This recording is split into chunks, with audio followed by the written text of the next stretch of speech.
Hello again, friends! And you are our friends, the great Brian Last here. You there, Omnibus season continues, and here we have our annual look at some of the greats, some of the many people you know from around professional wrestling who have sadly passed away over the last year. We call it Those We Lost. And here's the man who had those conversations to begin with, the leader of the cult of Cornette, Mr. Jim Cornette.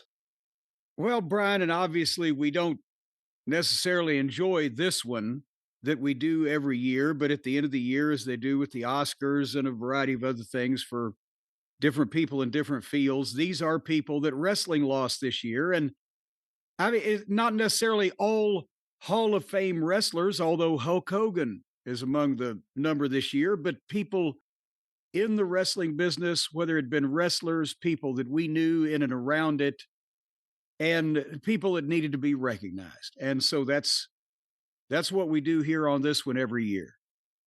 Well, let's get to it. Our look at those we lost in 2025. Jim, this is news that just broke over the last day or so. The passing of Black Bart.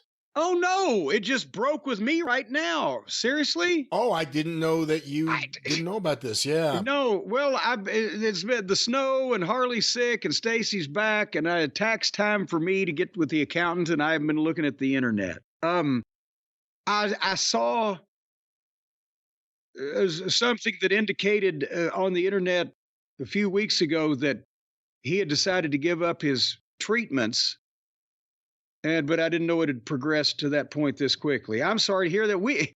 Black Bart spent a lot of time with me in the Midnight Express in the car when we first started working for Crockett. But go ahead. Well, I was going to ask you, what are your thoughts and memories of Hangman Rick Harris, Black Bart, someone you were around for a period of time, and an interesting career? I think he had more in him. He didn't go as far as he could have, I think, because he just was never used the right way at times. But what are your thoughts on Black Bart? Well, Dusty really liked him because Dusty liked all the Western-oriented characters, and Dusty used him fairly well in Florida and for Crockett. But Bart, first of all, was a nice guy, just a big big country boy, and was married for years to his wife, Miss Bonnie. Miss Bonnie's at home waiting, and you know we rode with him a lot. I've told the story before. We were in a fucking van with me and Bobby Eaton and Dennis Condrey and Black Bart and Buddy Landell and maybe one or two other people coming from Albany, Georgia, all the way back to Charlotte, which is like goddamn 500 miles, whatever it was. And Buddy Landell was bothering Black Bart and blistering Black Bart verbally. And they were as opposite two personalities as you could be. And finally, Buddy decided he wanted to take a nap and go to sleep, and Bart was still fuming. And the boys were drinking those Miller ponies, the little small Miller bottles, and they were easier to piss in, too, when you were on a long trip.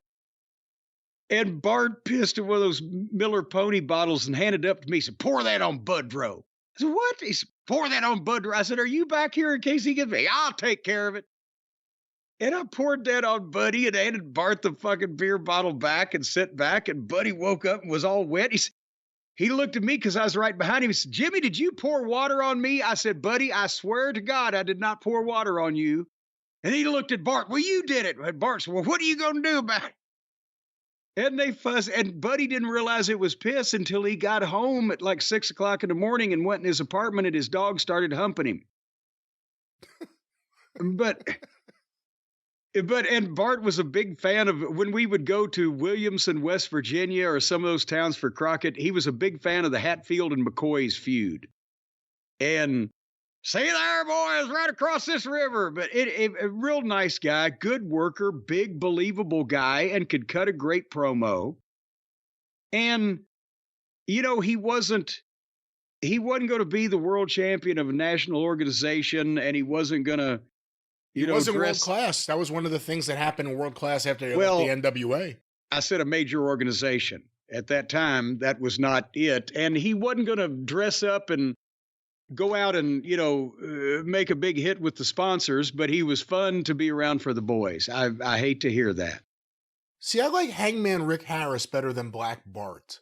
To me, the name Black Bart, it was hard to take the name as It was serious. it was hard to it sounded comedic like a, Looney Tunes cartoon. Yeah, and the first time I saw him was in 1990, I think, on WWF TV as a enhancement guy.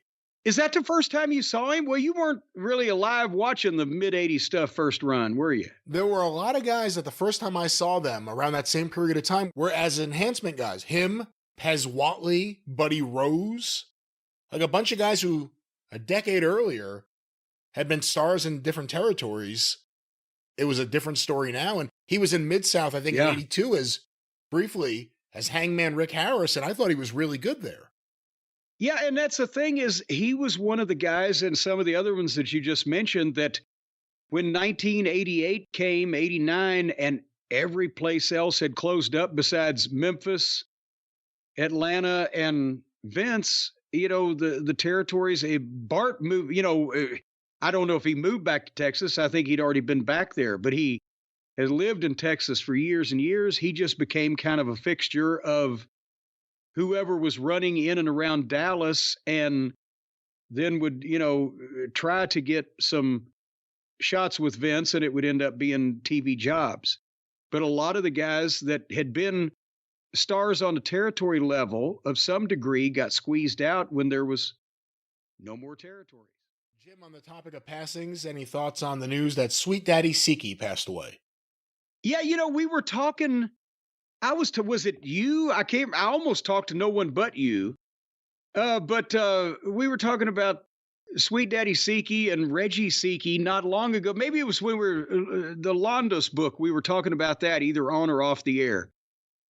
I was not aware until sometime recently that the Reginald Siki that you would see wrestling in the 1940s wasn't the rookie year of this Reggie Siki, who would only have been like 14 years old at that point. Sweet Daddy Siki took the name of one of the rare black African-American stars from the 30s and 40s, Reginald Siki. But Sweet Daddy Siki had more longevity and did more notoriety with the name.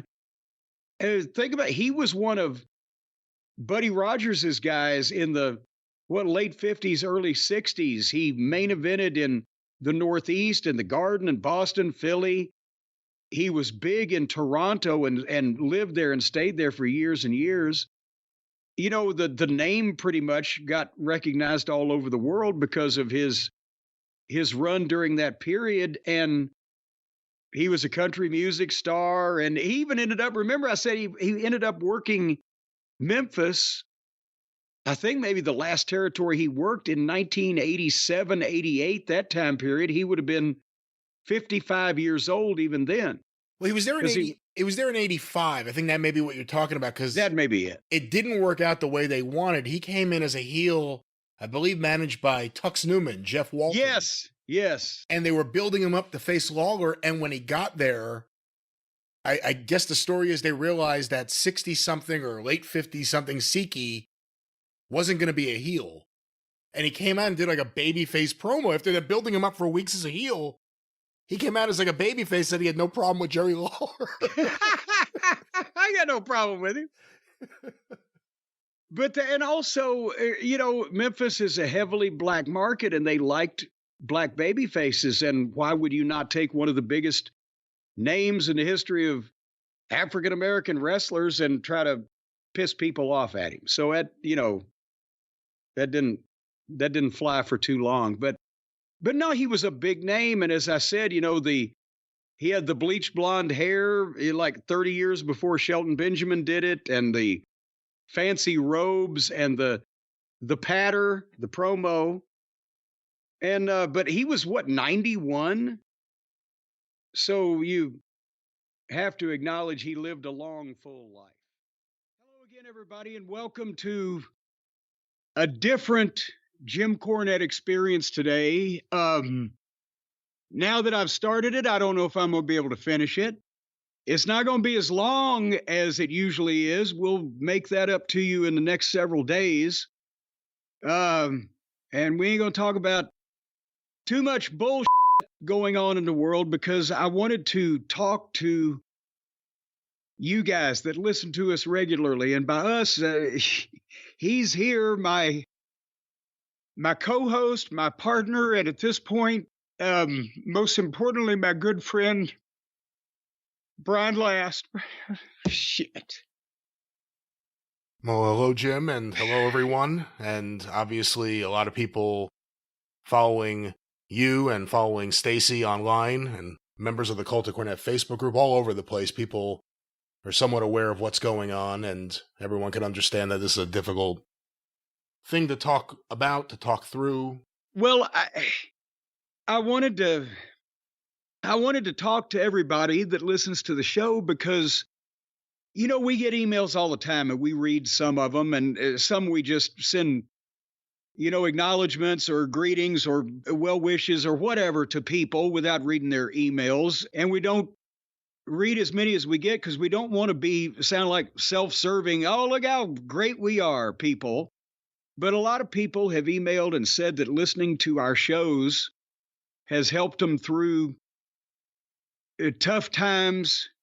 I mean, illnesses, deaths in family, major crises, and we've taken their mind off of it, or we've helped them get through it, or whatever. And I've said to you, Brian, probably, and I've thought, how does our bullshit show where we just take the piss out of wrestling and make fun of shit, because why not?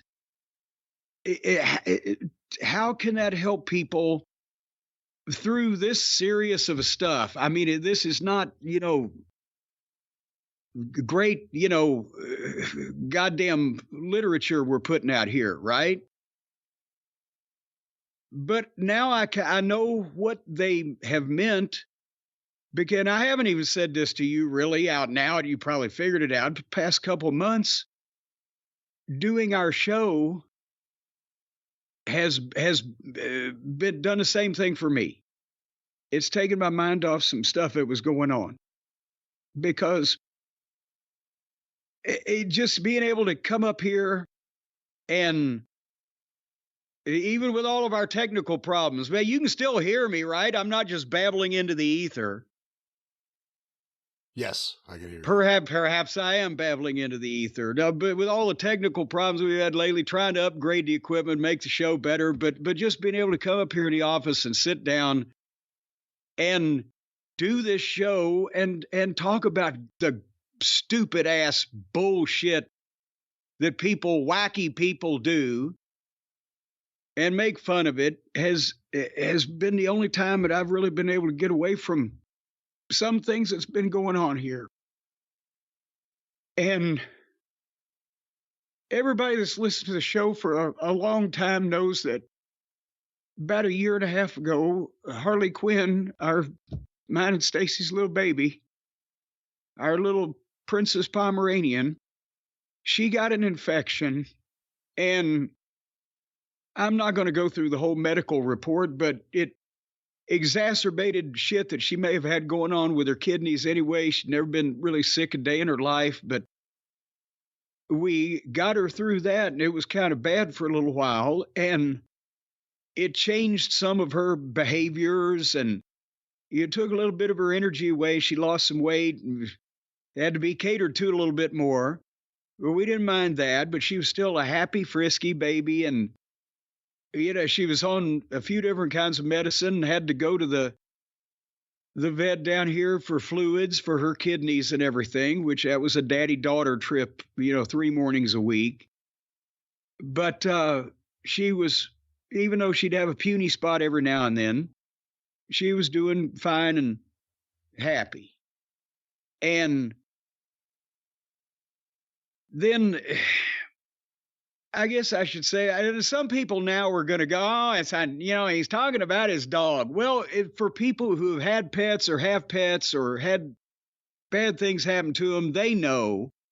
And for people who don't, it's fine if you don't have a dog because you can't or it doesn't fit or whatever. People who don't like dogs or other people that I don't fucking trust and have no goddamn time for whatsoever because there's something wrong with them.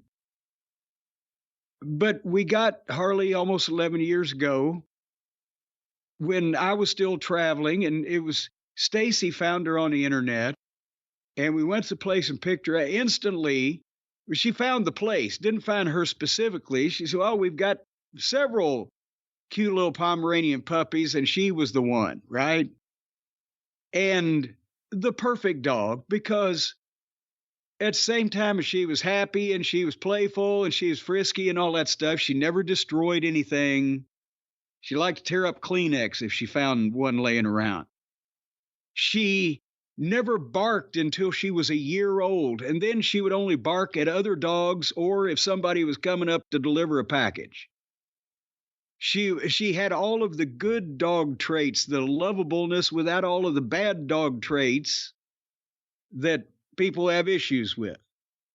And she was what was able to keep Stacy company while I was traveling, first 5 years or so of her life. And then over the last 5, she's been inseparable from me too. First thing we see in the morning, last thing we see at night. And, to be perfectly honest, in the miserable world we live in these days, most of our fond memories of the past 10 years are involving Harley in some kind of way. So she was a kid to us. But in December, that's why I was saying that, the show started being a way for me to get away, because she'd had a few bad spells, for a day or two, and then she'd snap out of it. But in December, she started having more of those, and she wasn't in any pain. She just tired her and less energy and wanted to eat less. And we had medicines addressing all the issues with the organs, but that can only do so much. And so it's been a couple weeks ago that we realized that something was going on, and we had a test, and there wasn't really anything they could do. And so we brought her home for a couple of days so we could spend with her, because she still knew what was going on. And she, wasn't, as I said, hurting or anything. She was just tired. And I think she just, at that point, like some people do, is say, "You know what, I'm kind of tired of the whole thing." And then we lost her yesterday, which was February 12th. And I want to say this is not a paid advertisement, but if you're in the Louisville area, and you might not want to come from Shively, that's a little ways, but the Middletown Animal Clinic, if you're in Eastern Jefferson County, they've been so wonderful to us. And Laura and Eric, the front office staff, and the Dr. Kohler and Dr. McReynolds, and Emily and Chelsea, the technicians, if you do need a veterinarian, give them, they're on Main Street in Middletown. They have no fucking clue that I am anybody. And we've been going there since Harley was a puppy, mostly just for her annual checkups, but I've been in there 3 times a week for the last year and a half. They think that Stacy and I are a wonderful couple that loves their dog. They have no idea that I'm some kind of pseudo celebrity that talks to anybody. But I can't say what they did for us, because they've never done it before and don't plan to do it again to make what we had to do easier. But it's because they loved Harley too. And when you get veterinary technicians that see multiple sick dogs every day and do a lot of this shit crying and coming in for the exam when they're not even involved just to see what's going on, you can kind of tell what kind of a lovable little pooch this was. And I want to thank everybody, because she's in so many of Travis Heckle's caricatures and the thumbnails on YouTube, but so many of the listeners over the years have sent her presents and toys and stuff. And it just, since Stacy let it be known on Twitter yesterday, we've had bouquets of flowers and different things delivered to us. And I can't tell you guys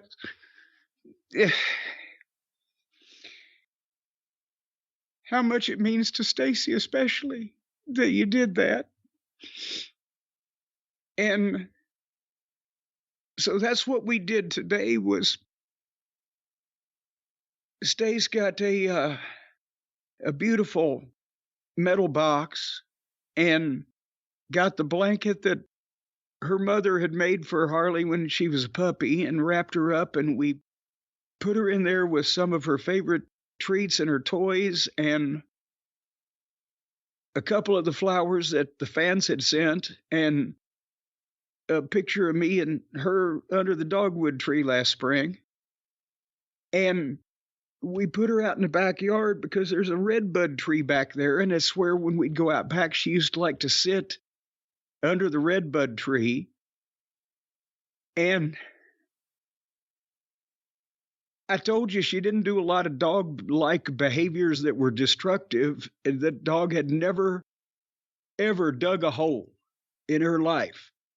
But last week, right, the last couple of days that she had some energy, when she was sitting down there, she went under the tree and started trying to dig a hole. So that's exactly where we put her. And I know everybody thinks I'm an asshole or that I'm some kind of fucking lunatic, or, well, you're right on that one. But a dangerous lunatic, harmful lunatic, hey, fuck you.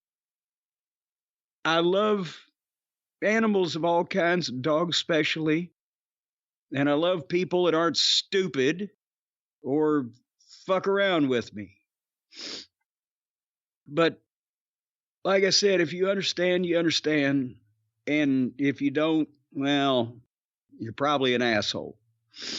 But I wanted to let everybody know why I've been, the show's late and we got a big listenership, and Brian gets harassed on Twitter if things don't come out. And I just didn't exactly know how to say to Stace, well, go ahead and keep crying. I'm going to go watch Raw and talk to Brian for 4 hours. So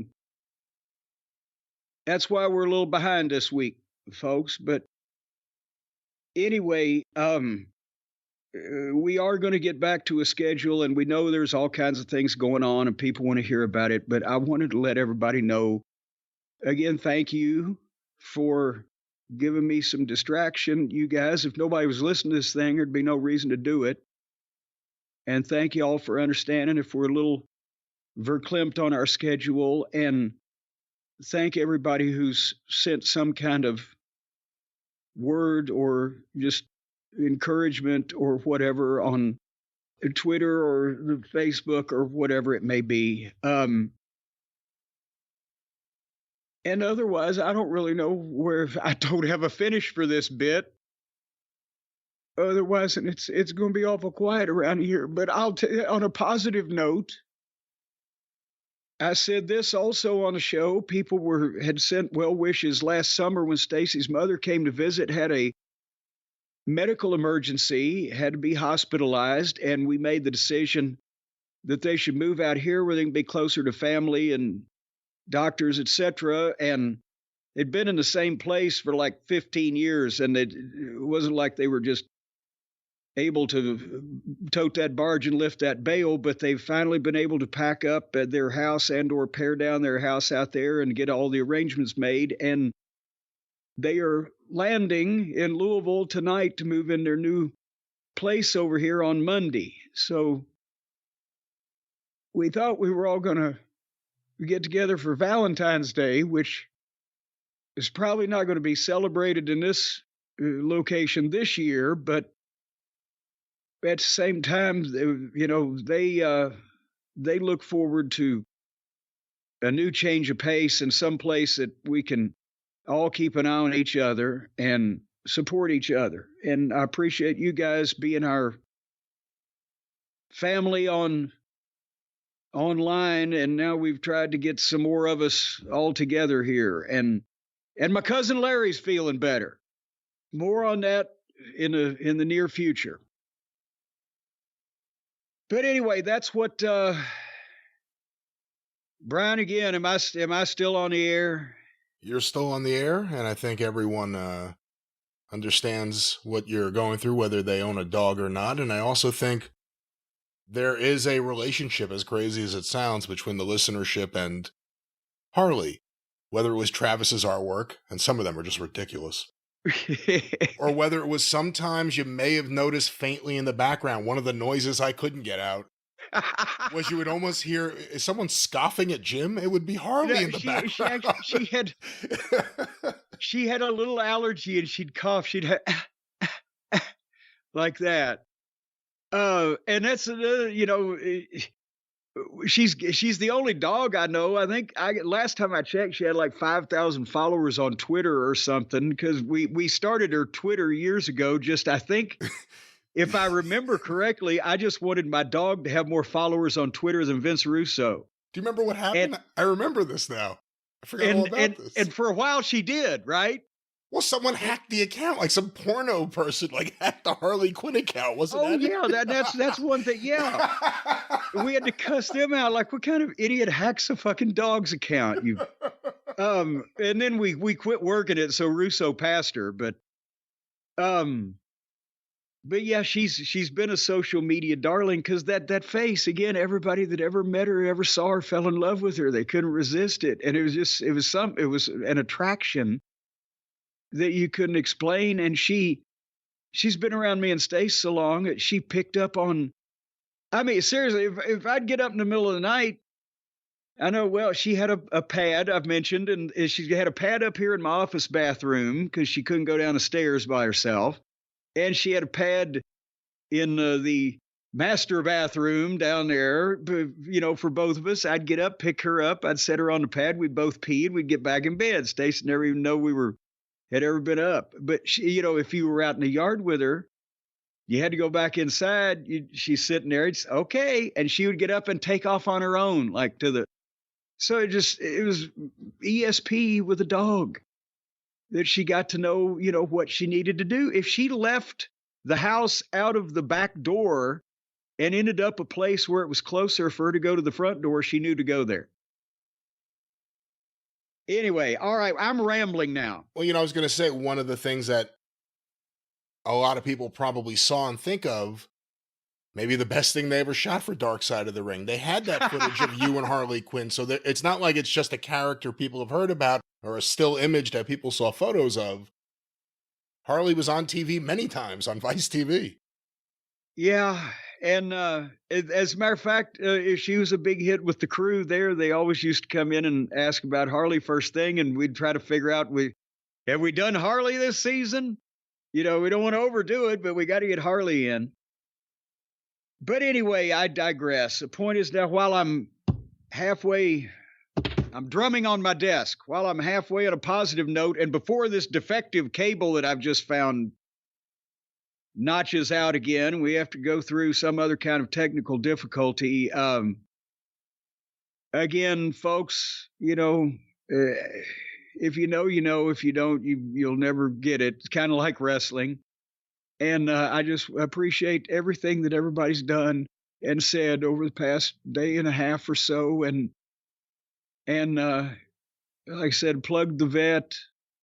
Don't tell them who I am if you call and want to make it a point. Tell them Jim Cornette recommended you, but don't tell them I'm anybody.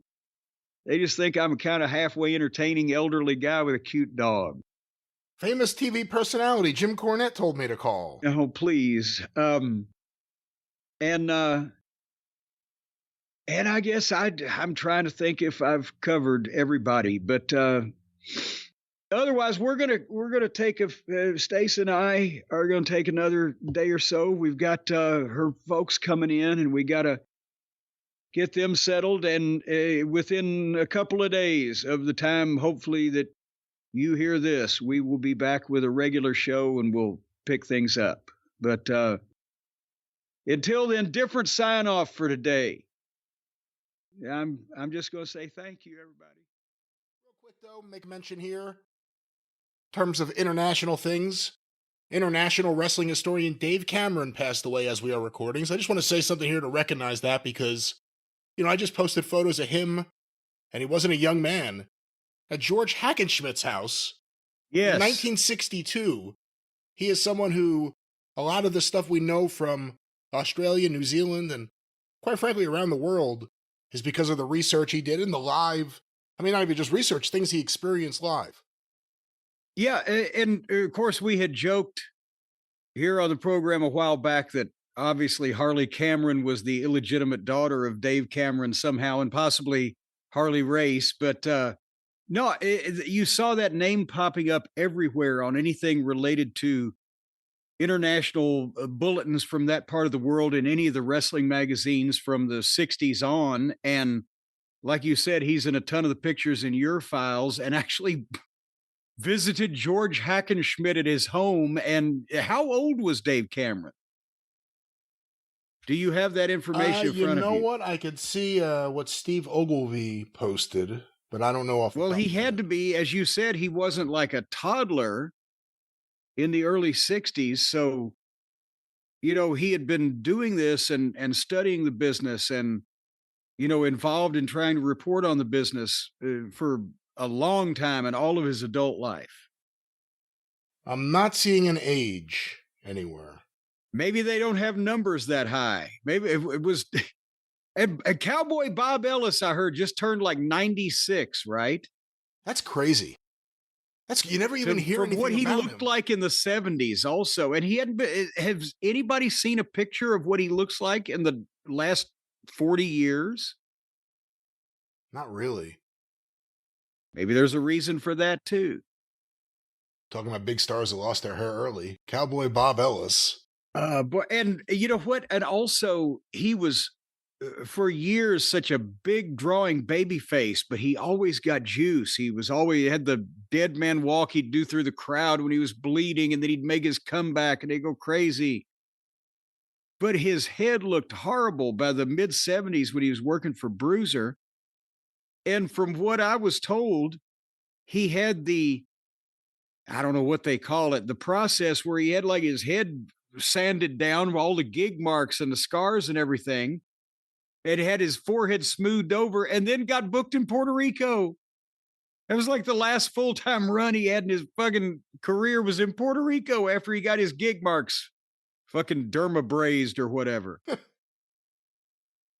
So that's funny for those of us who have followed the wrestling history. But anyway, and yes, we're sorry that Dave Cameron has passed away, but we're glad Bob Ellis is still around. 91 years old, Dave Cameron. There you go. So Bob is still in the lead. Mark Lewin, I guess, on his trail right behind him, living a better life though. Mark Lewin is married like a princess, isn't he? On some island. What now? Isn't Mark Lewin married to a princess? Like on some island that living on living on an island in the Pacific Rim. You know, now that you mention it, I haven't heard this, but now that you say it, it's not that preposterous considering who's involved. Is this the only kind of business in the world where you can say, well, I can believe that, when say, yeah, a guy's married a princess and living on a South Sea island or whatever? I don't know where to Google this or look this up, but I swear to God I've heard it. And it wasn't just from Kevin. Mark Lewin, Island Princess. Mark Lewin. Yeah, okay. Kevin Sullivan kept up with. Remember, we were talking about international tours on one of the recent programs, maybe the last one we did, and that, you know, when Nigeria had American tours that nobody ever knew about and things like that. Mark Lewin was on a lot of that stuff because Kevin Sullivan was, as I said, kept up with Steve Ricard, the promoter over in New Zealand. They found all kinds of those things.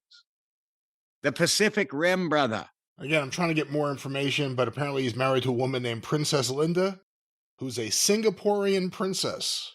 Oh, wait a minute now. Do they have Princess's Eye? What is the princesses or Princess Eye? What's the plural? Do they have those in Singapore? I don't know. I don't know too much about the Singapore. Or is she a self-proclaimed princess of Singapore? Because it is the wrestling business. I don't think she was in the business, but I don't know. We'll see what we hear from the historians out there. Unfortunately, Dave Cameron. Where's Dave going to be when we need him on this breaking story? From the Pacific Islands. That's right. Yes. Goddamn, no wonder we can't find out. Without Dave, we're going to be in the dark about all this. But there it is. We loved you, Dave. Yeah. But like you said, a lot of this stuff that came out of that part of the world got out because of Dave Cameron. I have tons of his correspondence in the Wrestling News Files, and, you know, specifically the Flair Harley race stuff in '84, the title changes. You know, I got the programs here because of him. He sent them out to people, the program, the poster, everything. So he was on that stuff and treated it very seriously. Yeah, and nobody in this country may have known or might not have found out, at least very as quickly, if not for Dave the Stooge Cameron. No, you see, now you can't end like this is like one of our spots. You can't start going off the rails here. At the end. The guy just he was a great guy. We loved him, but yeah, he stooged off Flair and race. If Harley ever got a hold of him, no, he was a wonderful guy and upholding the honor of the industry.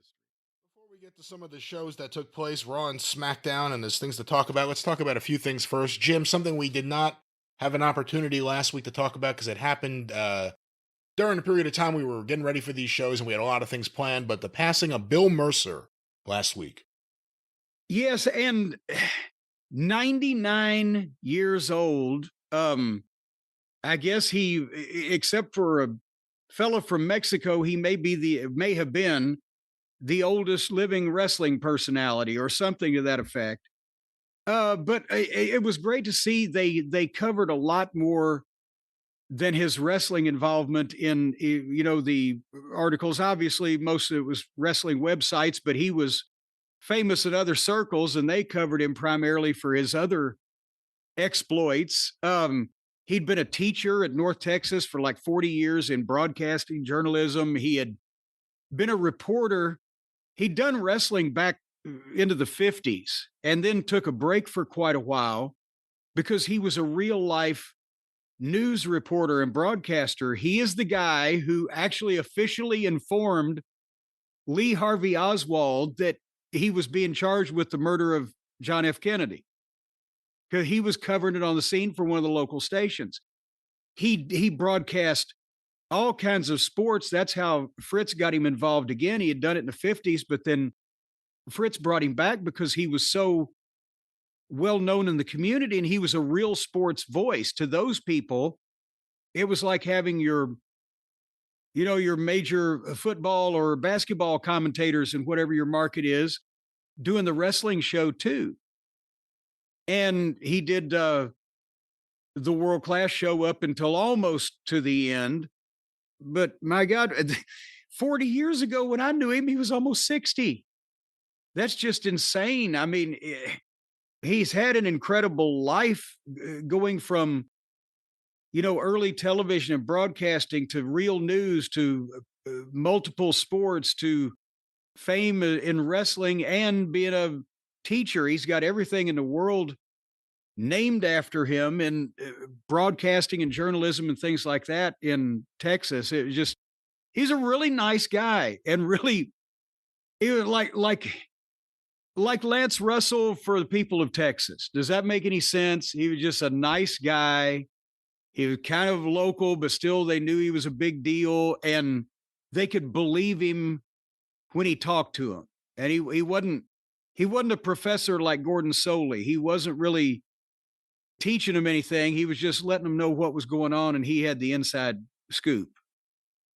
I almost feel like credibility wise, maybe not a perfect analogy, but similar to Ed Whalen with fans of Western Canada. But much less pomposity. Right, just in terms of the credibility. Yeah. Ed Whalen was credible before wrestling and beyond wrestling. He brought that to wrestling. Bill Mercer, same thing. The comparison with Lance Russell, I almost feel the comparison's better to talk about two guys that started as outsiders, that never looked down on wrestling, that understood it, that could talk to it. Whenever I saw a Bill Mercer interview, whether it was in any of the Von Erich documentaries or various things throughout the years, he never looked down on wrestling. He understood that it was an important part of his career. And, you know, I think some people do. And I think the people, you know, I always found his perspective very interesting because he was such a credible guy doing something that a lot of people, especially then maybe, would mock every now and then. He did it and he had no problem with it. Well, you know, and it's it's a good comparison with Lance, and they both lived to be 90, whatever. Also, and just went so many eras of broadcasting. But Bill was even more. I get Lance got once he got involved with wrestling in Jarrett's company. That had been 25 years later or whatever. And he was mostly a television executive, and then Jarrett's company took off, and he just hired Lance, full time at that point. Well, full time. Lance still was more closely involved with the promotion. He did the Saturday morning TV, the Monday night announcing, another house show once a month, and that was full time for Lance. But he didn't again go back out and go into real television again. So Mercer was just, it was amazing. He kept his finger in everything. But at the same time, this guy, he's such a experienced broadcaster. At the time I'm there, I'm 23 or 24 or whatever. And he did the local promos. So, he was trying not to break, but every once in a while you could see he had the twinkle in his eye when I'd try to do that. I'd try to break him because Mark Lawrence was impossible. It was like Mark Lawrence. I told him one time, I said, you look like you ought to be standing on top of a wedding cake. He was just like a Ken doll. He never broke. That Mark, a nice guy, but he had just that dry, monotonistic mood that he had. Well, it seems that the chainsaw has just penetrated Sunshine's abdomen. The winner of the match, Kevin. Yes, and I think he's a preacher in real life, but he's just the most even person you've ever seen, and you couldn't get him to crack or do anything. But Bill Mercer, every once in a while, and the Freebirds tormented him, but I just tried to get him with one-liners, and he'd get the twinkle in his eye.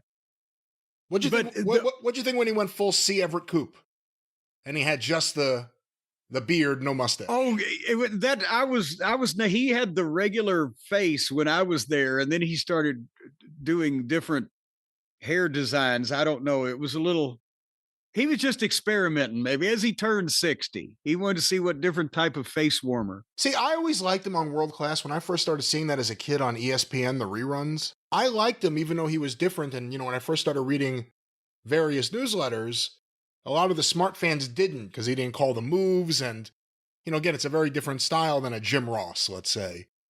But I always liked it. A sleep hold. I always liked the way he called it in the credibility, but especially in the vignettes, and World Class TV eventually had a lot of those. My favorite always being him going to Jimmy Garvin's house. Jimmy Garvin? You open the door. Yeah. And then Precious and Jimmy Garvin are in there.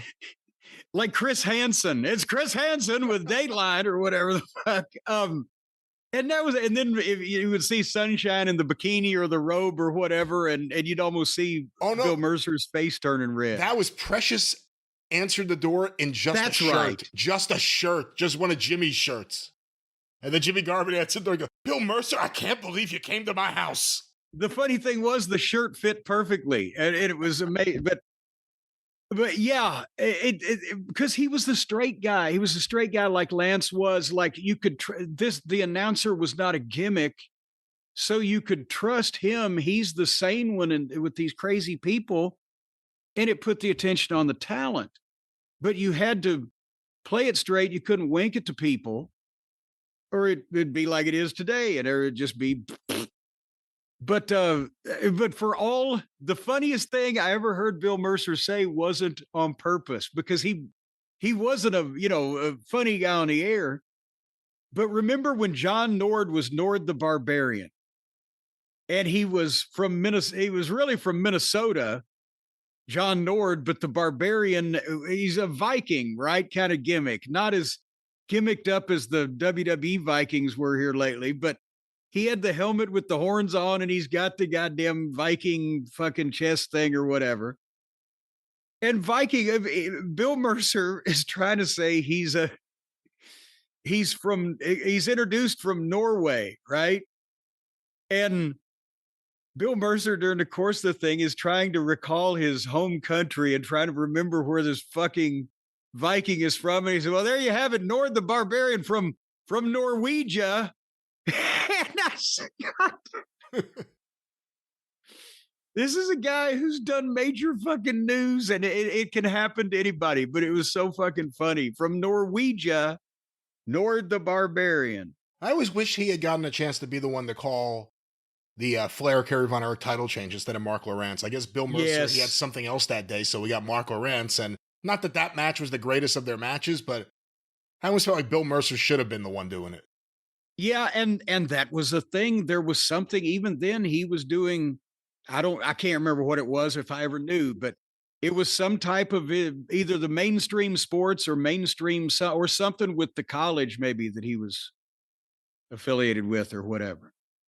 When you think about all the tragedies that hit World Class, at least the ones they talked about on air, he was always the one delivering the news. I can almost visualize him sitting there. You know, we've reached another sad milestone here. Yeah. You know, it was always Bill Mercer. He had that credibility, and it was a different show when he was, you know, if you think about GWF, you know, Pedicino and beyond, it was always like Doyle King or, you know, just different people, especially after the Atlanta boys left. And I love Doyle if he's listening, by the way. No disrespect. Doyle and our friends. But he wasn't Bill Mercer. He wasn't Bill Mercer. You know, think about what it would have been like if Bill Mercer every now and then showed up and, you know, called some of the matches with some of the characters of the GWF. But there it is, Bill Mercer, world-class announcer, Texas broadcasting legend, Beyond Wrestling, and yeah, I guess go to YouTube, check out some of the footage of World Class TV if you've never seen it. If you're one of the younger listeners who's never seen World Class TV, see what Bill Mercer was all about. Yeah, I don't know if you heard, and I hate to bring it up if you haven't, but I haven't said anything until now, but did you hear that Rob Moore passed away? I did not. Yeah, a few weeks ago, there were a bunch of tweets and a bunch of different things that came in, but I thought you were copied on them, and I just thought about it. We never said anything on the air. We've talked about him in the past on the air. But yeah, sadly, he finally succumbed. I guess he was battling a lot of things. Well, and sometimes I miss the tweets when things are happening around here. Or remember the other day I said I miss the tweets because they just fucking cut off for a day or so. I don't know. But anyway, I hate to hear that. We won't bore everybody again with the story of how Rob gave me the match idea that got me sued. But he was a great guy and a big, big wrestling fan and had worked, you know, so as a ring announcer for so long in the promotions around, you know, that part of Texas. I hate to hear that. Hopefully he was at least much older than I am, because it seemed I remember we were somewhat contemporaries. That makes me nervous. Really nice guy. I got to meet him at Fan Week. I was there when he came down in '94 for the thing that got you sued, but he really... That's what he did it, yeah. Yeah, but he wasn't there for the whole trip. He was just there for that event because it was his idea. But the next year he came down for the whole trip, and he was one of the nicest guys ever. Former president of the Dingo Warrior fan club. But don't hold that against him. No, he once sent me a copy because it was so funny of the signed permission slip where, you know, Dingo Warrior signed it. Which would stand up in any court of law in the nation. But he was a mainstay in Dallas. Like, there are pictures of him just hanging out by the concessions in the sportatorium while the wrestlers are there. He's as big as some of them. But he'd been there forever, and he had done local radio and all sorts of things with the local wrestling companies. Really nice guy, though. Really, really nice guy. Yeah. Well, we hate to hear that. And let's talk about the biggest news story that's happened over the last few days. Everyone's been talking about it since the news came out. That Sabu has passed away. A legend of the indie scene in the 90s who was really one of the main people involved with transforming ECW from just being a regional company to something that people needed to see. Why don't we talk a little bit about Sabu and his place in wrestling history? And 60 years old, by the way, and just wrestled his retirement match last month, which we'll get to. But, you know, here I've been dreading this because I don't want people to think that I'm being disrespectful if I don't have all these great memories, because as I told you, I have literally, in over the past 30 years, said hello to him in passing at a convention or a wrestling show or two, as we'll talk about, like 5 times. And I'm seeing all these guys that, you know, that he worked with and that he knew, posting things and everything. I have no personal experience whatsoever. And I'll explain again why we just were never in the same fucking place, almost never. And so I don't have any personal anecdote, but also I have nothing personally against him, or, so I'm not biased in any way on a personal basis, except what that I've, heard and observed. And you can probably help remind me of things as well. But I mean, the thing is, we'll get to this, but you have to just you're not shocked anymore because it's wrestling and with the amount of people that die. But still, when somebody just did their retirement match last month, it comes out of the blue, is what I'm trying to say as I beat around the bush. So and the first time, and I think I told you this also, we talked about it on the phone. The first time that I had met him, and just briefly, was that Gordon Scazzari show in 1991, right? That had to be when it Gordon was. Scazzari show was in 91, yeah.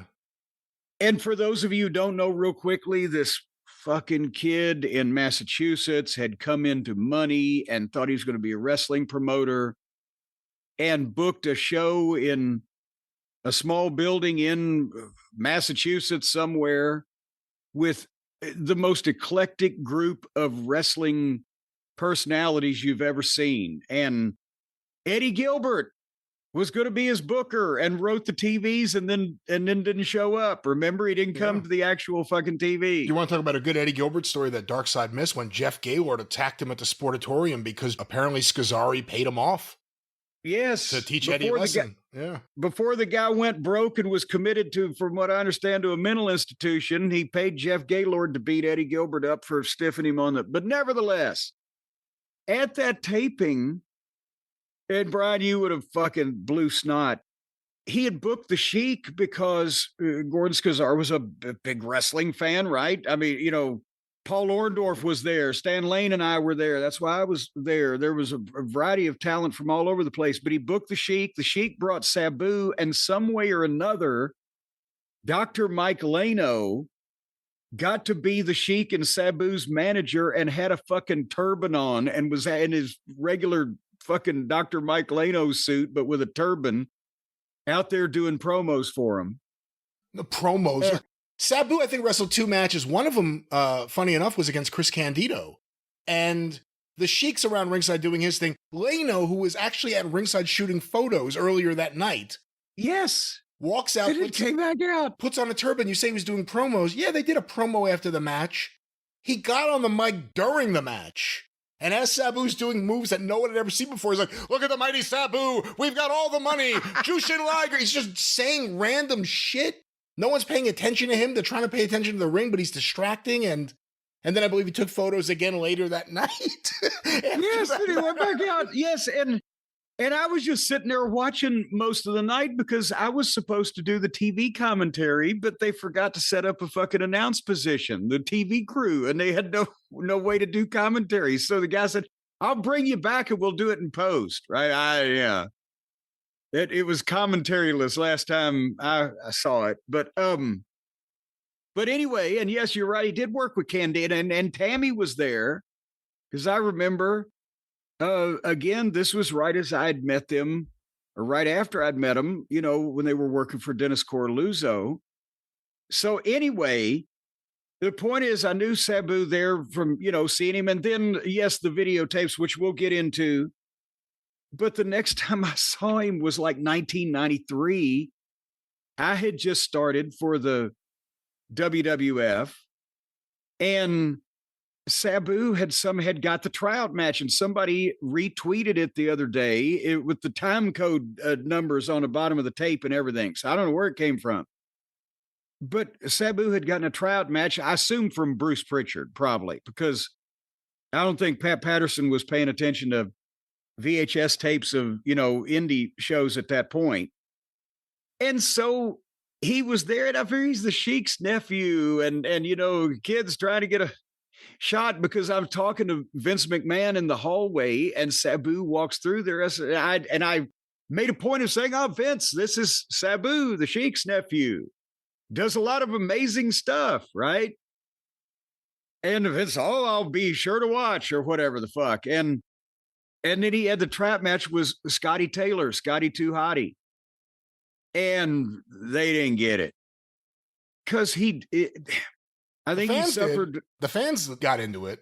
Well, but that's the thing is that Vince did because part of it was Al Snow syndrome. Because Sabu, a couple times he tried to do the deal where he jumps and he landed on the top rope and he flipped backwards and arm dragged the guy or whatever. But it was ropes, here, dotty, whatever. He slipped on a couple things, but also when he dove over the top rope, he gave a tope or a flying cannonball or whatever it was to Scotty, and he just landed boom on the floor. And I mean, I wasn't on the creative team at this point in time, so I was in no inter-office discussions about it. But I can tell you that Vince didn't get it. That's one of the things he didn't get. He's like, what the fuck? This guy's going to kill himself. And that's it. It was not the style that was in any way going to be featured at that point in time. And by the time that it was, everybody else had already stolen all of Sabu's shit and they were already doing it. And he never got the run to take advantage of it. Yeah, in a lot of ways, I see him akin to Tiger Mask. Again, there's a lot of differences. But for a few years, everywhere Sabu went, he changed the way everyone who worked after him worked. And in 93, the buzz really started getting big early in the year. He had a match for Dennis in Minnesota, NWA Grand Slam, him against the Lightning Kid, right before Sean Waltman went to the WWF. And no one had ever seen a lot of that stuff before. That was one of the things that got the Lightning Kid over, because he was really skinny and everything, but he was doing a lot of stuff that no one had ever seen before. And that match had a lot of buzz. And by the time you get to the end of the year, Paul Heyman takes over as the booker of ECW. He brings in Sabu on a gurney coming out there. One of his bodyguards was 911.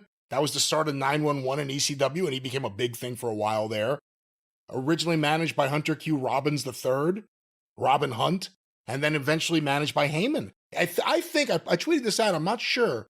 I think he may have been the last person managed by Heyman as Paulie Dangerously. Well, and that's it.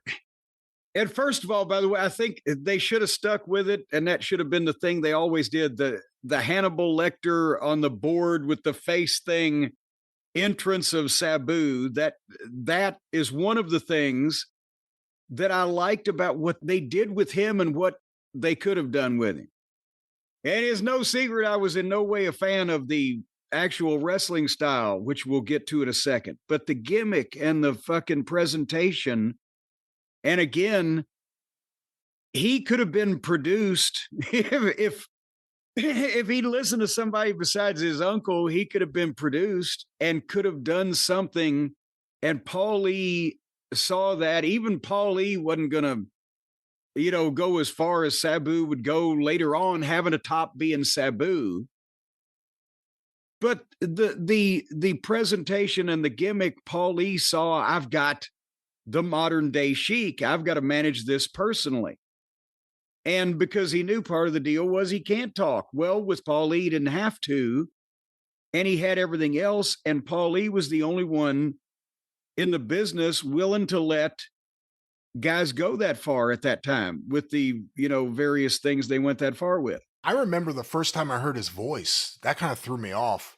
It was backstage at a Dennis show in 95. It was a big show at that moment for Dennis with his local guys, because Sabu was on the outs with ECW. And we'll talk about that in a minute. Paulie turned the fans on him. And he was working with Devin Storm, who at that time, I would say was the top local guy for Dennis and was the top high flyer for Dennis. And it was a big deal for us nerds into that indie wrestling. And I think it was in Woodbridge or Woodbury. I always get the two confused. Woodbury, I guess it is. Yes. And it was a great match. And we all went out to eat afterwards. But when I was with Georgia Macropolis, and she had a good relationship with Sabu, and she oh, hi, honey. And he started talking to him. And I hear, yeah. I was like, it threw me off. I didn't know what I expected. I expected something, but it was just very, like almost like Beavis and Butthead-ish, the first time I heard it.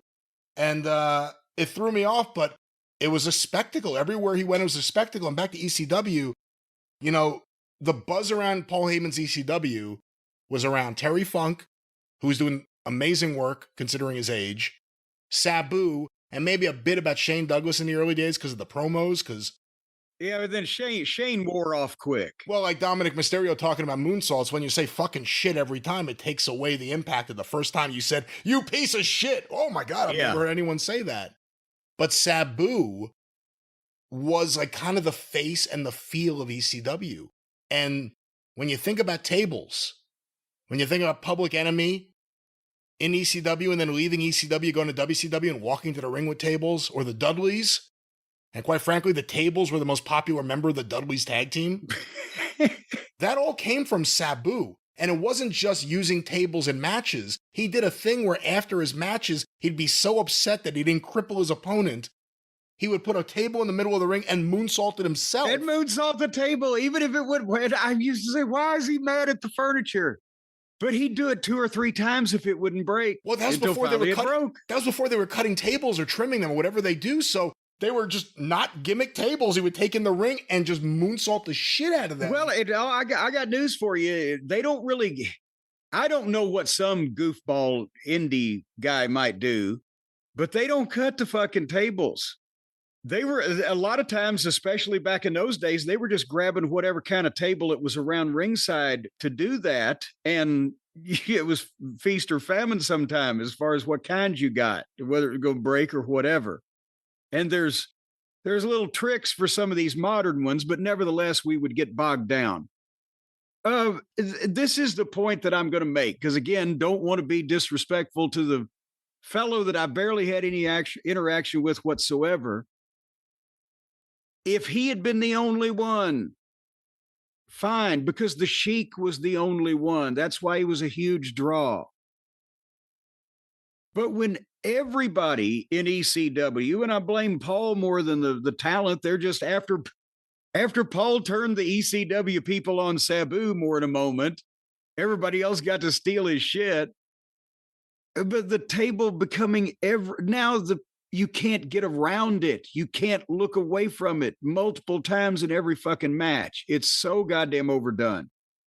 That's why if Sabu had been able to have some type of protected status as the Sheik did, where he was the only one with this incredible fucking over-the-top bullshit stuff, then it would have been fucking fine. But when everybody started doing it, now we can't get rid of it 30 years later. And so he's kind of like Mick Foley in that respect, to taking bumps off of high fucking places. We can't get rid of the furniture fucking either. But Sabu never got a chance to cash in on it because everybody took his shit and ran with it, and there was no structure to modern wrestling to make him the only guy. And like I said to you the other day, if you had one Sheik, you had a mega box office attraction. But if you had same territory, 18 guys working like the Sheik, you were out of business. And, he was one of the top stars in ECW, one of the most over guys by far. And I think when you went to a lot of those ECW shows, you wanted to see Sabu. There was a buzz about him. And then, off the top of my head, the way I remember it was Sabu had a tour for New Japan because he had previously been working for FMW with his uncle. I mean, that was one of the first clips people saw was when the ring was on fire. He was with his uncle in that match. Yes, where they almost killed the Sheik. And put him in the hospital with whatever degree burns. And no, he had a shot for New Japan, and he wasn't going to be able to get back in time for the big triple threat match or whatever that Paul had built up to. But he got the chance to work for New Japan, and he didn't want to give it up or whatever the case. And so Paulie did an even bigger job than Vince did on Austin when Austin walked out not to do the job to Brock. Yeah. Paulie went in the ring and he turned Sabu into a heel in front of the ECW arena crowd. I don't even remember if it aired on TV or anything. I would think it was just him trashing Sabu in front of the crowd because Sabu took the New Japan tour as opposed to the one ECW arena date. And again, we don't know what the communication was or anything else, but he went in there and turned the crowd on Sabu. And those ECW arena fans, and a lot of them were smart, but a lot of them thought they were smart, but they were really just slurping up anything Paulie gave them. And they were like fucking like walruses, just doing whatever he wanted to. Slurp is a good word. I like slurp. Whether it was the Flair is dead shit for Shane or whether it was the fuck Sabu chant.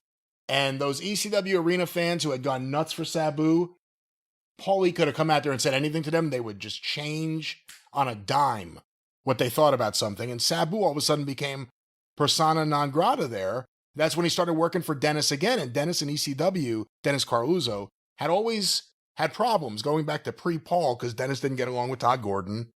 Dennis got along with Eddie Gilbert. But Dennis didn't get along with Todd Gordon. But ECW wouldn't let their guys work for Dennis. And a lot of those guys worked for Dennis for Terry Funk, Sabu. A lot of those guys worked for Dennis before ECW was a thing.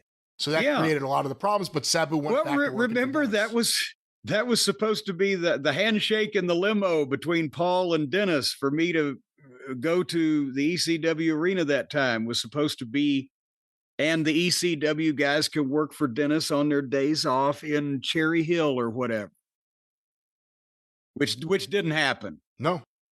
And that was the year 95 where he showed up. It was like maybe the third episode of Nitro or something. It was Sabu against Mr. JL, Jerry Lynn in a mask. I still don't understand why. He was Jerry Lynn. Why'd you have to put him on the mask? Mr. JL. Not even a cool name. Mr. JL. Who will figure this out? And that's why the Destroyer got even bigger as Mr. DB. And, this was the era where Nitro was only an hour. So they still had like a bunch of shit, but nothing went longer than like 6 minutes. And maybe it should be like that today, quite frankly. And Sabu was in and out quick. And then in 96, he returns to ECW. And you want to talk about another thing that was really popularized due to Sabu. If Heyman did it before then, I can't remember a specific instance, but the one I remember the most, turned out the lights, turned them back on. Taz was already in the ring, and there was Sabu. You could almost hear the fan, Sabu! Oh, they turned back. All you had to do was come back, and they turned back to loving him. And that set up the big Sabu Taz thing, which may be Paul Heyman's greatest job as a promoter because he convinced people that may be a good match. And it never could live up to the hype because they did a better job of hyping up Taz then, Sabu also, and then they did a double switch where Bill Alfonso switched from Taz to Sabu, and that began Sabu with Bill Alfonso and eventually with Rob Van Dam. And you're right. I'm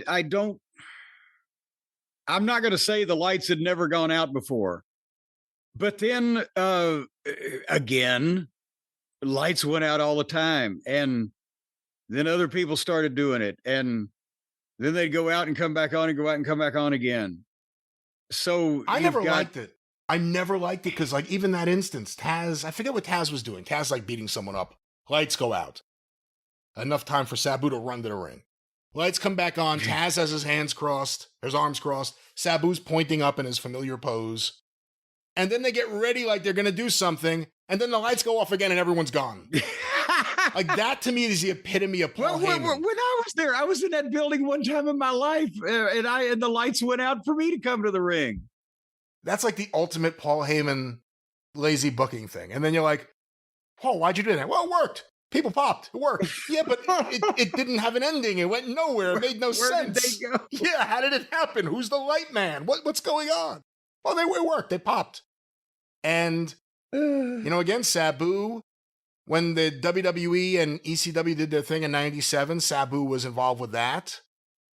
But he was really, I think, for a lot of people. Well, and here's the thing. I was there that night. Remember in 97, he didn't actually get on television.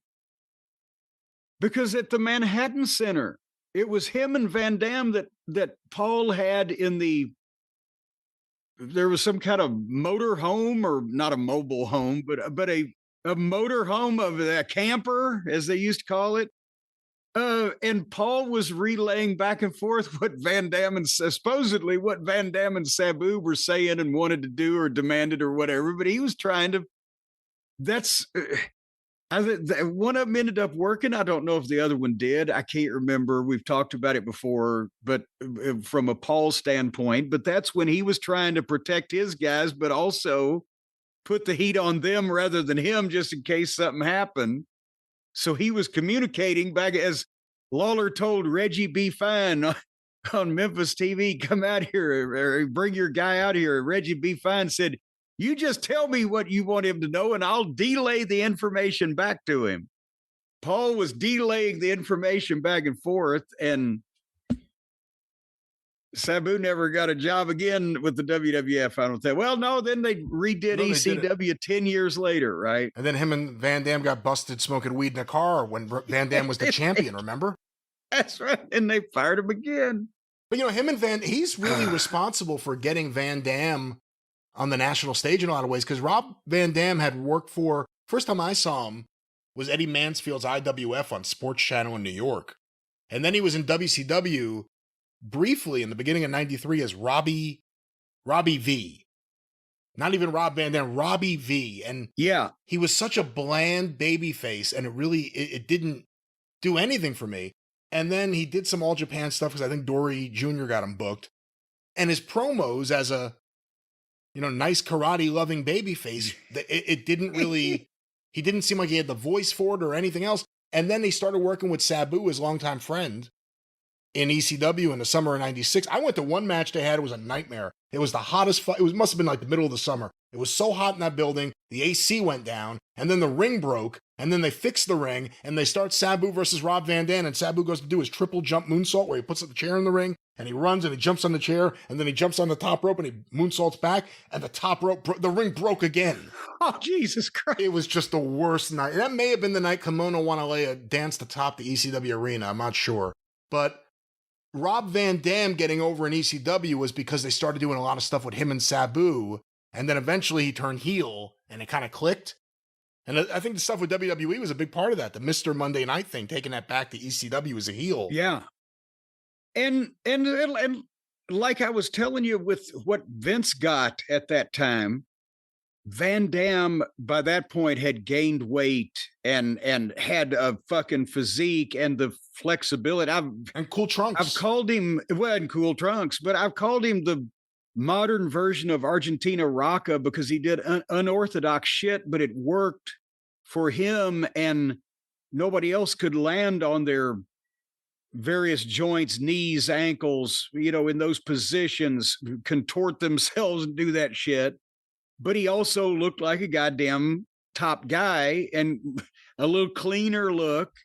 And that's what Vince was looking for. And with Sabu, the difference in the work, whereas Van Dam could jump off the top rope and do the 5-star frog splash and land on you and bounce, and that's physically impactful shit. But whereas Sabu shit was launching himself over or off the top rope or off of something onto somebody and, cross fingers, hope for the best in the way he landed. And Vince's head would blow up at shit like that. And I in this case, I don't blame him that much because you're looking at, and we've seen the highlights that they put out of Sabu's, ECW stuff and compilations and everything. You've got to admit that in most of those things where he's diving somewhere to take somebody through a table or into the barbed wire, whatever, you can't apply the standard wrestling logic that we can do this, the two of us as trained professionals in this way and have a reasonable expectation of not getting hurt. You can't apply that to that shit. That's why Vince wouldn't fucking go for most of it. And that's why a whole generation of wrestlers wouldn't go for it. And it was the younger guys that were doing this shit because you couldn't talk anybody into it that was at the time over and already had a job. And I don't mean to denigrate the man. But when I look at this stuff, even today, I'm going, you can't. There's the thunder now, Brian. Are you hearing the thunder? I thought there was no thunder over Louisville. Well, they rescheduled it for today. You can't look at that and say, okay, the people perpetrating this had a reasonable expectation that they could pull it off without getting hurt. And that's why I can get into the athletic aspect of wrestling and I can get into the violent part of it. But the art of the violence of wrestling is that the violent part has to be controlled as the athletic part. And I didn't want to be on either side, pitching or catching, of anything that those guys were fucking doing. And eventually it really did go too far, at least for me as a fan. In 94, that was kind of the year that you got all these Sabu dream matches and all the best of Sabu compilation tapes started going around because every match he had was a thing that had to be seen. That was the year we got Cactus Jack against Sabu because Cactus left WCW and that was like the big dream match. Two guys that don't care about their bodies wrestling each other. That was a big deal, and they had a few matches. I think they had one in Hamburg that they aired on ECW TV later in the year. And then that was the year that we got Sabu versus Terry Funk a bunch of times. And where I was going with this, because I'll come back, the match they had, I think in 97, the barbed wire one, I love Terry Funk and I like a lot of that Sabu stuff. That was too much for me. Yeah. That was too gruesome and too far and too disgusting. And I actually worried about people I like watching too much. But if you go back to 94, he has the three-way match with Terry and Shane, which doesn't really hold up as well now, but at the time was a big deal. And then one of my favorite ECW moments ever. It's supposed to be Terry Funk against Mr. Hughes.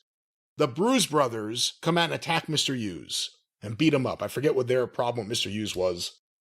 I don't know. I've seen their tattoos. Who knows what their problem with Mr. Hughes was? But now Terry Funk doesn't have an opponent. He says, I'll wrestle anybody.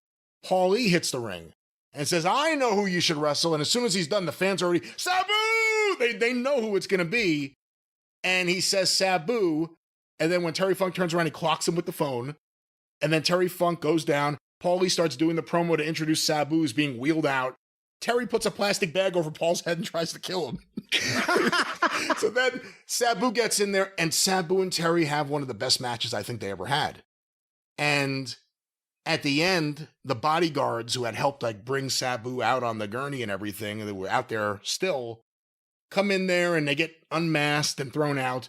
And it's like some of the local guys, like Donnie Allen or whoever it was. And eventually one of them, it's Bobby Eaton, beautiful Bobby. He hit the Alabama Jam. People are like, what the fuck? Who's that? And then he pulls it off and it's Bobby Eaton, and the place goes nuts out of nowhere. Because who expected is Arn Anderson runs out of the back of ECW Arena. And if you ever watch the footage, it's incredible because someone who must have been involved with ECW next to the camera yells, holy shit, it's Arn Anderson! And it's not supposed to be there. You could tell it's just someone terribly excited. And they go in there and the place goes, I can still see Sarge McGee in the front row, lifting his arms up. He couldn't believe it. And then they had the tag match. I can't believe Sarge could lift his arms up at that point. But Arn and Terry Funk versus Sabu and Bobby Eaton. And well, and also we should say for the kids out there that think we're all on drugs, that was when Paul got a settlement over the copyright infringement, whatever lawsuit he had filed. Which lawsuit was it he had filed against WCW? See, I think it was a different one because the copyright thing for When Worlds Collide, when they did the AAA pay-per-view, funny enough, they're using that name for the thing coming up. That's what caused November 94 against the NWA tournament in Cherry Hill in Philadelphia. Paulie got Brian Pillman because he was supposed to get Steve Austin and Steve Austin couldn't do it, or he was hurt. I forget what it was. Got Brian Pillman. I think he got Kevin Sullivan back that night. I think he got Sherry Martel back that night. And I may be forgetting one other person. No, this was some kind of settlement that he got in the some other infringement. It may have been for everything with Watts. Mike Awesome and Taz had a title match that era of time.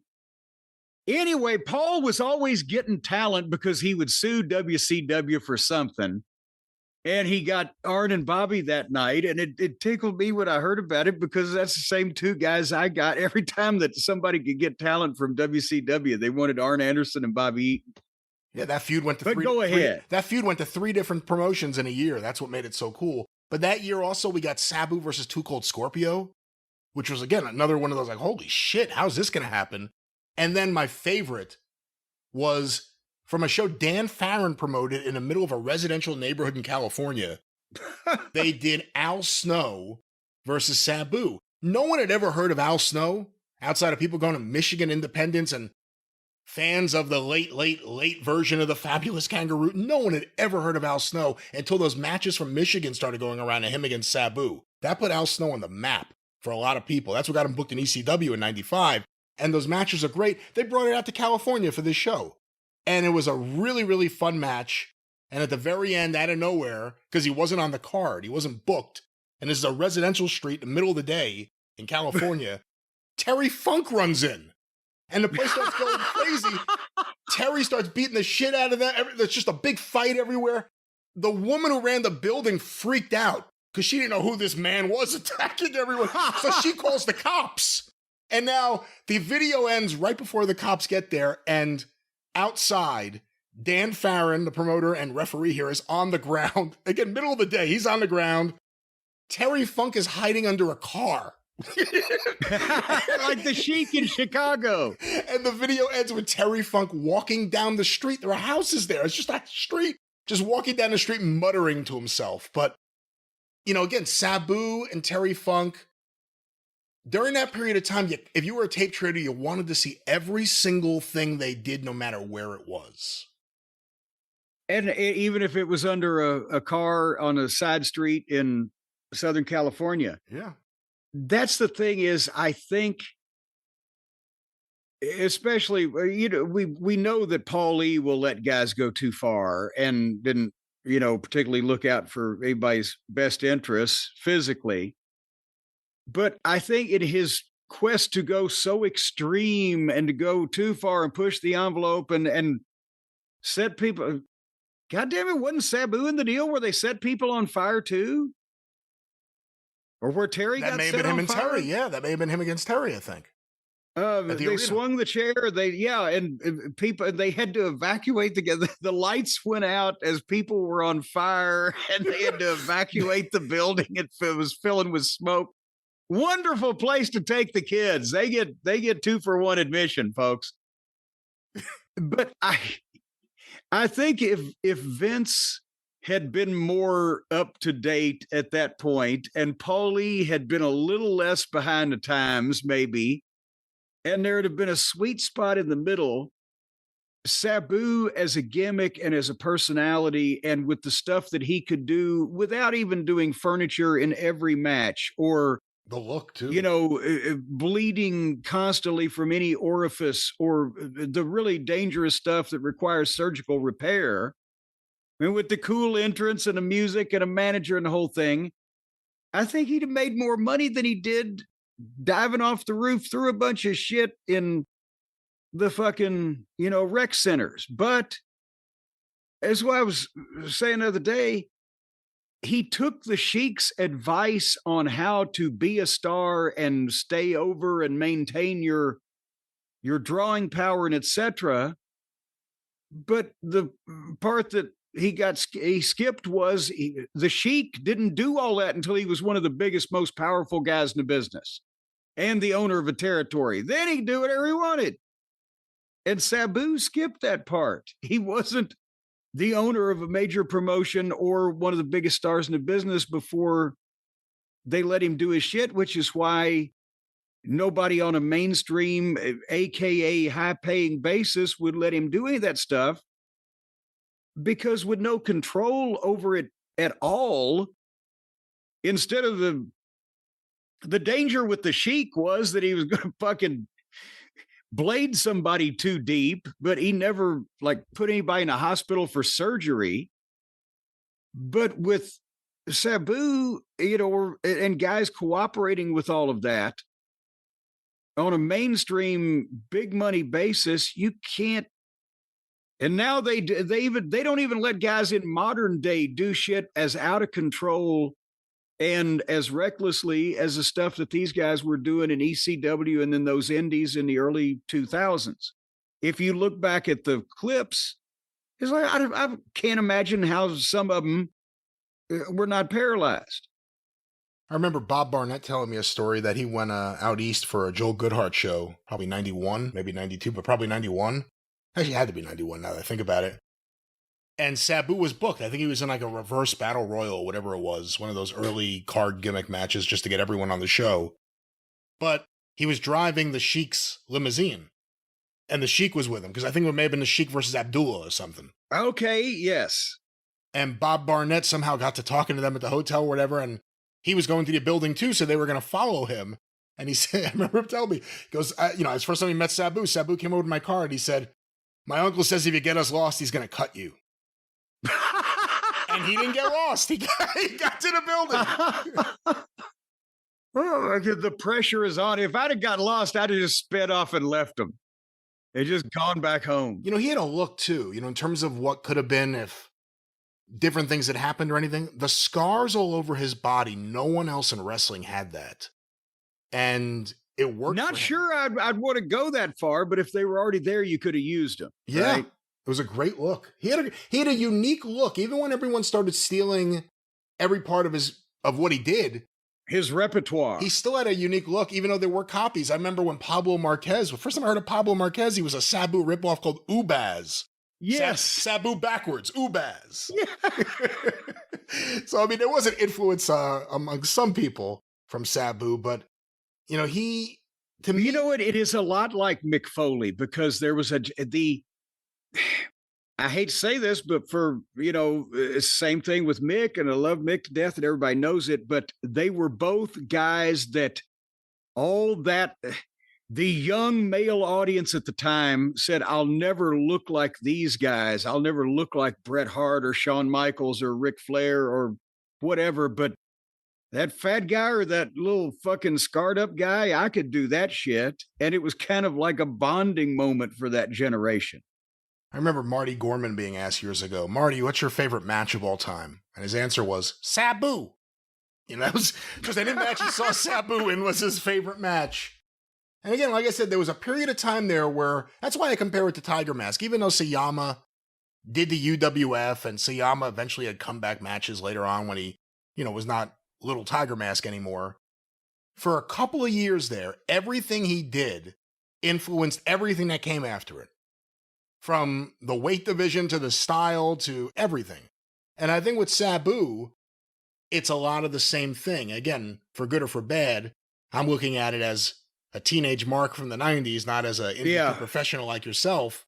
Yes. But if you look at where we are today, how much of that is directly because of what Sabu started doing in front of wrestling fans? And also, what would ECW have even been if they didn't have Sabu? Now you're fired me up to get indignant again. That's the problem. Well, in all seriousness, and I hate the fact that, again, a lot of what people were talking about over the last day or so is that he never even made a lot of big money for doing this shit and was broken down his body and etc. But with Tiger Mask, yes, you're correct in the same level of influence with a completely different style, etc. Because with Tiger Mask, you said, my God, that guy's a world-class athlete. Nobody can do that like he can. This is amazing athleticism. With Sabu, you were like, Jesus Christ, this guy's going to kill himself. And I just, because I came from the previous generation of wrestling and was trained by the previous generation from that, I was like, what the fuck? Why is anybody allowing this to go on, to be quite honest with you? But it's goddamn exciting to watch. I remember you being asked when I was probably 14 at Fan Week. If it wasn't 14, it was 15. Why don't you use Sabu? Because again, this is the period of time where he was the hottest thing. Even though he's working a lot for Paul, that may have caused the problem. And you at the time, I remember, not even talking about money or negotiating or anything. You couldn't wrap your head around what to do with him because he'd be a heel. So he couldn't exactly do everything he's doing as a heel, but you may want him to do some of those things not necessarily in an offensive way. Am I saying this in any way that makes sense? Well, yeah. See, here's the thing, and we've talked about it in different Eddie Gilbert when we were talking about the Dark Side episode. What worked in Philadelphia wouldn't work in Memphis. What worked in Memphis wouldn't work in Philadelphia, vice versa, right? And at the time for the audience, how do I bring Sabu in and introduce him when he doesn't speak as a babyface? And how does he interact with the rest of my baby faces against the fucking heels? It wasn't the indie style presentation that Paul was doing, picking up from ECW and from Joe Goodhart and all that type of thing. It was regular weekly episodic television, monthly show, territorial wrestling.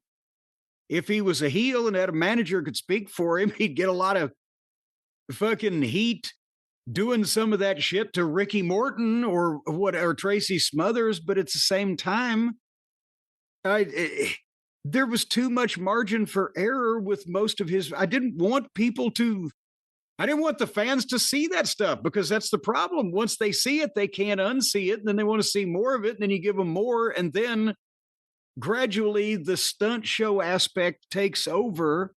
And that's what they pop on rather than the personalities and the issues and what you can give them safely.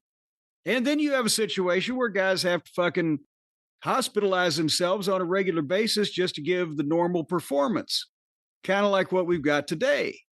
So I was trying to slow that shit down. Again, Sabu, when you look at the 90s, he's definitely one of the faces of wrestling in that era. Unlike a lot of guys that were indie stars, again, independent wrestling really changed right around the time Ring of Honor became popular. It may have started a little bit before then, but that really was like the point where independent wrestling became a different animal. But the big stars in indie wrestling were the Terry Funks, the Cactus Jacks, the Eddie Gilberts, the guys who had national TV exposure. With Sabu, it kind of started switching. It was all about buzz from smart wrestling fans trading tapes, which aren't necessarily the people that are going to fill the room, but they'll be in the room making noise while other people are discovering it. And again, for good or for bad, there are very few people that had as big an influence on everything we see today than Sabu, whether it's the tables, whether it's the lights being put out to do something. A lot of these things. Well, and now, you know what? A lot of people are going to say, and Cornette was taking a piss out of him for it. No. I took the piss out of everybody that copied it and the promoters that allowed it and the promoters that fell back on the lights as a crutch or the tables as a crutch or the people that controlled the shows not saying, okay, we're going a little too far here when we're lynching each other with fucking barbed wire around our testicles or whatever. And if Sabu was going to have that gimmick, which was the update of the Sheik, the wild hardcore guy, but instead of cutting people with a razor blade and wrapping a snake around their neck, he was throwing them through tables, then it should have been protected.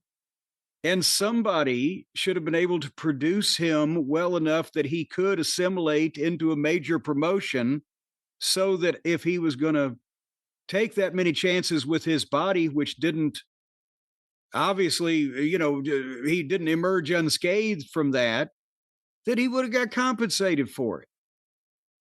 Yeah, that is one of the sad things that apparently he did not do. I mean, it's not a surprise when you think of some of the places he worked, but apparently he did not do very well throughout his career financially, or at least to the level of a top star in a major company. Although even if he did, you have to wonder if he would have still been working. I mean, we'll talk about it a little bit later. He just had his retirement match a couple weeks ago. He hadn't really worked too much in the years before then because of things that were happening physically. I mean, he had gone through a lot physically. But, like his grandfather, like his uncle, not his grandfather, his uncle, ladies and gentlemen, like his uncle, the Sheik, Sheik, I think, would have kept doing stuff. As long as someone was willing to pay, the Sheik would probably find a way to get there. No, it was Sheik. It was 70 when he did how old was he when he did the Burning Ring match in Japan? He was already 70, or was he 72? He was in his 70s when he was working for FMW, that's for sure. Yeah. So, yes, the point being, because we talked about that on the Sheik Dark Side episode, he fell on hard times financially over the last, 30 years of his life. Because of the first 40 years of his life, he established that he lived at this certain level and he couldn't downsize and have the fame taken away and not, whatever. With Sabu, he never lived at that level, but he had the Sheik's example to look up to. So it was, ah, nevertheless, Well, they liked the limelight. 60 years old, Sabu. And again, go back and watch some of the footage of him in 93 and 94 if you want to see him at a period of time where the fans had never seen anything like that before, so you get some really interesting reactions from people.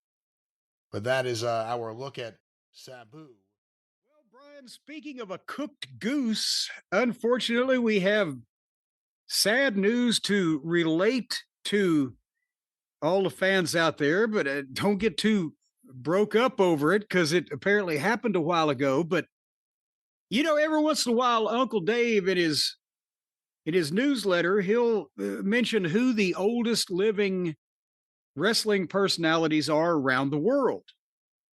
And I think there's a fellow in Mexico that's like 102 years old, and Bob Caudle, bless him, is like 95 this year, I think, and he's just a wonderful human being. But the oldest American wrestling personality for the last number of years living has been listed by Uncle Dave as Cowboy Bob Ellis, who this year, whenever his birthday would turn 96.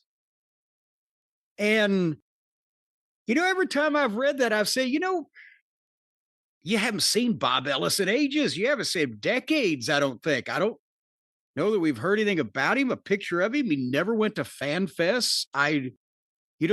That's odd. Everybody else from his generation made some kind of appearance. A poor fella.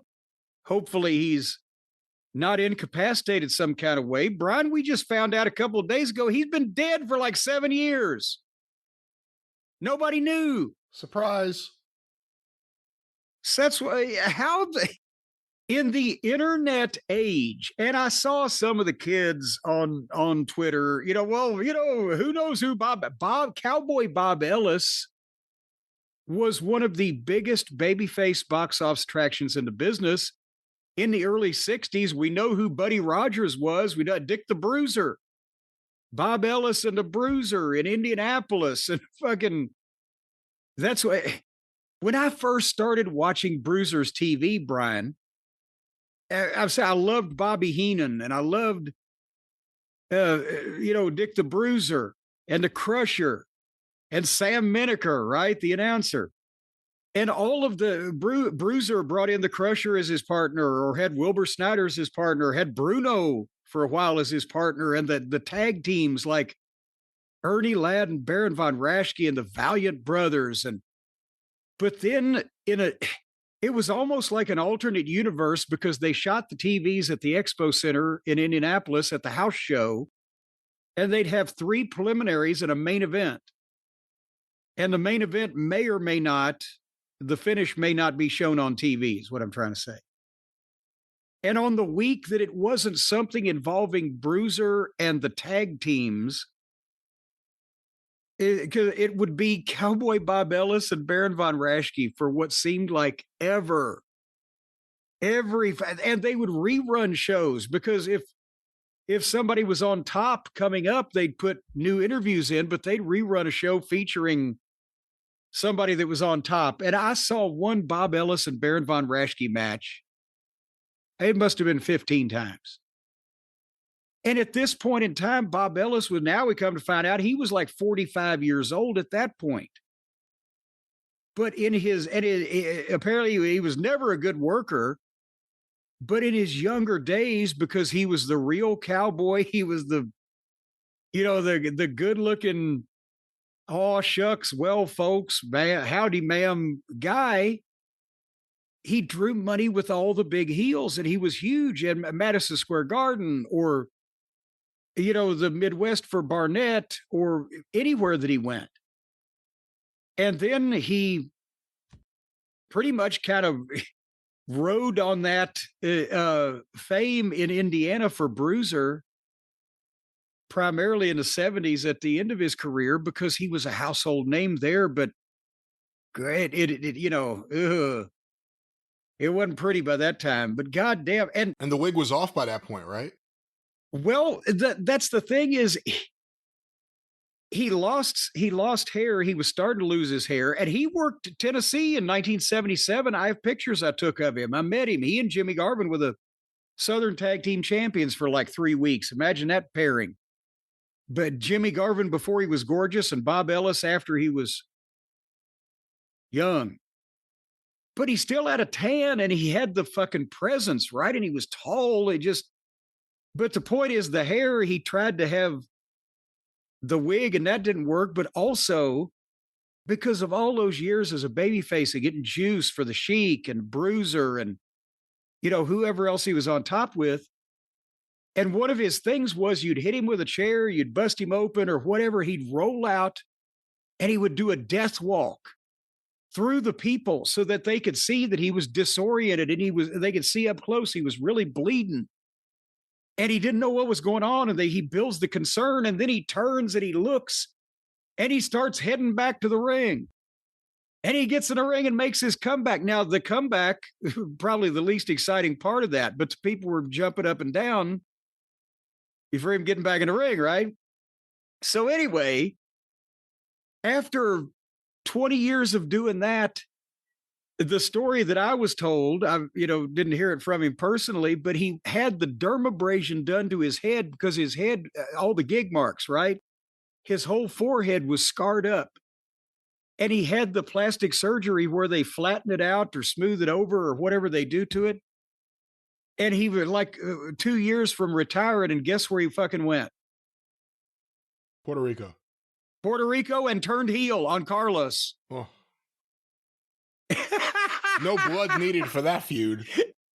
So he's a little early with that surgery. But anyway, point being, one of the biggest babyface stars of that generation. Everybody else has been accounted for.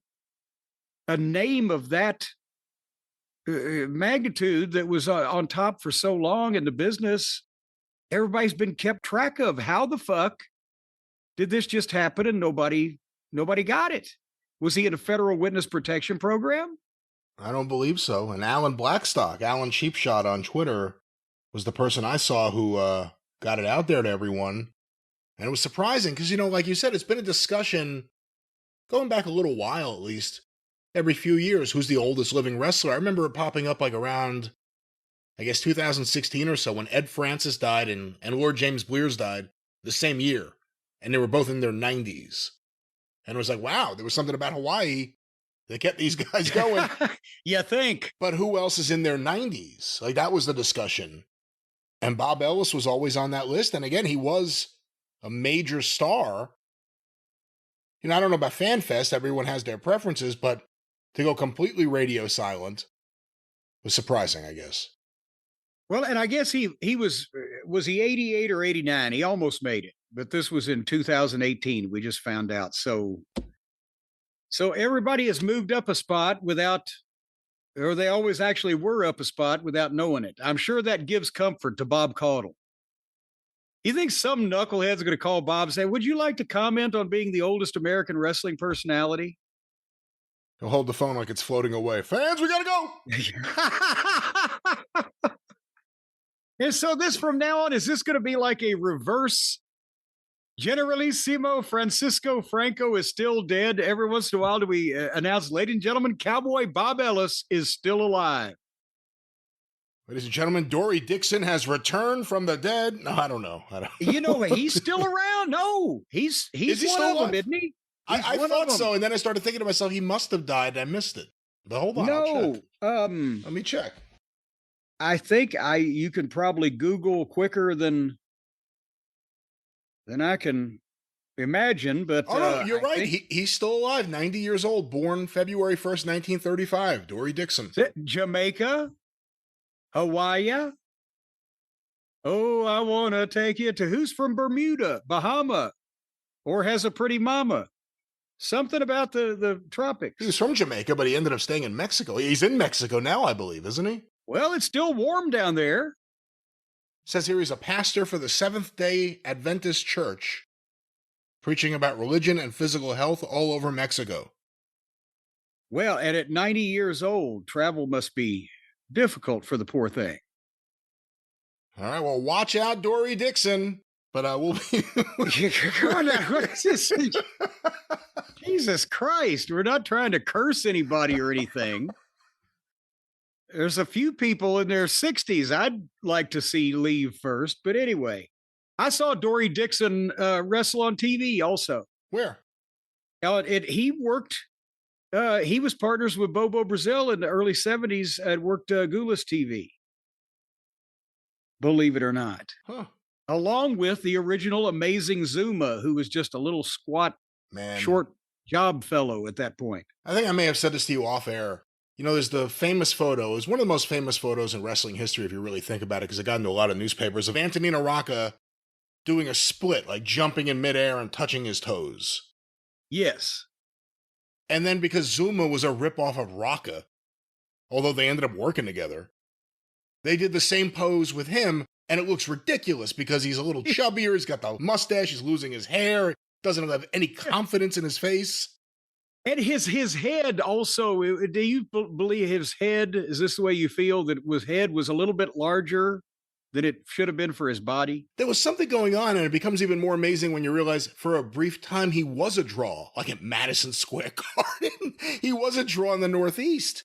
At the same time, Pfeffer was doing all of his things when Rocca was there, and then they all worked together.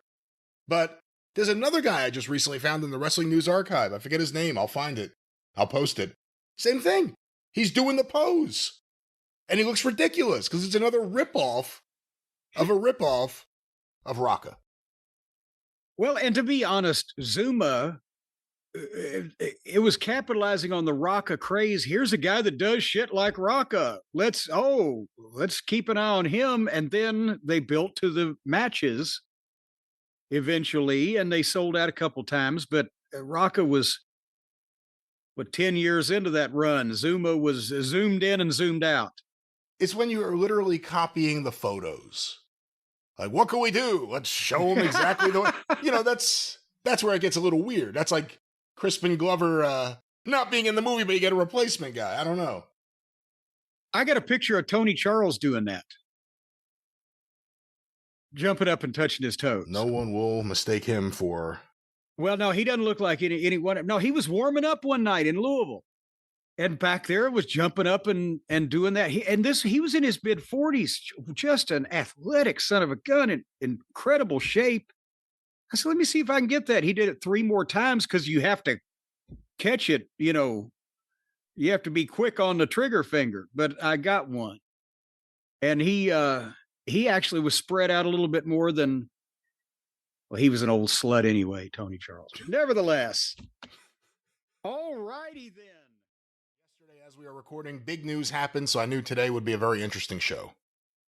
Well, and we can't do anything else but lead with this because of the magnitude of the situation, which, had been rumored for some time and had been shot down.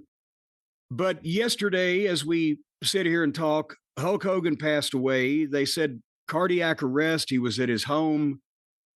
He was 71 years old.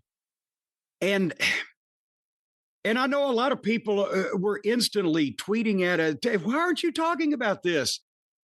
It's been not even 24 hours, I don't believe, since the news came out. And when I heard about it a few hours later, I had a face full of Novocaine from sitting in a dentist chair. So we have tried to regroup and think about this as best we can. So we don't need to be the news breakers. We are commentators, and we'll try to analyze things a little bit for the good and the bad. But,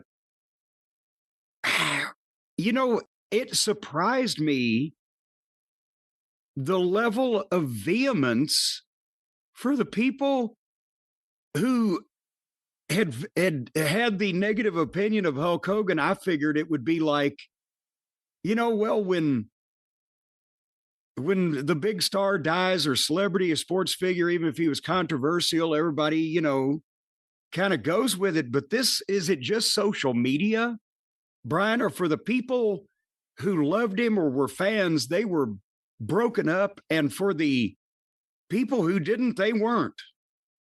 Is it just Twitter? I haven't talked to anybody personally about it, but what the fuck? I don't think it's just Twitter. I think Twitter certainly magnifies everything a whole lot more, but it's a complicated legacy. There's the legacy and the life of Hulk Hogan, the character. And then there's Terry Bollea, the person who played the character of Hulk Hogan. And, you know, it's certainly a legacy that's taken a lot of hits, a lot of them self-induced over the last 20 years. But a lot of the reaction I saw, and I know a lot of what I was feeling, because, you know, we've had a lot of fun on this show talking about, laughing about the various stories that he would concoct or the things that he would say in these interviews.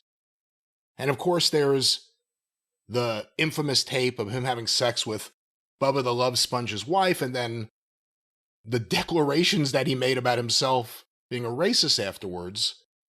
You know, there's all these things, and there's also at the same time this guy that for a lot of people was the entry to pro wrestling. You know, I became a big fan in '89, and I already knew who a lot of the guys were because of Hulk Hogan's Rockin' Wrestling when I was 6, because of the figures that got to the stores when I was 5. I had a Hulk Hogan and Andre the Giant action figure before I ever saw them, before I really knew too much about them. And I think for a lot of people, especially my generation, my age group, Hulk Hogan was not only the biggest star of a generation and the face of WWF, but he may be the actual reason you first became aware of wrestlers or wrestling. And I think for a lot of people, the people who still get chills thinking about the Andre the Giant body slam at WrestleMania 3 in '87, the people who still remember the big Saturday night's main events and all the big moments, even the WrestleMania match with The Rock, what a special series of moments that was. It's a tough thing to weigh all of those positive memories and experiences with the conduct, the words, you know, again, and it wasn't just the Bubba thing. Meltdown. Yeah, I mean, remember, you know, when his son Nick got into that accident, and forgive me for not knowing all the details, the person riding with him was a vegetable pretty much from that point forward. Yeah. I mean, there was a big issue. Then there was a tape of like Hulk Hogan going to the prison and, you know, basically, you know, making themselves the victims, not the victim. Well, so I mean, there's a lot of things like that, but again, you know, it's hard. You know, there aren't a lot of examples. He wasn't a murderer like OJ, so you can't really say like, you know, look at when OJ died. But it's hard. I think a lot of the mainstream stuff I've seen is kind of focused on, I don't want to necessarily say the positives, but the realities of the magnitude of his star. But everyone does address the scandals. I mean, he brought down Gawker with that lawsuit that Peter Thiel funded. So it's not like he wasn't always in the middle of stuff, but it's a complicated legacy to kind of weigh. He learned very well in the wrestling business, the old-fashioned wrestling business, of how to promote himself, make himself bigger, make himself more important in the days when you couldn't just readily poo-poo a bullshit story and didn't realize he had done so much mainstream publicity where the host or the interviewer or the people involved had almost no knowledge of the inside of the business or even the business in general, that he could just say shit, and he got used to that. And then it came back to bite him as far as the stories that we've made fun of and etc. And the books that he wrote that easily, you know, disprovable, but to the kid that was a fan in those days and then didn't know anything about wrestling for 20 years, he buys Hulk Hogan's book and he buys the whole thing. But there's also a third segment. You talked about the people who, you know, who loved him and were introduced to wrestling, the fans and or the, you know, people on the other side. As controversial as he was, and as many people as he had been involved in at least somewhat double crossing or, you know, creative controlling or maneuvering or whatever, you saw from a lot of people in the business. They loved him. There were people that loved him in the business, as well as people who were like, Jesse Ventura. Yeah, I'll give you a great example because I thought about this.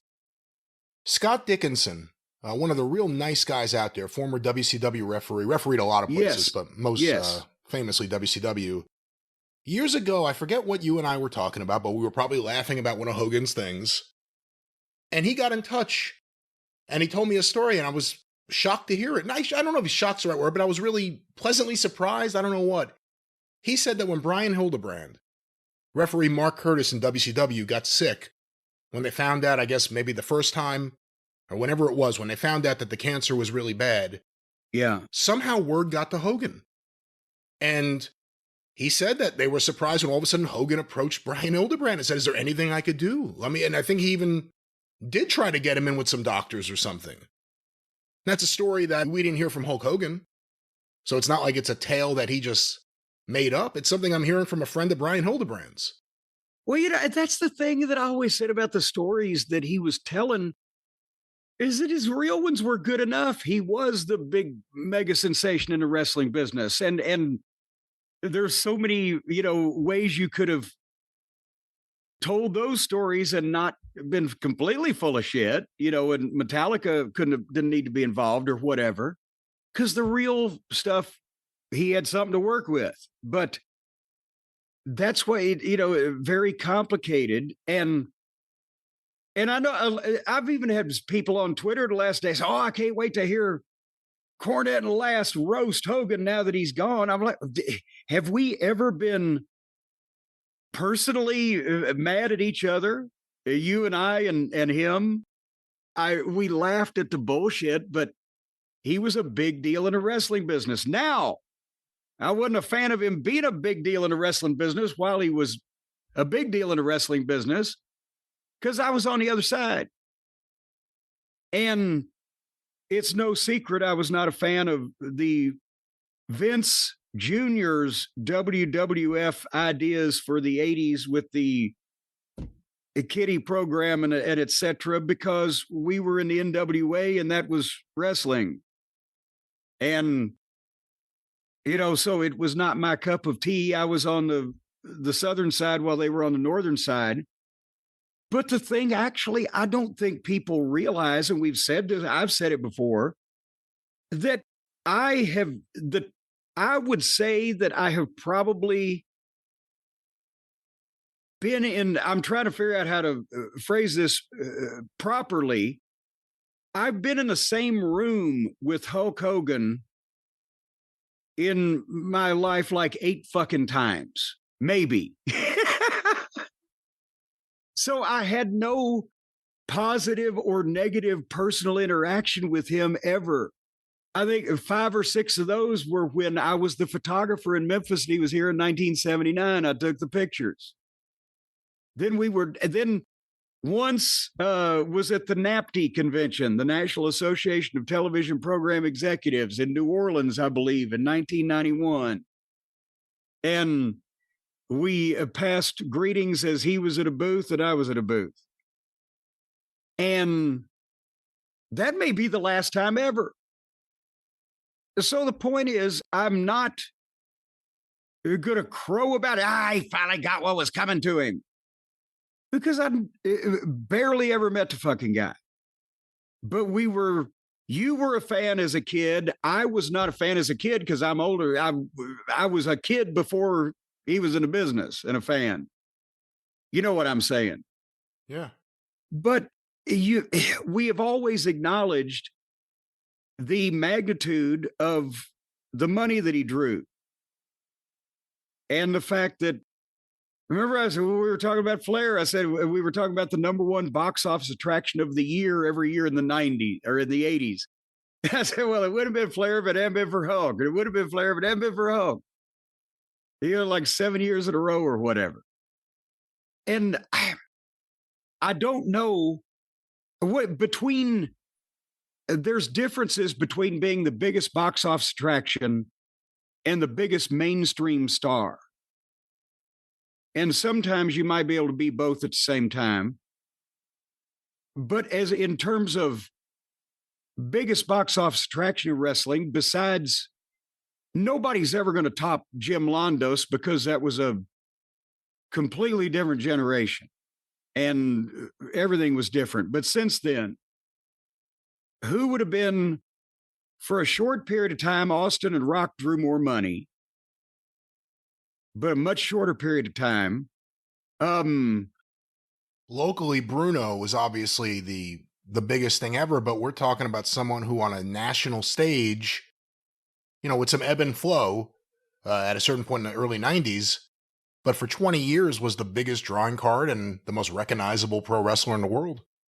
Well, and even Gorgeous George, while he at one point, the name Gorgeous George, then the image of the blonde guy, Gorgeous George, because of the early network TV, more people may have known who he was at a period of time in this country, but he didn't draw the money and it didn't last nearly as long.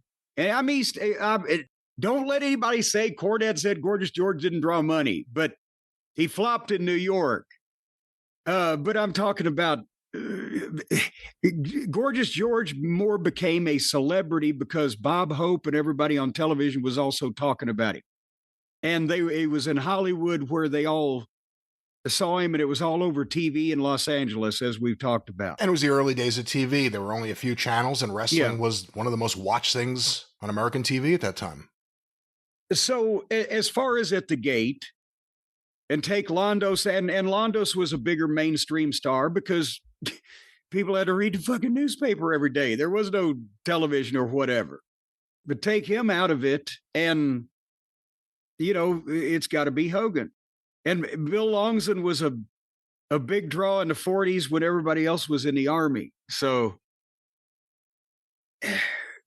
that's why I think it for a lot of people, it's been kind of sad. The ones that really liked him and were fans, or probably even the guys that liked him, his friends in the business, probably at some point were rolling their eyes at all the things he was getting into that were, it's ended up like it has, where there's memes of Hogan walking through the pearly gates and there's God and he's black. And it's like, what? Jesus, that's harsh for a guy who never actually fucking went to jail for fucking anybody up or anything. It's the fact that he said on the tape that, we're all racist, or I'm a racist to a point. Whatever he said, it was a declaration that he never walked back completely. I mean, when he made the big apology to the WWE locker room, and again, a lot of wrestlers. Well, he did. It wasn't an apology. It was a warning. Don't get caught saying stupid shit. Be careful on social media was like his message. Don't let them know what you really think. So, I mean, that's where, people really lose it for Hogan. There are a lot of fans out there who really, really grew to dislike him because they grew up feeling the opposite way. And then all of a sudden there's a secret video of him throwing the N-word around, saying things about his daughter dating an African-American, and then declaring himself a racist while cheating on his wife or whatever it was with the guy's wife who was filming. I mean, the whole thing. Well, come on now. To be fair, with what we've learned about his wife afterwards, wouldn't you been trying to fucking find another goddamn country to live in or something? Well, the point is, it was all out there, and Hogan, I don't know how big things would have been. Let me rephrase that in English, ladies and gentlemen. I don't know if an apology, a genuine, heartfelt one, would have changed everyone's opinion, but it would have gone a long way, especially amongst people in the wrestling business. Because that's the other thing you started seeing was a lot of, like, let's say, the contemporary WWE wrestlers. AEW, remember AEW banned Linda Hogan, and it wasn't like the people there weren't thinking, Hulk Hogan too.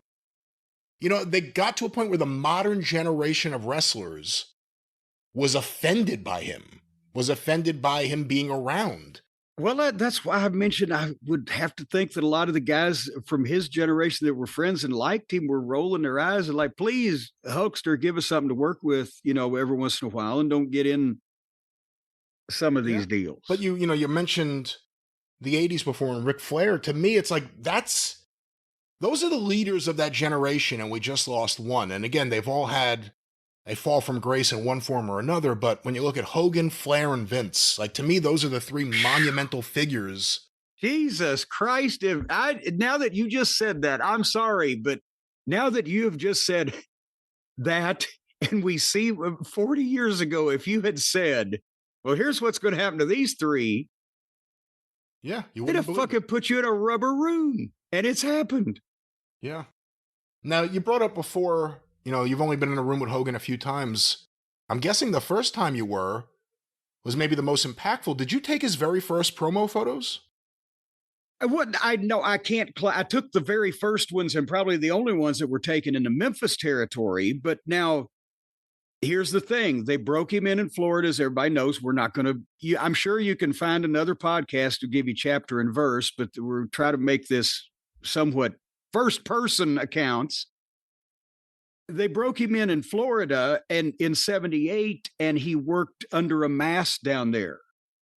So I don't technically know if he'd had any pictures taken of him barefaced because he was the Super Destroyer or whatever, right? Yeah.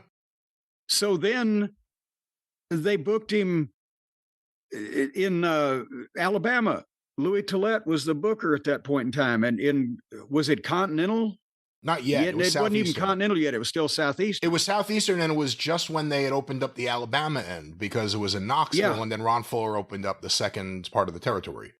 And so it used to be the old Gulf Coast territory and the fields and et cetera. But nevertheless, because it was next door to Florida, so they booked him over there. And about 6 weeks later is when Jared booked him up here. Well, and see, here's the thing. At that point in time, in April, May of 1979, Robert Fuller was still booking Memphis for Jarrett.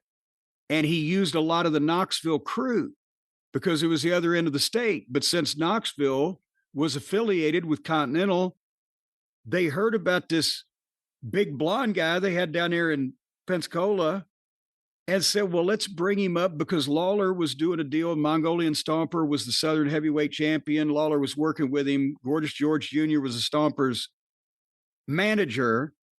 And so Lawler brings in a mystery wrestler into the Mid-South Coliseum to face the Mongolian Stomper for the title. And it turns out to be Terry Boulder, Terry the Hulk Boulder.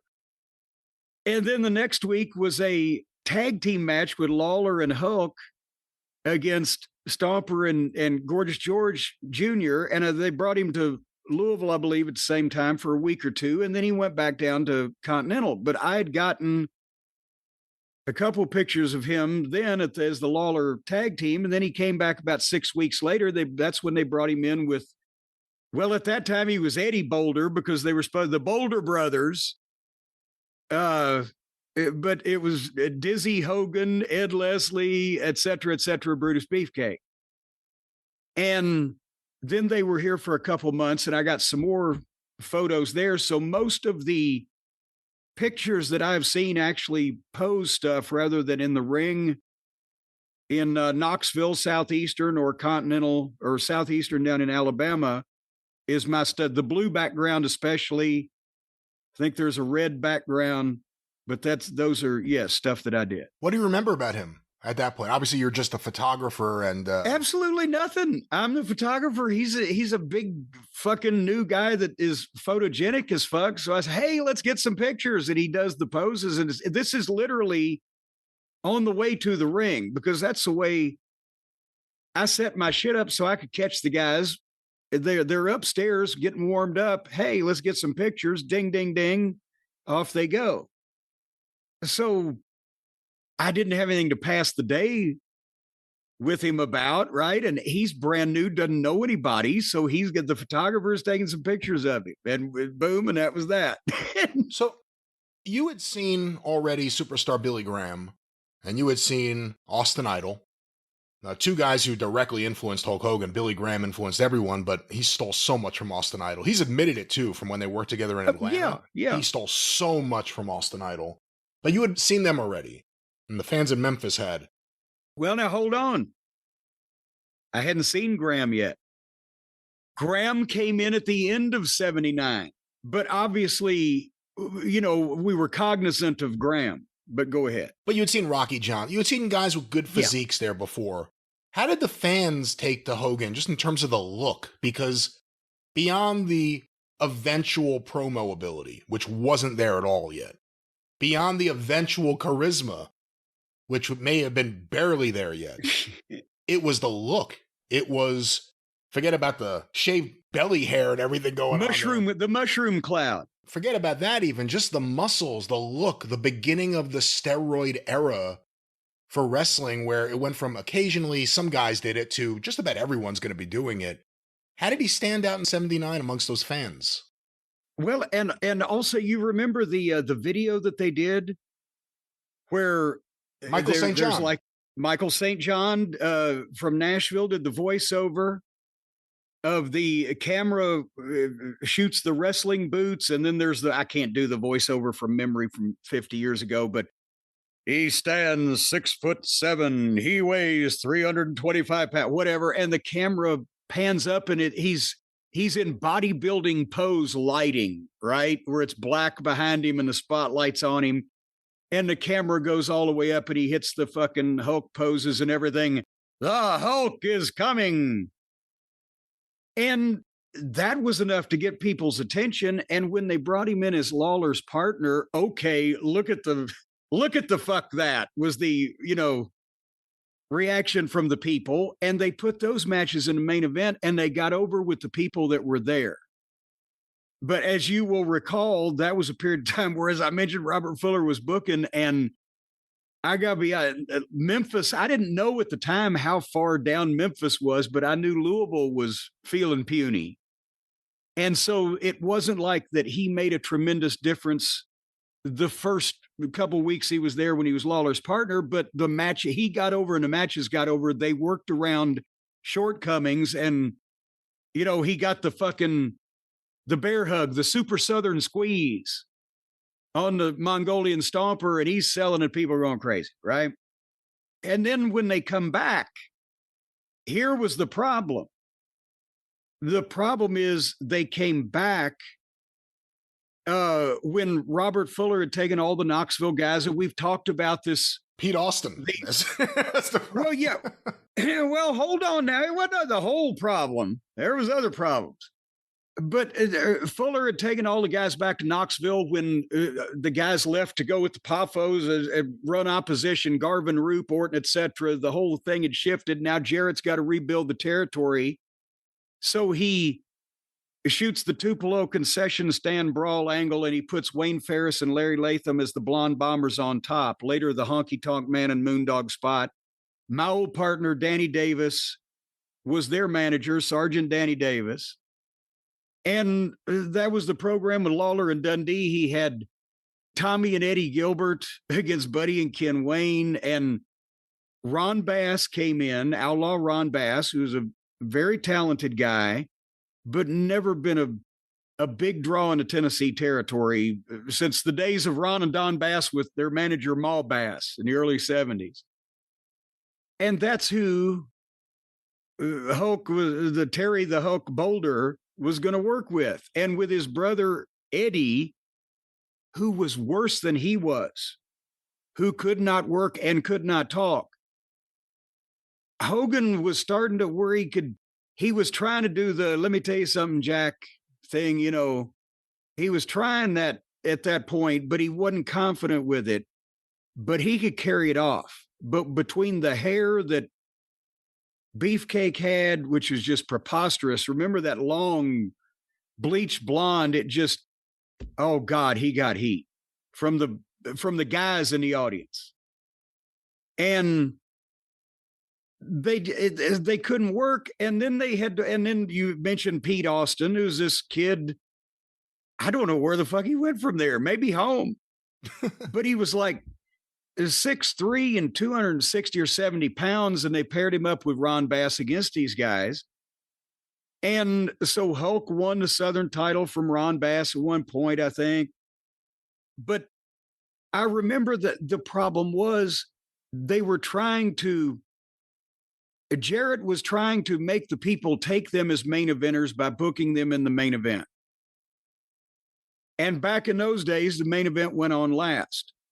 And the classic example of how that it didn't work was the night that the WFIA convention, the fans convention, was in town in July of 79, right? That's the night they got to see the future of wrestling in two different ways. Maybe they didn't realize it. The theme music for the Freebirds and then Hulk Hogan. Yes, but what stole the show was the past of wrestling. Because the Freebirds worked with Lawler and Dundee, and they did what they did, and people were happy with it, right? And the entrance was cool. You know, no doubt. Me and Brian Hildebrand kneeled down ringside together watching that. And the last match was Terry and Eddie Boulder, the Hulk. They usually wrote the Hulk and Eddie Boulder because that was cooler, but against Ron Bass and Pete Austin with Danny Davis. No, I'm sorry, he wasn't their manager yet. But Ron Bass and Pete Austin in a tag team match. And the match in the middle was Wayne Ferris, Larry Latham, and Danny Davis in a 3-on-2 handicap match against Jackie and Roughhouse Fargo. Jackie Fargo hadn't been in Memphis in 2 years. It'd been 4 for Roughhouse. And they tore the fucking house down, literally. The tables were turned over. Fargo was kicking the legs off that oak table to fucking bash him over the heads with. The fucking Roughhouse went crazy. And after that, here comes Terry and Eddie Boulder against Ron Bass and Pete Austin. The people kind of, there was trickling in the aisles of like, let's beat the traffic. And I mean, it had drawn, there was 7,000 people there that night, which was up from what Fuller had been doing a month, 6 weeks beforehand, but they all came to see the Fargos. It's the same thing that happened when Zulu was on top with, was it the Stomp? Yes. Yes. You said 4 years earlier. Was it 4 years earlier when that happened? Yes. That was 1975. They sold out 3 weeks in a row, but he wanted to put Jarrett's philosophy was put the Southern heavyweight title match on last. So Stomper and Zulu had 3 straight sellouts with the Fargos underneath. All 3 Fargos that time, Jackie, Don, and Roughhouse. Jackie, Don, and Roughhouse is what I'm trying to say. Nuthouse, yeah. Sometimes known as Nuthouse. So, I mean, that's Memphis, and he goes from there to Georgia, becomes Sterling Golden. No one's surprised to hear that he was a favorite of Jim Barnett's. And now wait a minute. Remember, at that time, let's back up a second, because when he was working in the Alabama end of Southeastern, when he was first coming up for Jarrett, that's when they did the angle with him and Andre the first time. The arm wrestling where they turned the table over and blah, blah, blah. And because they had dates on Andre in Southeastern. So not only by the time that Hogan went to work in Atlanta for Barnett in late 79, early 80, that's when Barnett was annexing Knoxville. Ron Fuller said, well, fuck, these guys have fucked up my whole territory. And so they started using the Georgia talent. So Hogan and Andre had some matches, not only in Alabama when he first got started, a handful, couple, whatever, but they sold out Dothan one night, which was unheard of. But also they worked with each other in Knoxville before they'd even worked with each other in Atlanta, or then later on in the Superdome and, the big shows around the country, Shea Stadium. Yeah, that's what's crazy. If you look at the show you just talked about in Memphis, the summer of 79, 1 year later, Hogan and Andre do the Superdome for JYD versus Michael Hayes as an attraction brought in by Watts. And then the Shea Stadium show, which, I mean, it's really incredible, 1 year after that Memphis show, how many big crowds, not just Hogan, but the Hogan-Andre package was in front of. Well, and see, think about this, by 1981, he's already had, a run in New York, or is in the middle of his run in New York. And a matter of fact, Saw him in 1981 when I was in Memphis when he came in the one shot to work with Lawler when Jimmy Hart was bringing in all of Lawler's old nemesises and nemesi to face him, and he came and did that one shot. They would always show that footage, and because Lawler didn't pin him, they would never show the finish. Yes. It would, and a DQ was flat at that point, but then Lawler got a hold of Jimmy Hart and people went crazy and blah, blah, blah. But nevertheless, in those 2 years, he had gotten confidence because he was a smart guy, especially when it came to what was getting him over, what was best for him. He picked that up quick because he worked with all those top guys in that first 2 years, was exposed to all. He was partners with Jerry Lawler. They have to learn something, even for 3 weeks. He worked with Harley, I think, in '79, didn't he? Well, but then he's in the ring with Andre, and he's working for Jerry Jarrett, who he, always kind of acknowledged that was a big help to him. But he's working in Atlanta around Jim Barnett, even if they did name him Sterling Golden, and then Vince Senior, and in the ring with the talent up there. So he was able to pick up. He was never going to be Flair as far as a in-ring performer, but for a guy that size that looked like that, he was able to pick things up quickly on how to either be a heel or later on how to be a babyface. And I mean, hulking up, if he'd have been wearing a strap, he'd have been a Lawler dropping a strap. Yes, see, there's always been debate about where Hogan picked up certain things. Like, it's obvious that Hulkamania was because of his exposure to Idolmania when Austin Idol was doing that in Georgia. The superstar Billy Graham style promos, calling everyone brother, this and that, you can kind of see that. The hulking up, you've heard people say was Lawler. You've heard some people say it was the Crusher. Well, it could have been any babyface because, see, that's the thing. It's not like Lawler invented that concept either.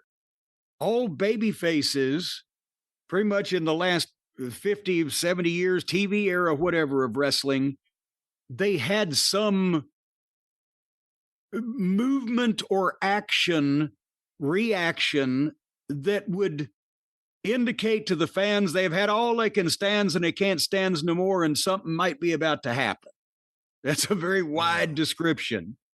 But again, this is where, and it's some Dusty too when he was a babyface in Florida. Yeah, I was going to say Dusty. When he'd start wagging that finger, right? And Hogan's watching that, and he's partners with a guy that fucking gets pickled and fucking straightens up and turns away. But of course, he didn't do anything like Lawler did, in my opinion, but the same principle.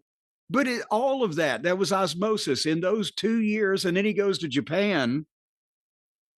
And he's in a different situation there, but he commands huge money because look at the fuck that. Over there, he's a giant American. Well, part of the story started happening in Japan. Now, I mean, the biggest example is certainly Minneapolis, the AWA. The fans turned him. The fans started accepting him. And again, he stood out in that era when you first started really seeing the physiques. Kerry Von Erich wasn't as physically imposing in '81 as he would be in '84. Like, it was just the beginning of that era. And Hogan went everywhere the first time as a heel. And the fans started really liking him. And he kind of, again, it's an era changing. Obviously the movie, and we'll get to that in a little bit, was a big deal. But Vince brings him in, Vince Sr., gives him the name Hogan. Eventually the Hulk thing would cause a problem at Marvel Comics because they own the rights to the Hulk. And they would, remember, back then he was the Incredible Hulk Hogan once he started getting going. Yes, later he became immortal, but he was incredible. Well, literally, they weren't legally allowed to call him the Incredible Hulk Hogan, and Marvel Comics got a percentage of all sorts of things throughout the Hulkamania era. It's pretty incredible. But he goes up there. Do you remember who was the president of the Hulk Hogan fan club? Oh, my God. Wasn't it Mike? Yes. Help me. Mike O'Hara. Mike O'Hara. O'Hara was. Sorry, Mike. He told me that he was on 605 once and he had a problem a few years later because he was doing this fan club. And he says he was one of the people that right after the '79 WFIA convention brought photos of Hulk Hogan to the office. A lot of people have said that they had, submitted photos of Hogan and recommended him. He says he did it. And he was interviewing Hogan's parents. It was a real fan club. WWE sent him legal notices to shut it down, and he just kept responding. Ask Hulk Hogan.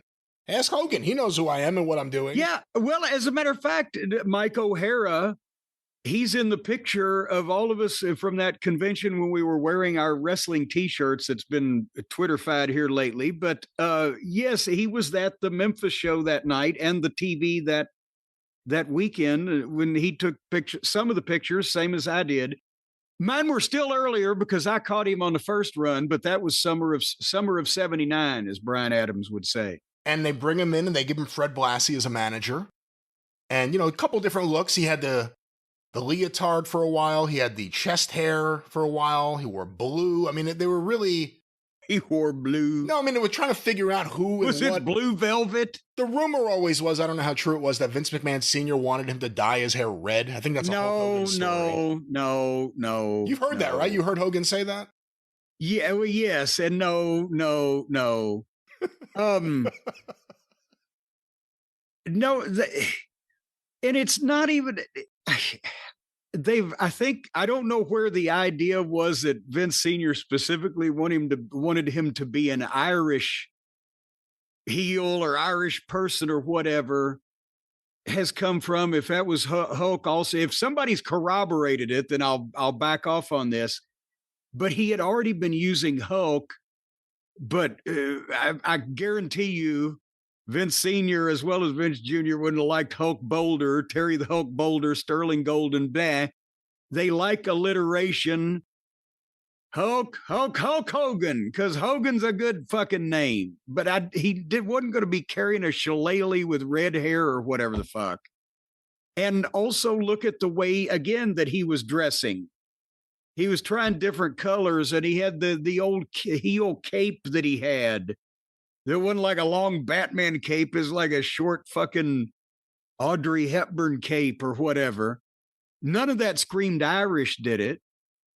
It was an alliterative name that looked good on the marquee. And here's the Hulk Hogan, and you could hear him as a heel. I can see Vince Sr. acting it out, or Vince Jr. acting it out if he was envisioning the name as a heel name, and his name's Hulk Hogan. And he's huge.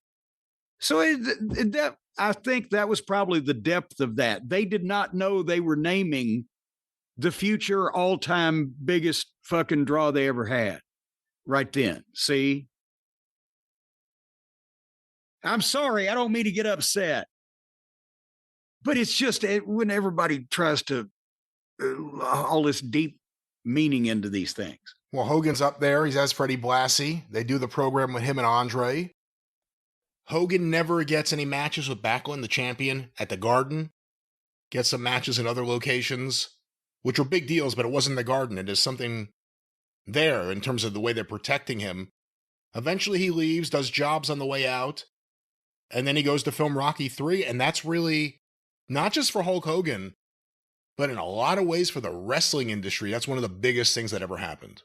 Well, yeah, because, and obviously I saw Rocky III in theaters when it first came out, not just because there was a wrestler in it, but because you went to see all the goddamn Rocky movies at that point in time.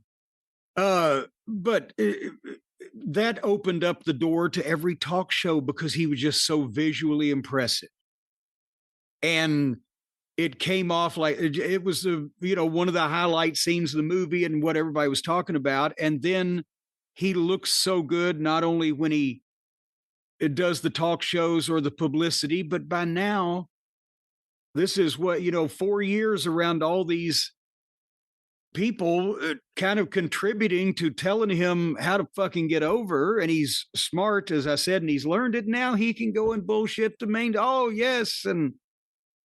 And that was publicity that most wrestlers didn't get in those days, because even if they were drawing the same kind of crowds, they didn't look like that. And they didn't have that visibility from being in a movie that would lead to those doors. And then, to be honest with you, a lot of them wouldn't have been able to, capitalize on it.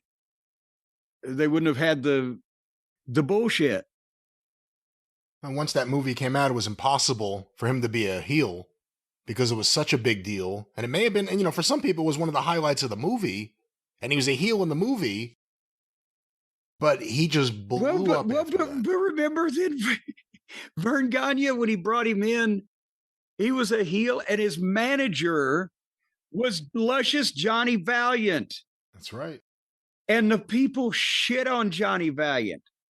I was in the business by that point, and Bockwinkel, as a matter of fact, was coming down to Memphis in '83. I'm pretty sure that's, but because I'd always been a big fan of the Valiant brothers, but it didn't work. And people were cheering him anyway, but they were ignoring Johnny Valiant. And I'm sure the baby faces were like, what the fuck? Don't book me with this fucking guy. You bury me. I don't know what to fucking do. When I was younger and I would see footage of Johnny Valiant as a manager, like throughout the 80s, that was one of those moments where I would say, one day I'll be an adult and these promos will make sense. And they still make no sense. I have no idea what he's saying, why he's saying it, or what it's about. See, here's the thing. Just as a side note here, and then we'll move on. The Valiant brothers worked because Jimmy was the Valiant brother and Johnny played off Jimmy. And Johnny was just saying a lot of those incomprehensible things in between Jimmy taking breaths. And remember how the Chain Gang, remember Don Fargo and when they were the Dillinger and Frank? Yeah. Frank Dillinger, when they did those promos in Indianapolis, it kind of worked as long as Jimmy was there. But when Johnny was talking on his own, he was just still doing the shit that he used to do in between the guy that was talking to you for real. When it was Johnny and Jerry, you're like, oh, I hope Lou Albano speaks up here. Yes, and someone needs to stop this. But nevertheless, back to 82. Back to 82. So now Hogan's making a tremendous amount of money to begin with, 82, 83. He's in the AWA. He's in goddamn Japan, the high-profile matches, the stuff with Inoki. And he's probably already one of the highest-paid guys because they're selling out in Minneapolis. And it was the biggest business they ever did in AWA history, 82, 83. All on the back of, I shouldn't say all, but a lot of it on the back of Hulk Hogan. It really was a package in a lot of ways, but Hulk Hogan was the one who really boosted things. He started, I don't know when he started making $10,000 a week in Japan, in 83, but think about how much money that is. He was making that much money in 83 and then flying to Minnesota where they already had a light schedule. I mean, he was really living the life at that point. Well, yeah, that's why Bockwinkel stayed in Minnesota for 15 years, 20 years, whatever it was, because they only worked 15 days a month and they were mostly big towns. And around this period of time, he had started dating Linda, the future Linda Hogan. She was from Southern California, but I believe she moved with him to Minneapolis after he proposed to her or whatever it was. So, I mean, everything's kind of coming together. The AWA is obviously feeling like everything's great. And right around this same period of time, Vince McMahon Jr., a lot of people didn't realize he was already in charge. He'd already bought the company, starts making his moves. And, we've talked about it a lot in the past. The options. Who's going to be the guy to go national with? You need a guy. Is it going to be Backlund? No way. Snuka had just killed his girlfriend. And before that had beat her up and beat up a bunch of dogs and cops in a hotel. Probably a disqualifier. Probably a disqualifier. Vince has said himself recently in his documentary, and years ago, he told Brian Solomon in an interview he conducted in like 2003 or 4, whatever it was Dusty. If it wasn't going to be Hogan, it wouldn't have been Kerry Von Erich. Couldn't have get Kerry Von Erich, to be honest with you. It was going to be Dusty.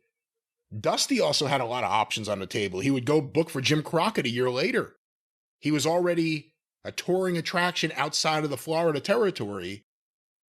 But Hogan, if you look at the way the decade would proceed and the things that would happen and the look, Hogan was certainly the right guy for Vince McMahon Jr. at that time. Oh, yeah. And he knew it. And while working for the AWA is when he sent Steve Taylor to make his move. Well, and the photographer, it was Steve Taylor. Yeah. I was outside that.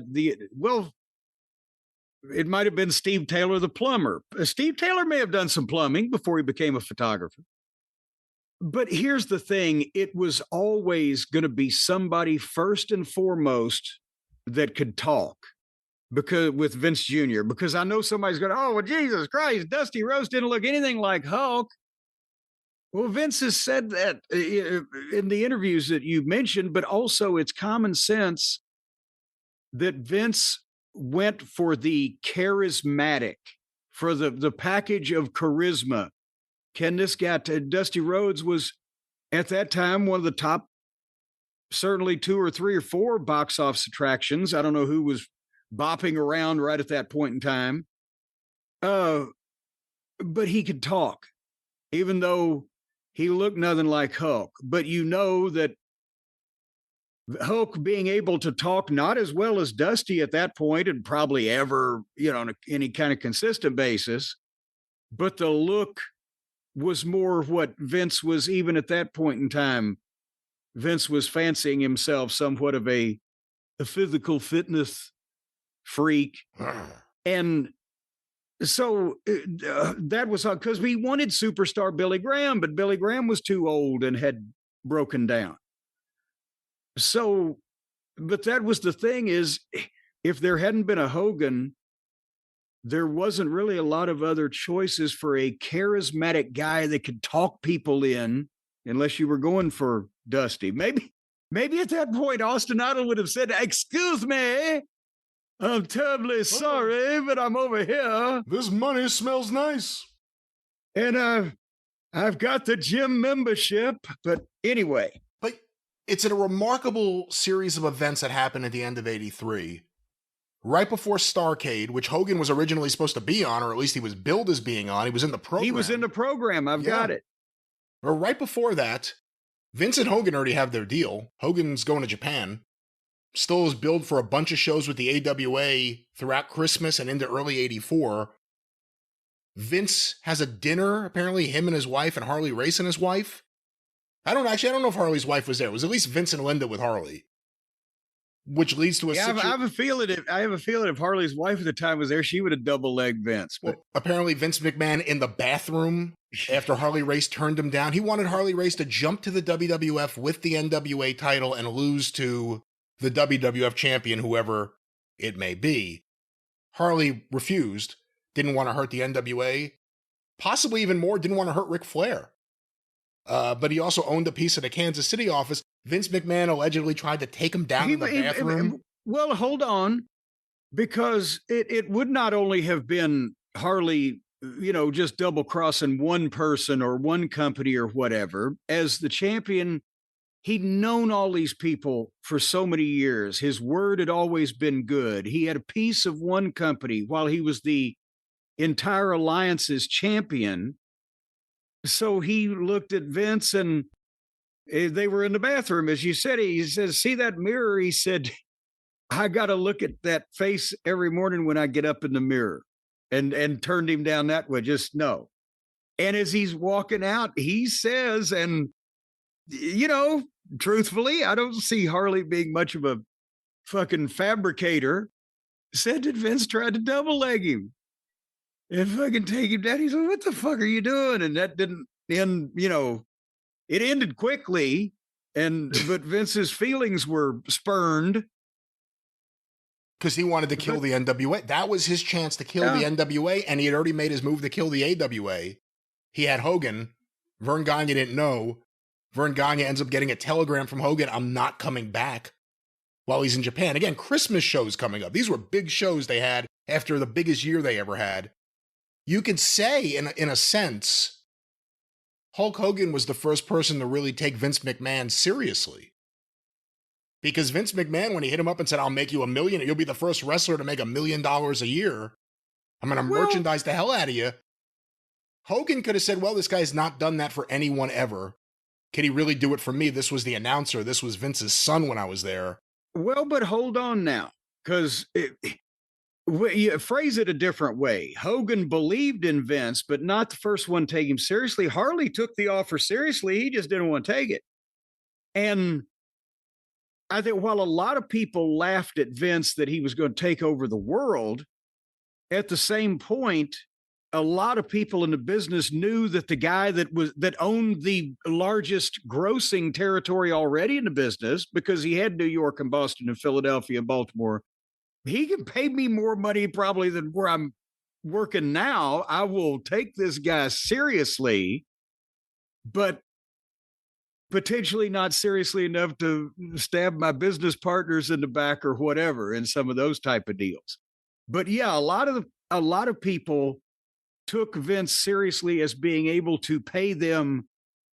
They did. I don't think many of them believed he was going to take over the goddamn wrestling world in the next 10 years or whatever, but they knew he could pay them a wonderful amount for a short period of time.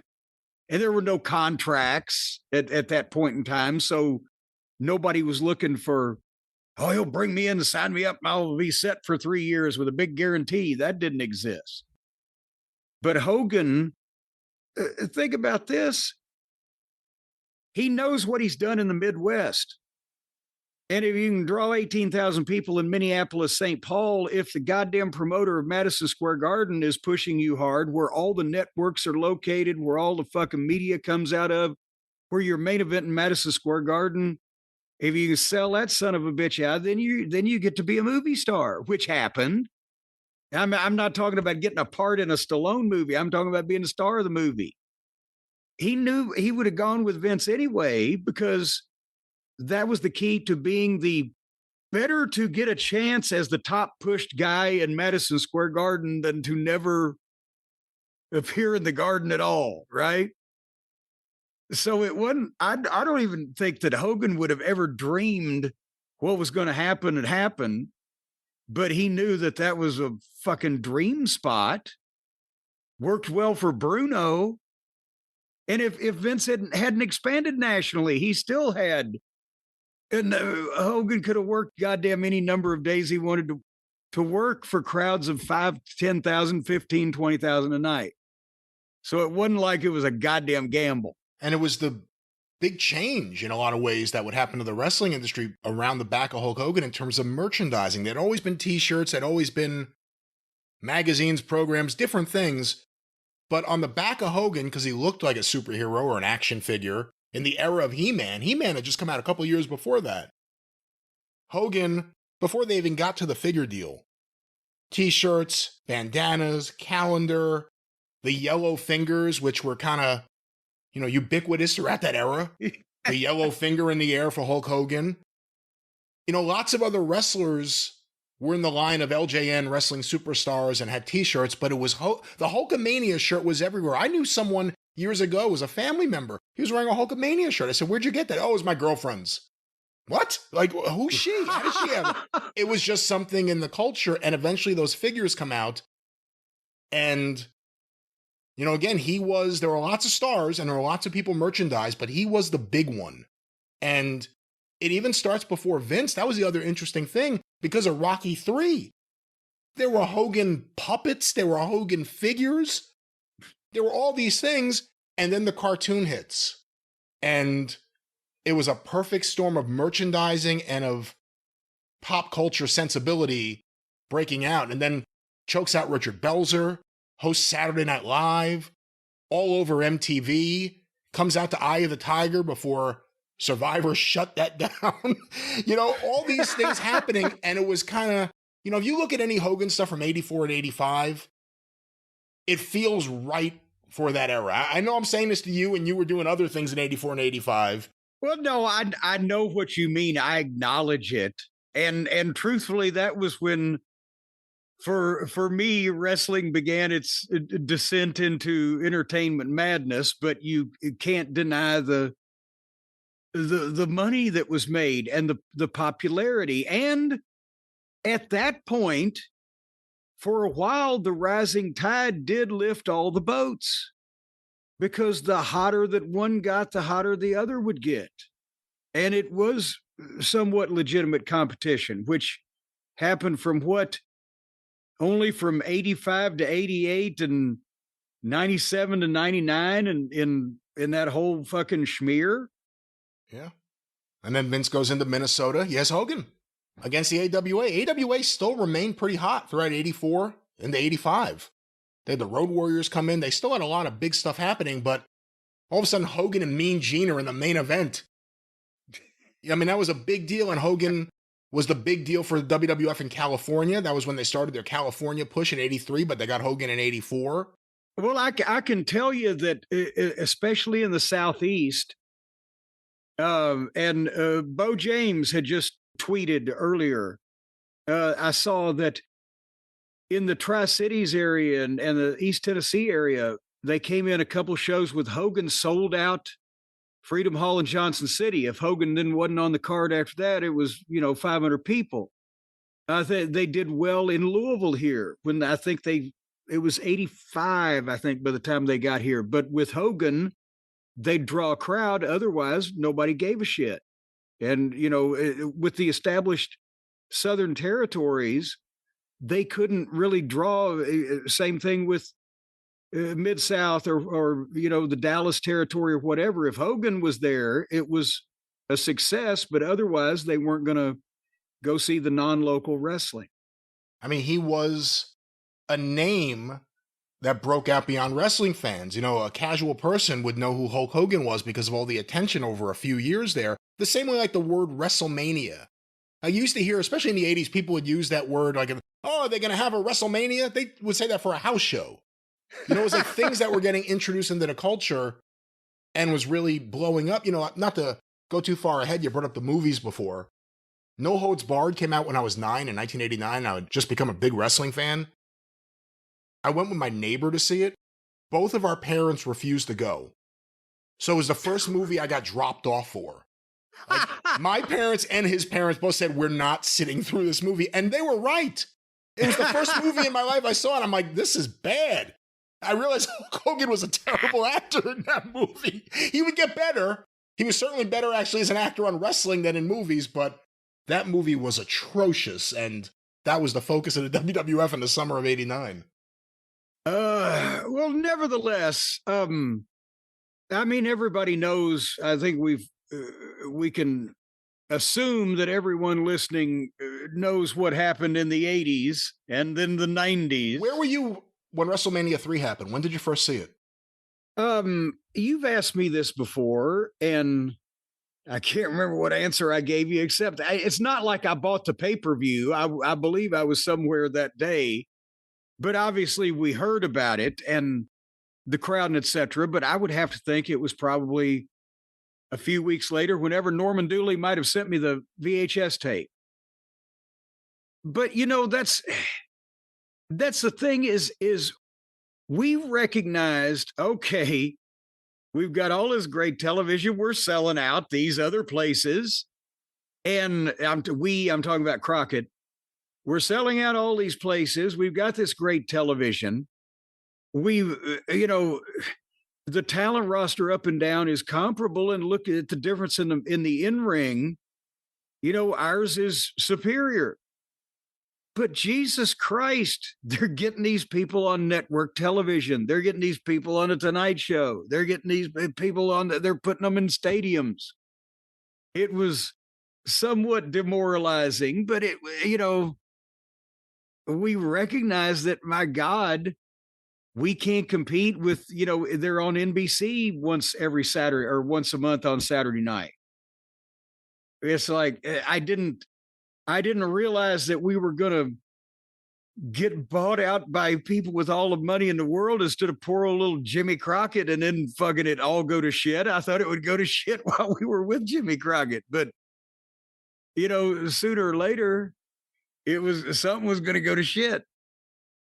Of course, we bring up Andre, and we talked a lot about it. I'm sure everyone's talking about everything with WrestleMania 3, which to me, to this day, is still like the biggest event. I still mark out watching that video, the entirety of that card, every bad match and all. I love that whole show. But then they did the thing with him and Savage, which was a pretty long build. They become friends. Savage becomes a babyface. The Mega Powers form. Savage wins the world title.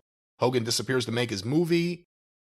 And then the big turn, or series of events that led to it, on Saturday night's main event again, your former protege, Big Bubba, the Big Boss Man, and Akeem, managed by Slick against the Mega Powers, and they have this big breakup. It's pretty embarrassing how it happened live, where They didn't get the right time cue, and Brutus Beefcake. That's where he's supposed to be praying over Elizabeth's near dead carcass, and he looks up on NBC television and says, "Give me a count."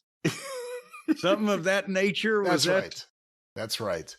Count me in, brother. But it led to what was, for a long time, the biggest pay-per-view ever.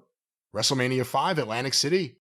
700-something thousand pay-per-view buys, and he beats Randy Savage, but it begins just a long trend of him crushing Randy Savage. He kicks out of the elbow and then just immediately beats him. But that seemed to be a pattern. And, I guess you gotta kind of have to mention a little bit of the Randy Savage, Hulk Hogan relationship, frenemy, friends at times. It would end up being a big part of the story, from what happened with the Eye at WrestleMania 9 to them working together, again in WCW, to Hogan's always said that he ran into Savage at the doctor's office right before Randy Savage died and they made up. But it ends up becoming a pretty big relationship, a pretty big friendship at times in the life and career of Hogan, the Randy Savage one.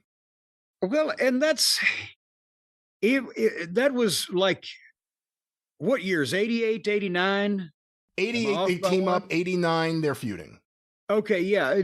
Even when I got there in 93, Bruce used to hold that up to me as an example of Vince's long-term booking, how he liked to go a year out and then work backwards. And we planted seeds, and it was months later that all this stuff and everything. And my thing to him was, where'd that fucking guy go? He's changing shit we did 2 weeks ago. That's right.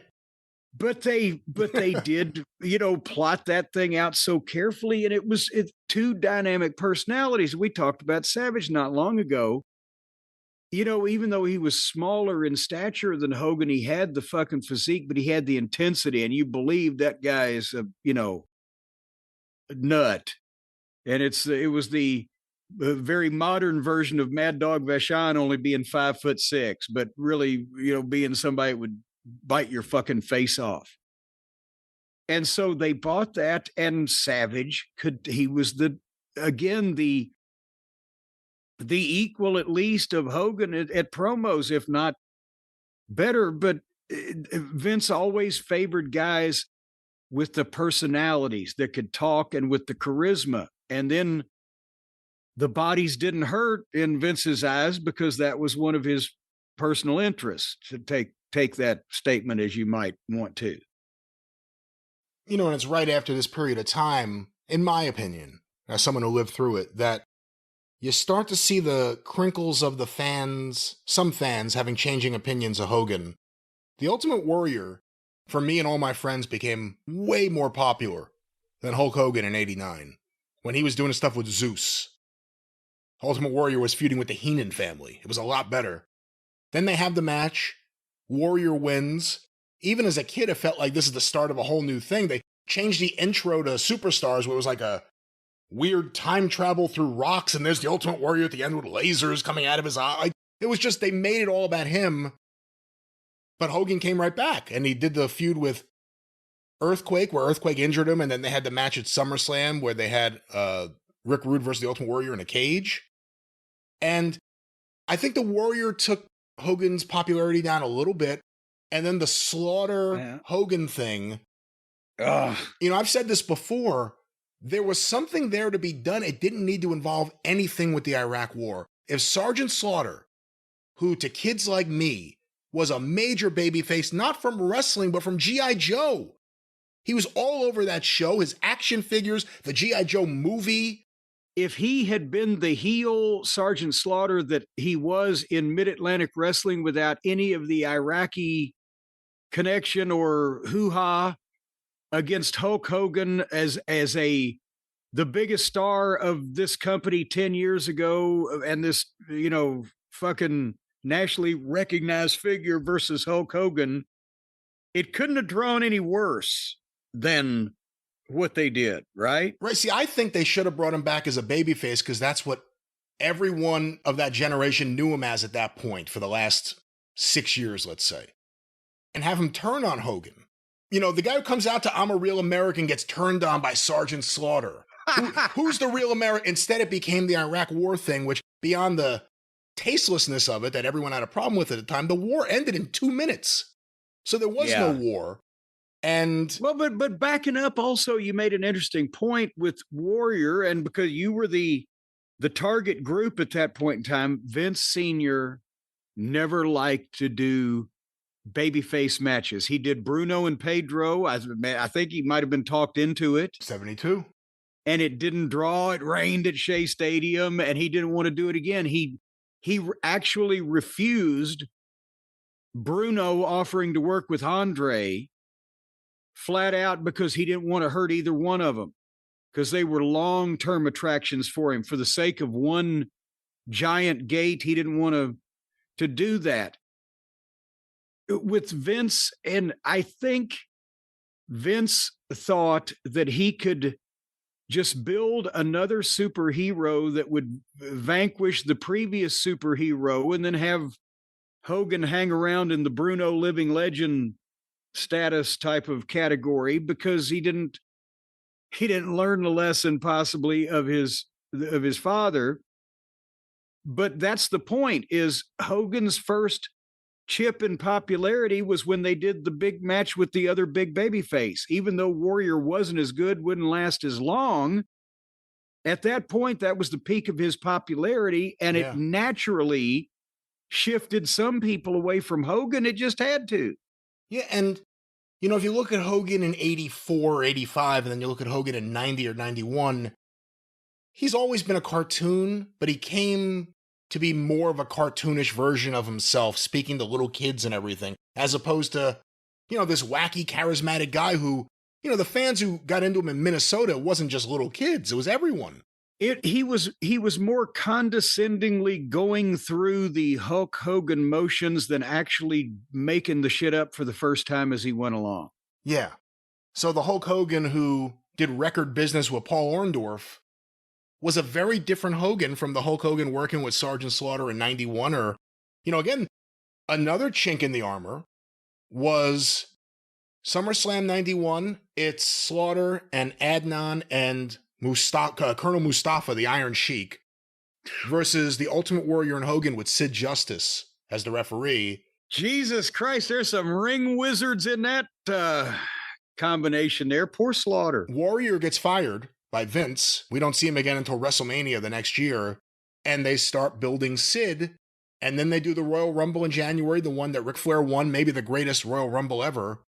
And Hulk Hogan pulls Sid Vicious out after he's eliminated. Sid Justice out after he's eliminated. WWF later redubbed the audio, so the fans were cheering Hogan. The fans started booing Hogan. And he disappeared right after that. After WrestleMania, of course, this is when the steroid scandal and the Arsenio Hall scandal and the Zaharian scandal and the Ring Boy thing wouldn't really involve Hogan, but a lot of bad things were happening and getting into the newspapers. And Hogan, right after WrestleMania, right after the return of the Ultimate Warrior, Hogan's gone. But right at that point, you started seeing more WWF fans than ever before not cheer him, cheer someone else. And then when he returns a year later in 93 at the start of Raw, he's much skinnier, doesn't have the same appeal. And although Bret Hart and the beginning of the new generation guys weren't really drawing, nothing was drawing, but they weren't really drawing, the fans, in a lot of respects, did not want another Hogan run then. And it felt forced, and it didn't really take. I know some fans loved him and thought it was great, but it was like a completely different vibe than everything else happening in the company. Well, he looked different also at that point, and he was trying to get more movie roles, so he wasn't, for whatever reason, all the big guys feel like they have to, even The Rock had to lose weight at one point to go to Hollywood. And this is this is maybe 6 months, a year before Thunder in Paradise started filming too. Yeah, but it was getting old. It was getting stale. It was a little cartoony. Everything was getting stale in wrestling. But remember when Flair went in 91, I was talking to him before he had made the decision. I said, Rick Rubin will give you $10,000 a month. Just make one show a month for us in Smoky Mountain. I saw them. I saw them at the Garden, Flair and Hogan. Well, that's the thing. Once that he got up there and started working with Hogan, we know that didn't pan out well. They regardless of what you think about the booking, and they didn't get a WrestleMania match, etc. But what that did was actually start a little bit more chinking at Hogan. That's right. Because a lot of guys were Flair guys, and even the people not from the Carolina Territory or Crockett Strong towns, they might have been watching TBS in Butte, Montana. But if they'd go to Butte and have 5,000 people, if there was 400 or 500 that have been watching TV that thought Ric Flair was the coolest thing they ever saw and they never got to see him, they're cheering Flair when he's working with Hogan, right? Yeah, I saw them. I want to say it was November 91 at the Garden. And it was the most amount of fans I've seen there that weren't Hogan fans. Not that there weren't a ton of Hogan fans. I'm not trying to say that there weren't. There were plenty of Hogan fans. But when Ric Flair, with Mr. Perfect as his second, got a false finish win over Hogan, there were a lot of people like me, I was 11, who jumped up out of their seats cheering. Because it's one of those moments where you're cheering the heel, technically, and you're looking around. Other people are looking at you like you've got something wrong with you. But you realize there's a whole lot of us that were all really happy that Ric Flair won here. Well, and it's for people thinking, oh, bullshit now, you're just taking up for Flair. Imagine in 1991, the response, if they'd have booked Hulk Hogan versus Ric Flair in the Omni for WCW, that probably would have drawn a fucking house too. But a lot of people would have been cheering for, each guy, because it would draw two heretofore separate audiences. With the way WCW had been doing, not a lot of people were going to the live events, but there were still people watching on television, and historically Ric Flair had been the big star. Yeah. But if you reversed the procedure and brought Hogan over, he would have brought a bunch of people, and even if he was the heel, he would have brought a bunch of people with him. That was the point, is in a 4 or 5 year period there, besides the fact that Hogan is somewhat distracted and is kind of stale, and like we said, for all the reasons why he didn't seem like the fresh thing, he's worked with the Warrior, and he's worked with Ric Flair, and he's worked with people that are chipping away at, where they're saying, yeah, we like the other guy. Well, yeah, and again, in 91, that version of Hulk Hogan was really geared towards kids. Kids weren't his only fans, but it was geared towards kids. Ric Flair comes in as the real world champion, and his whole fucking gimmick is, I'm going to come to your town, and I'm going to out-drink and out-fuck everyone in your town. Yeah. He was the babyface to a lot of us. I'm sorry, he was. He was a lot cooler in 91, 92 than Hogan. They should have done a WrestleMania match. I love Ric Flair and Randy Savage at WrestleMania 8, but it should have been Hogan and Flair. I always wondered, because it drew for them in that time. Was it just because Hogan wouldn't be the complete babyface? Was it that Vince didn't believe in Ric Flair? But for whatever reason, Vince couldn't fully do an outsider angle and put somebody on the level. And also, he did the same thing with Vader, in that he insisted on putting guys together in house shows all over the country where the most ardent fans had seen it before they would meet on pay-per-view. And it was a whole different time then. We can go down that rabbit hole. But the point being is that I think at that point in time, like you said, Flair was just, to some other people, was a little fresher, especially on a national stage. But Hogan was drooping and all that. And the point I was going to make was, in any other situation or era in wrestling or with other personalities, the booker would have just switched him heel. But you almost couldn't do that, or he wouldn't have done it, because what was it, 4 years later or 3 years later or whatever, he had to be talked into it. So it was better he went away, and people started to miss him. But he came back before people missed him too much in 93. And again, that was only a short period of time. You came in right after that match with Yokozuna at King of the Ring with that weird finish with the photographer and the Flash. And that's the last time we see Hogan on TV for a while, or for WWF TV especially. Well, and then again, there's where he screwed Bret Hart. That was supposed to be Bret Hart's whole deal. And I mean, we're not spreading bad stories about Hulk Hogan. This has been publicly accepted fact that he said, no, Bret's not going to be the champion. I'll do this and that, and with Yoko, and a boom. And then right after that, because he was doing New Japan stuff, I think maybe he worked with Muta in 93. I got to go back and look. But he does an interview on New Japan TV, and he says the WWF title is just a toy. This is the real belt I want, the IWGP. And then allegedly they called him on it in the office, and he denied that it ever happened. It was on video. The video was out there. And but it didn't happen because it was in Japan. It was on one of those missing days that happen when you travel back and forth. Yes, that day didn't exist. But then Thunder in Paradise becomes his post-wrestling project, and it gets a lot of stations. It's a syndicated show, and while making that show, Ric Flair, I guess Eric Bischoff goes to Ric Flair, and Ric Flair says he can get him to Hogan, and Ric Flair links the two up, and that changes the history of WCW there. Hulk Hogan gets one of the most lucrative deals for any wrestler ever, and he's the biggest star to sign with WCW, and it takes a while. The pay-per-views recover, but it takes the NWO angle and the heel turn to change everything.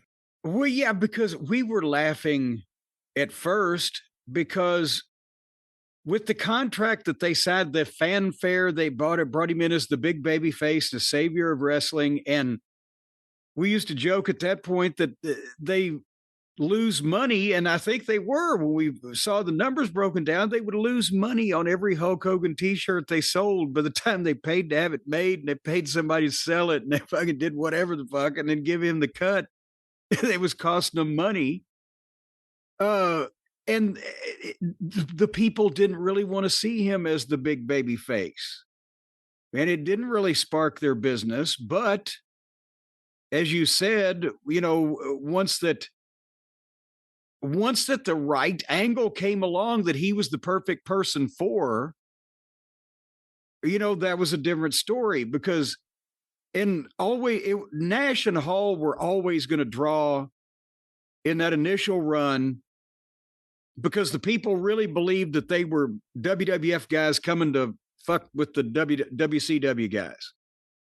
But because Hogan then turned and got all the extra attention and it clicked, that's what kicked the whole thing off.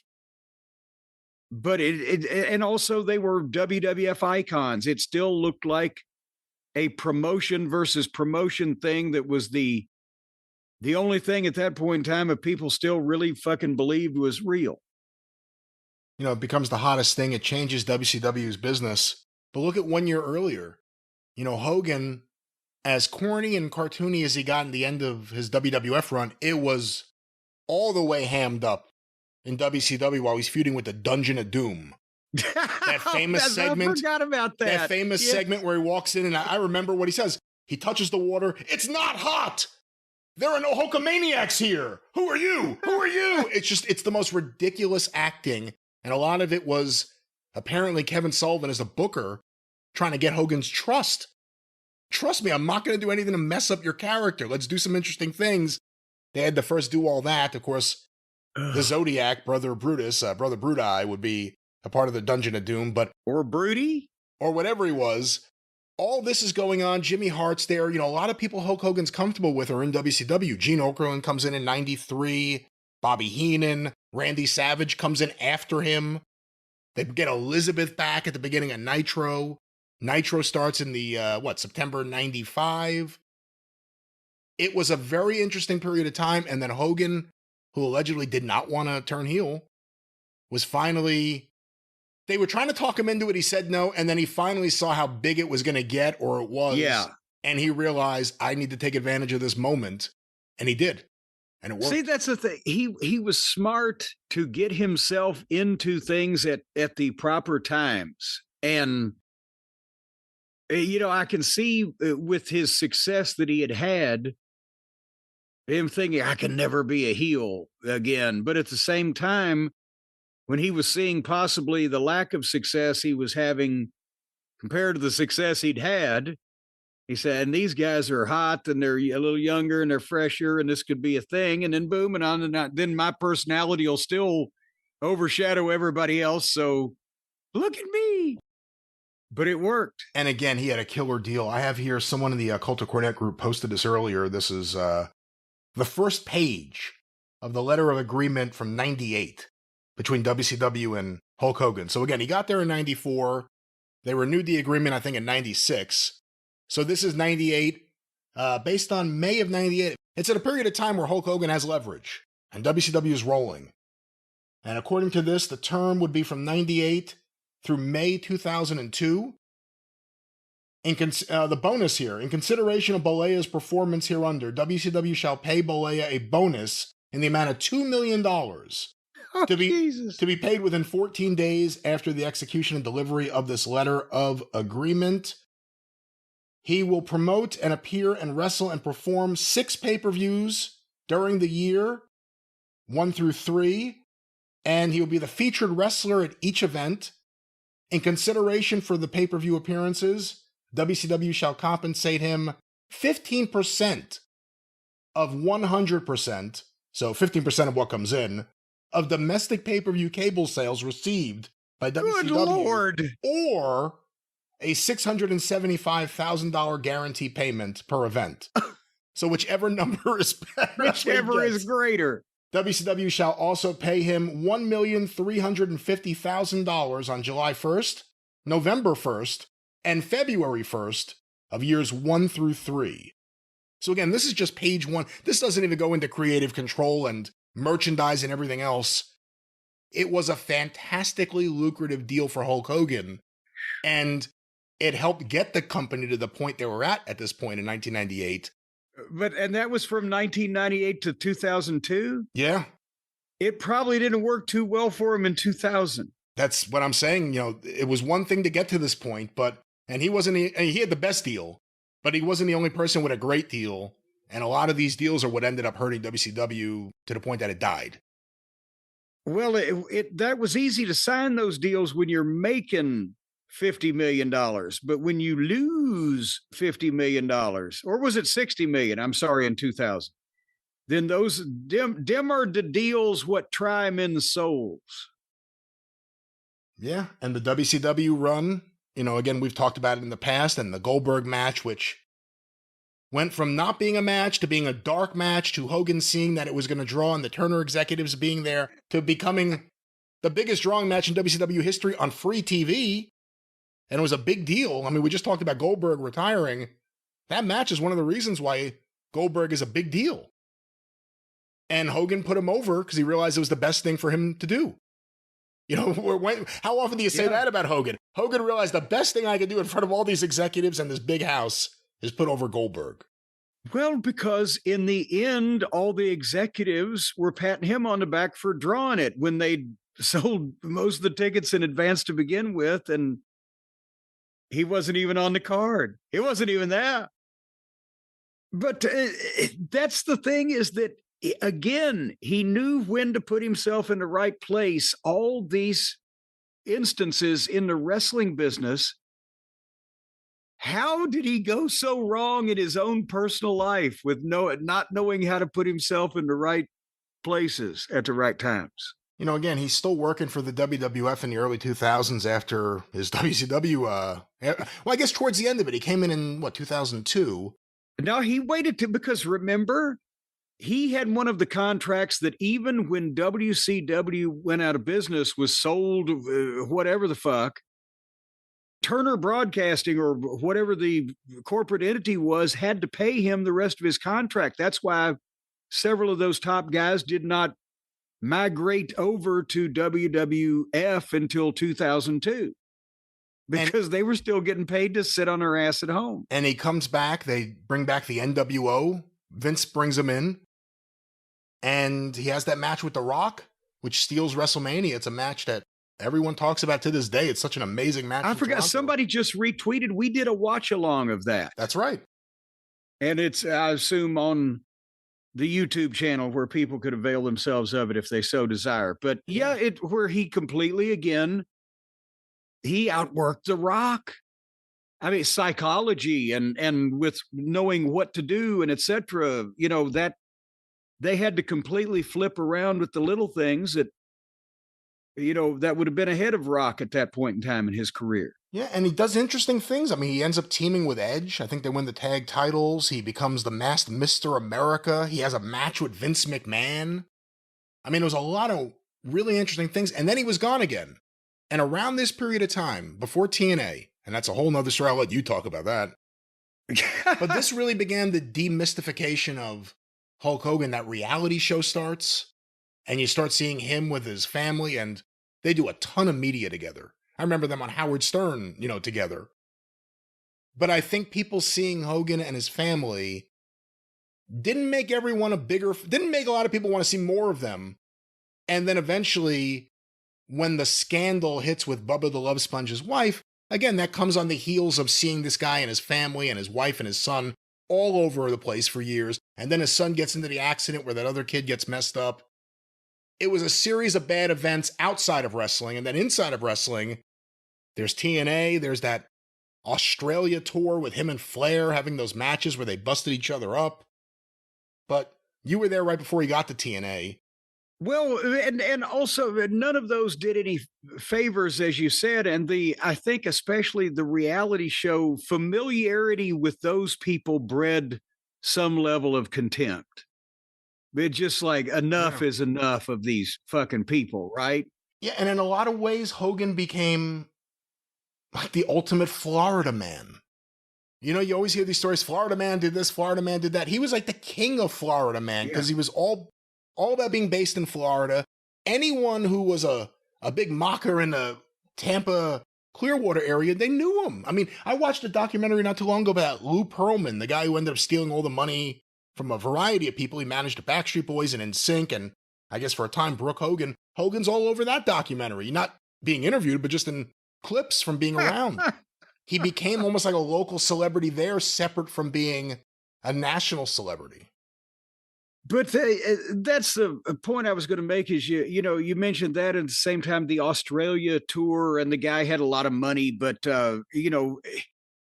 Rick and Hogan both at that point, I think they were at the time where people didn't want to see them rolling around bleeding anymore. And enough is enough. You guys have reached an age at some point where this must come to an end.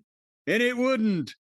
It did for Hulk Hogan, and it did for Rick. But I said when we were talking about the TNA agent reports that I've been pulling out of the files and other things, TNA stories lately, that without having any idea anything was going to go on with Hulk Hogan, I told Terry Taylor, I said, you couldn't even wait till I hear Ferrara's coming, or I would have fucking quit when Hogan and Bischoff came in the next month anyway, right? And well, why would you have quit with Hogan and Bischoff coming in? Not again. Well, I wasn't fond of Eric because of that previous brief interaction in WCW, but I didn't know anything about Hulk Hogan as a person. But I knew that, no, this cause is lost. Jeff Jarrett's gone. Dutch Mantel's gone. They've already been burying these young guys that are hungrier, easier to work with, and more exciting. And the creative already sucks. And now it's going to be a Hogan Bischoff thing when, I mean, truthfully and honestly, as we've seen for the 25 years, that was his MO. When Hogan comes in, all of his friends come with him. It's just at that point, all of his friends was 20 years older.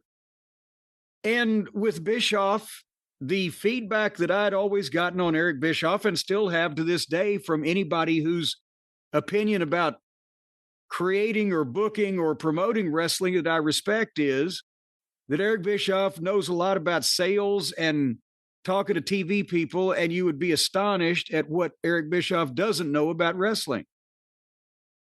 So I wouldn't have wanted to, and as the product bore out, they had just got to the point, I believe, where they were either about to or almost had, or maybe even did in TNA break even there in the fall of 2009. And it went downhill from there and has only recently resurged 15 years later. Yeah, as a WWE satellite, which is what it needed to be, I guess, to succeed. But that was the whole. Well, yeah, but it didn't need to be the satellite of Bischoff and Hogan, Hervey fucking Enterprises. That's the thing. Yeah. You know, it was the whole idea that Bischoff and Hogan were coming in to save things or coming in to, make things big again. And we're going to have a live show or we'll go opposite Raw. We'll have all these stars and Jeff Hardy and the Nasty Boy. It didn't work. It didn't feel right. Well, here's at that point, and Hogan is one of those guys that his personality was so big and his reputation was so big and the magnitude of him, right? That you needed to get him out of the way to get other people over. That if he was too old at the time to be a top in-ring talent, but he overshadowed in a lot of cases the other guys they were trying to use. You see what I'm saying? And also, it was just old at that point. It was just stale. It was done. And they have that last image of him leaving while dragging Dixie Carter, who's hanging onto his leg, and then he never comes back. He goes back to WWF. Then the scandal breaks out. He's gone. They remove him from the Hall of Fame for a few years. He comes back. He gives that speech to the locker room that does not go over well because he did not apologize. And he's kind of been an on and off presence over the last few years. It's crazy to think the last appearance he had was when he got booed out of the building in LA, which in a lot of ways was a tone deaf appearance that WWE put him out there. Yeah. But he got booed. And then he did an interview with Ariel Helwani where he said, of course I did. I was Hollywood Hogan out there with everything. No, he wasn't. I mean, he lied about it. Jimmy Hart was waving an American fucking flag. They're like, fuck you. Get the fuck out of here. And that's between the lack of apologies and the continuing revelations of, well, this wasn't true. And remember, he ripped his shirt off and said Donald Trump was his hero. And that caused a lot of people to start taking a piss on him. Yeah, that was like 6 months or so before Raw. So that was in the air. That's right. It was in the air like one of Andre's farts. So, and I assume he's one of the people that his wife or one of his wives or some blonde person that he has married has led him to God also, because he's been doing the just over the top religious thing, which you can't take seriously from a guy that says he used to wrestle 500 times a year because he flew backwards from Japan. But, he was over the top with that, like he's over the top with everything else. I think that is just all those things have various, it's a cumulative thing, like it was when he was wrestling other baby faces or people that the fans liked. When he's done things that a variety of people, maybe in small numbers, but like the Who's down in Whoville, it gets louder. Cumulatively, a lot of people said, I don't like this fucking guy anymore. Yeah, and a few years ago, he got married, and the woman he married was apparently a big to-do in Scientology. So a lot of people were thinking, Hulk Hogan's going to become a Scientologist, which would have been amazing because he would have broken their whole audit system once they tried to interview him and get some real stories out of him or anything. But, she was apparently baptized with him a few years ago, so it may have gone the other way. He may have gotten her and good Lord, brought her to him under the good Lord, as you just said. Oh, good Lord. But, he was still doing interviews. I mean, that's one of the reasons we would always talk about him, is people would send us these interview clips where he's saying things that are just clearly not true. But he's so committed to saying them that he could almost convince you. And if you don't know anything, he would convince you. And random projects and products that would pop up. Now there's the Hulk Hogan Real American Beer commercials all over Raw, and Real American Freestyle Wrestling, once again, him and Bischoff. That was about to launch with him as the commissioner, and there was just articles in the paper a month ago, 2 months ago. Him and partners bought a building or bought a storefront across from Madison Square Garden to open up a Hulk Hogan bar. That's right. I remember we talked about that at the time. Or him and investors are looking to buy Hooters. And, we should say, because we talked about... I've been out there looking to buy a few Hooters in my time, but I didn't realize he was that frisky these days. You mean the restaurant? The restaurant chain. And I believe it's also based in Florida, or at least originally. But, we talked about the Bubba the Love Sponge stories a few weeks ago when he started coming out. I believe, again, the same market, I believe it's still Tampa, saying that he was hearing that Hulk Hogan was on his deathbed. Of course, they had a big falling out. You have to say, it turns out he probably knew what he was talking about, a lot of these things. We started hearing from people, without exposing any sources, a variety of people who seemed to, more than one person, who seemed to be aware, based on what they were saying, of certain things happening medically. And it seemed to be a pretty grim picture. They kept putting out positive statements. I know Jimmy Hart the other day said that everything was fine. He was doing karaoke with Nick the other night. But it was clear that there were some really serious medical issues. And, they said cardiac arrest. It hits suddenly. And again, like I said, it's a conflicted feeling for a lot of us. It's a very complicated legacy. It's the character. It's the important role the character played and the things that the character was a part of.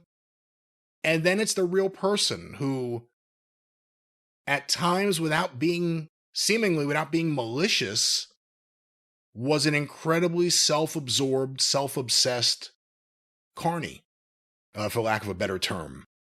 And it may have worked for him throughout his life, but it creates this situation where an all-time legend, again, like you said at the very top of this, taking Jim Londos out of the equation, the biggest star we've ever seen in this country for professional wrestling. But there's a lot of conflicted thoughts when trying to evaluate and weigh what kind of guy he was. Well, and, as you said, it's the person and the gimmick, but I think this is a case where they became the same thing. I mean, it is not a new story in wrestling. He spent almost 50 years convincing people that he was Hulk Hogan, except during that lawsuit when he said, no, he's a completely different guy with a completely different penis size. But he had to be Hulk Hogan. And, we've always said you don't get to be a big star without having a big ego. Sometimes you have a big ego, you don't get to be a big star, but both can be trouble. He was somewhat of a Teflon guy, in that when he got in trouble in one respect, he would be bailed out from another, quarter coming in. I think he got caught up in that and started believing his own shit, and just felt like that's who he has to be, maybe in public and in private. As I said, I don't know. I'm looking from the outside, because that's why I can say that I neither personally liked him or disliked him. And as we've been able to have this conversation about what we saw, like everybody else saw. But again, very few people ever have had or ever could have the impact he had on the professional wrestling business. You bring up The Rock and Steve Austin, Jim Londos, Bruno Sammartino, Ric Flair. It's a very short list of the top tier in terms of star power, drawing ability. It's a very short list, and, he's in the conversation for top 3. You could argue if he's number 1 or where he is, but undoubtedly the biggest star of the last 45, 50 years in this country, if not ever, for professional wrestling. Oh yeah, I think you can say since the dawn of television, the biggest star over that checks all the boxes. But anyway, we don't take any pleasure in that. We will miss taking the piss out of his stories, because I'm pretty sure that us taking the piss out of his bullshit stories that he told and having fun with it never once affected any dollar that might come into his checkbook, or I don't know that he ever lost any sleep over it, right? So I feel that our hands are clean. Those are some of the most fun moments in the history of the show, is just us laughing, as we're discovering these things of what he said. Sometimes we play audio, sometimes we'd read quotes. Harley Race burned the ring down and then shook his hand and asked for a job. I mean, just crazy, crazy stuff. I'm hanging out with Michael Jackson and Mr. T at Wembley Stadium. Just crazy things that don't necessarily add up. But it was so much fun discussing any of these things, his book, all these things. And, Or Ron Howard.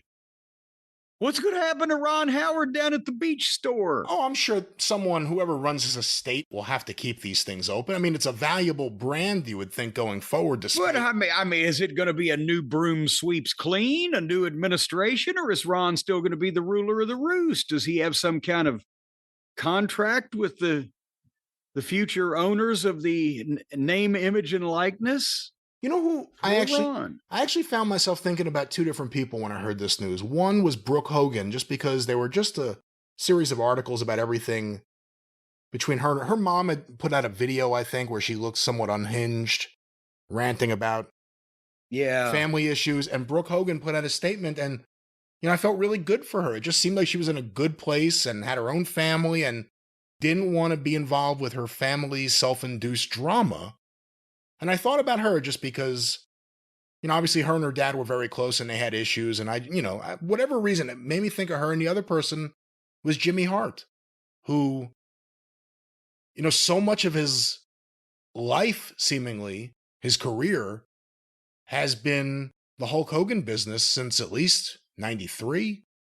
I mean, everything with him publicly is him dressed in the Hulk Hogan colors, with the Hulk Hogan megaphone, at times waving the American flag. But, he did a lot of things for Hulk Hogan, and it ate up, not in a bad way, but it ate up a lot of his time. It was a lot of his life. And I ended up thinking about him too. Just, I hope he's okay.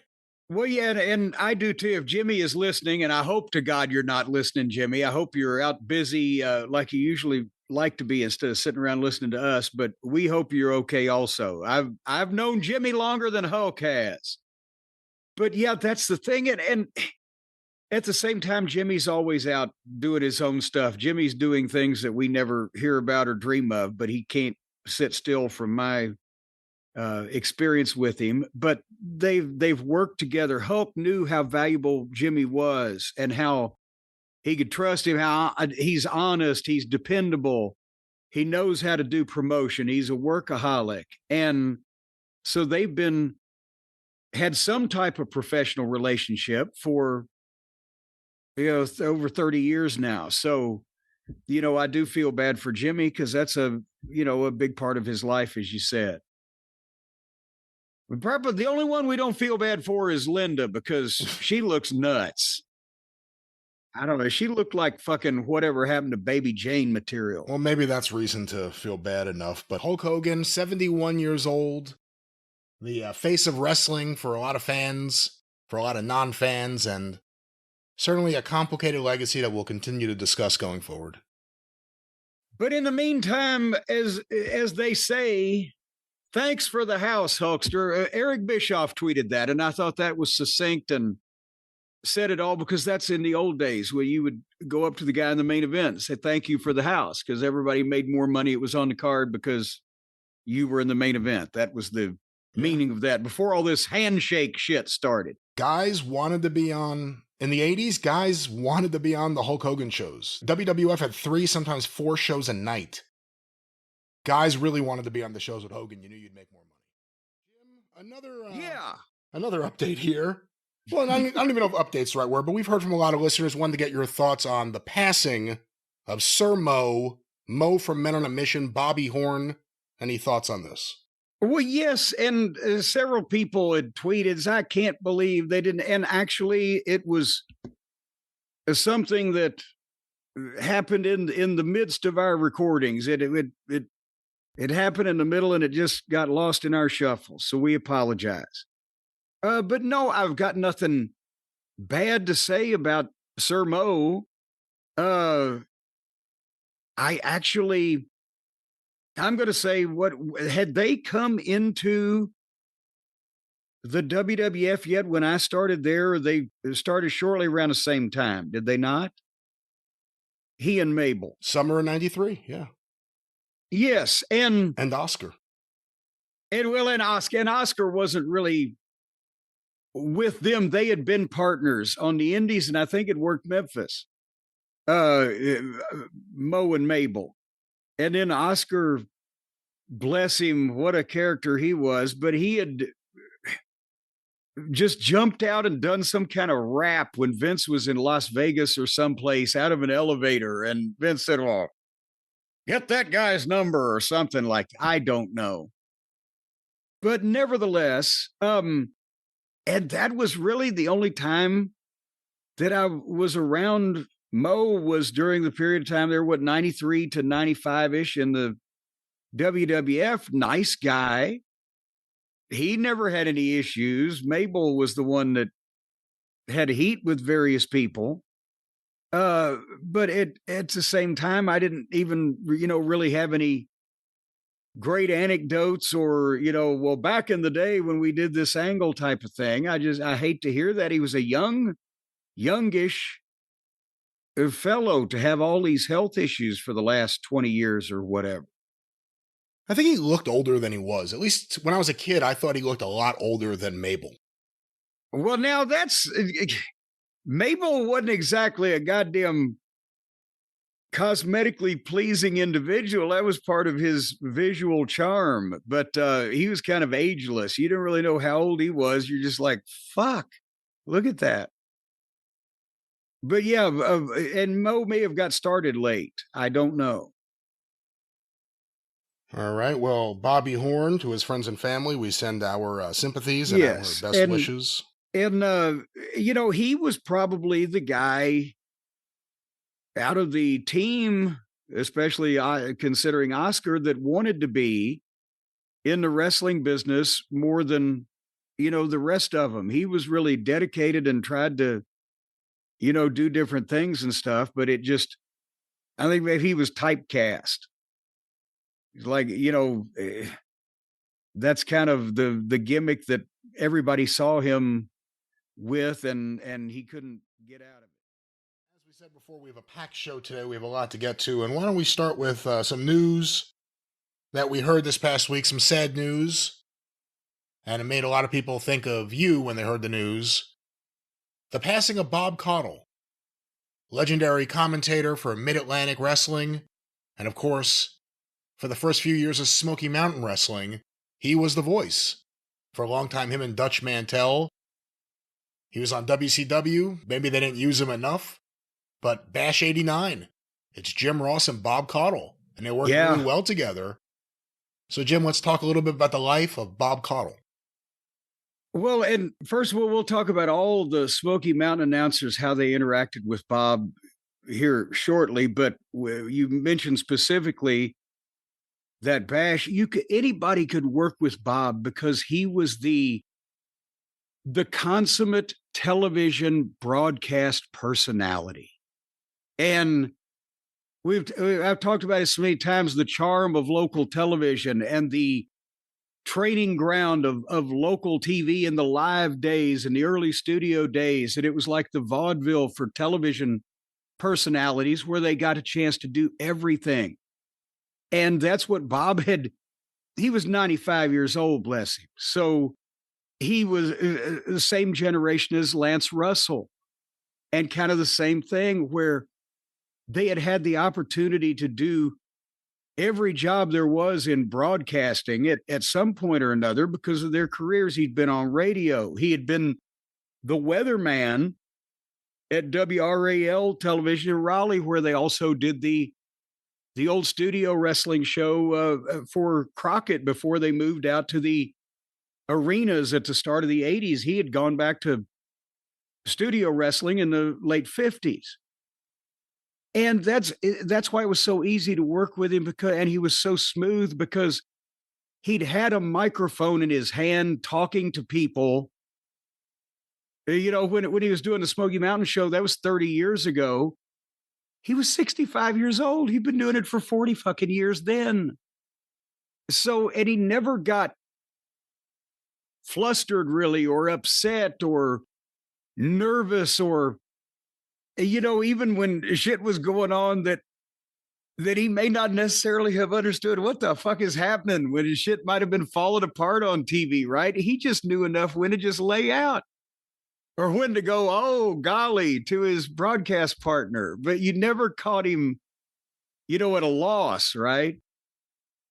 And so anyway, he was he was just, again, along with Lance Russell, I think of Bob the same way I thought of Lance, not only because they were same generation, same profession, same professionalism, but because they were both among the nicest guys in the world. You know, you want to talk about a dream team of announcers.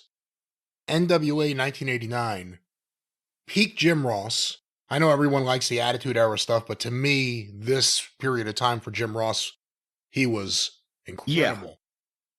Lance Russell, Gordon Solie, who may not have been the Gordon Solie of years earlier, but was still good and had that big night in Troy, New York, calling the Terry Funk Ric Flair match. And had the gravitas. Yeah. And Bob Caudle. Yeah. I mean, that's a Mount Rushmore of wrestling commentators right there. And it basically coalesced the announcers from the strong NWA territories that had persevered, until the end. And actually, to be honest, when they had all those announcers on the same programming, even though they all weren't paired on the exact same shows, but under the same umbrella, it did sometimes take away from each one of them because, they had always been in various points in different parts of the country, the lead announcer that would have a sidekick, and suddenly the all-star team, it almost takes away when there's no sidekick. But nevertheless, and of course, Lance Russell did not have the chance in WCW. He went for the guaranteed money, and he, had friends there, etc. But they just offered him so much money, it was like, oh my God. And he saw that Memphis was on its way down. But when you only got like green screen Lance, and doing the leads for Power Pro or NWA Pro or whatever syndication, you weren't getting Lance. And a lot of those guys didn't have time to get over his personalities with the viewer because they were just being changed from one syndicated show to the other. But back to Bob. Who was on plenty of syndicated shows and was so good he made Johnny Weaver bearable. Poor Johnny Weaver was trying, but sometimes he just couldn't quite get it out. The first time I met Bob Caudle was the first time he interviewed me I guarantee you, I'm 100% sure it was Spartanburg, South Carolina. When we had just gotten there, working for Crockett, and the first time we met face to face was on the set in front of the live crowd that was screaming, the old Spartanburg Crockett syndicated tapings, right? That crowd screaming, and there's a couple of spotlights and the NWA backdrop, and they do the interviews in front of that next to the desk, right? And then through the darkened ringside area, because they wouldn't light the whole building, you walk through that and then you get it to the ring. It's a small place. It's always packed. So I had never, actually, as I said, met him because the building was so small, not only inside, they'd get 1,800 or 2,000 people in there and it would be 150 degrees, but behind the scenes was small too. That's where Dusty and Magnum pulled me out of the building and tied me to the back of the truck, and Baby Doll almost decapitated me. Yeah. That's that building. So there's only 2 little dressing rooms for all the baby faces and all the heels and the fucking referees. So what they would do is they would put Johnny Weaver, David Crockett, Bob Caudle, Tony Schiavone, whoever the announcers were at a specific time, in another small little office behind the set so they could just walk right out and back and didn't have to go through the people. And it saved room in the locker room, right? There was no room. So finally my promo came up, and I don't even remember what show it was on. Or even, it was the first time I had the opportunity on Crockett's syndicated TV to be mad about something. Maybe Jimmy Valiant had done something. I don't know, but we'd only been there a few weeks. And I fucking charge across there and I'm yelling at the people and Bob's holding the mic and I'm doing a yelling and all of a sudden he said something. And when I looked at him, it was Bob with that basset hound face. He was just such a kindly looking man, right?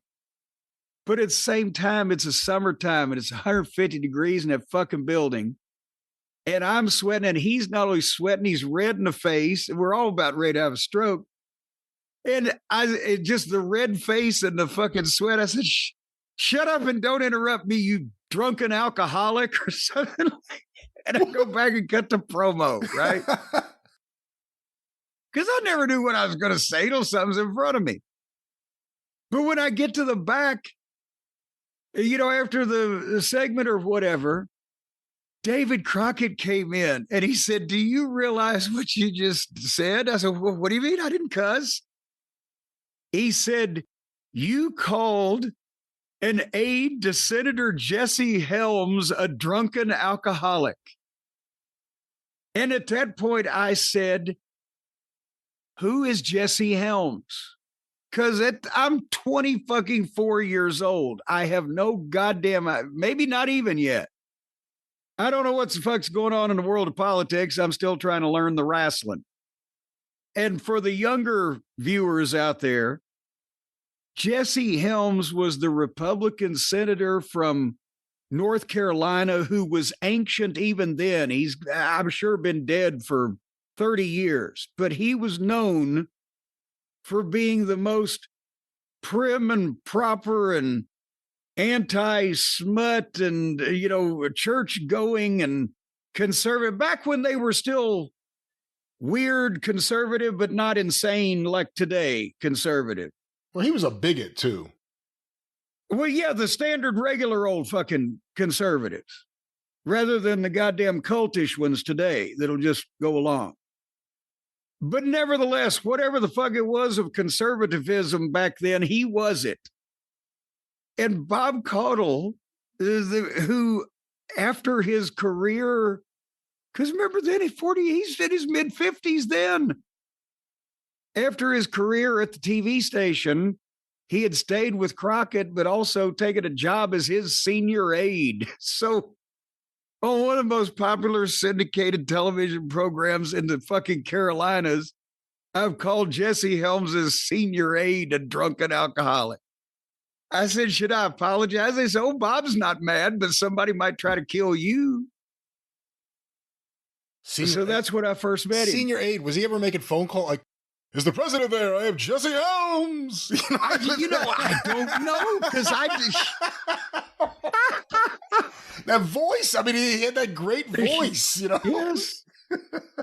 But that's the thing is that he I never sat and talked to him about politics. As I said, I wasn't, involved or interested at that point in time. And it's not like, Bob was just the most pleasant fucking guy, but he's there to do the wrestling show.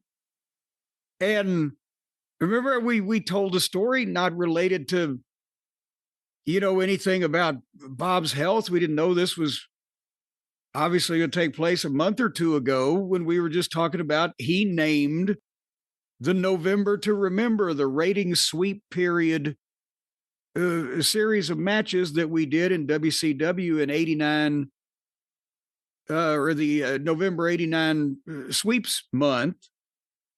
And he's the one that named it. We had just told that story. But, he was always there with some suggestion or something, or could bail you out of a pickle if you got stuck on a promo or whatever it was just because he was smooth. And especially in Smoky Mountain, there were some times that he was encountered with things he didn't know was going to take place, either on the technical side or just we hadn't thought of it yet, or the backdrop would fall down or whatever.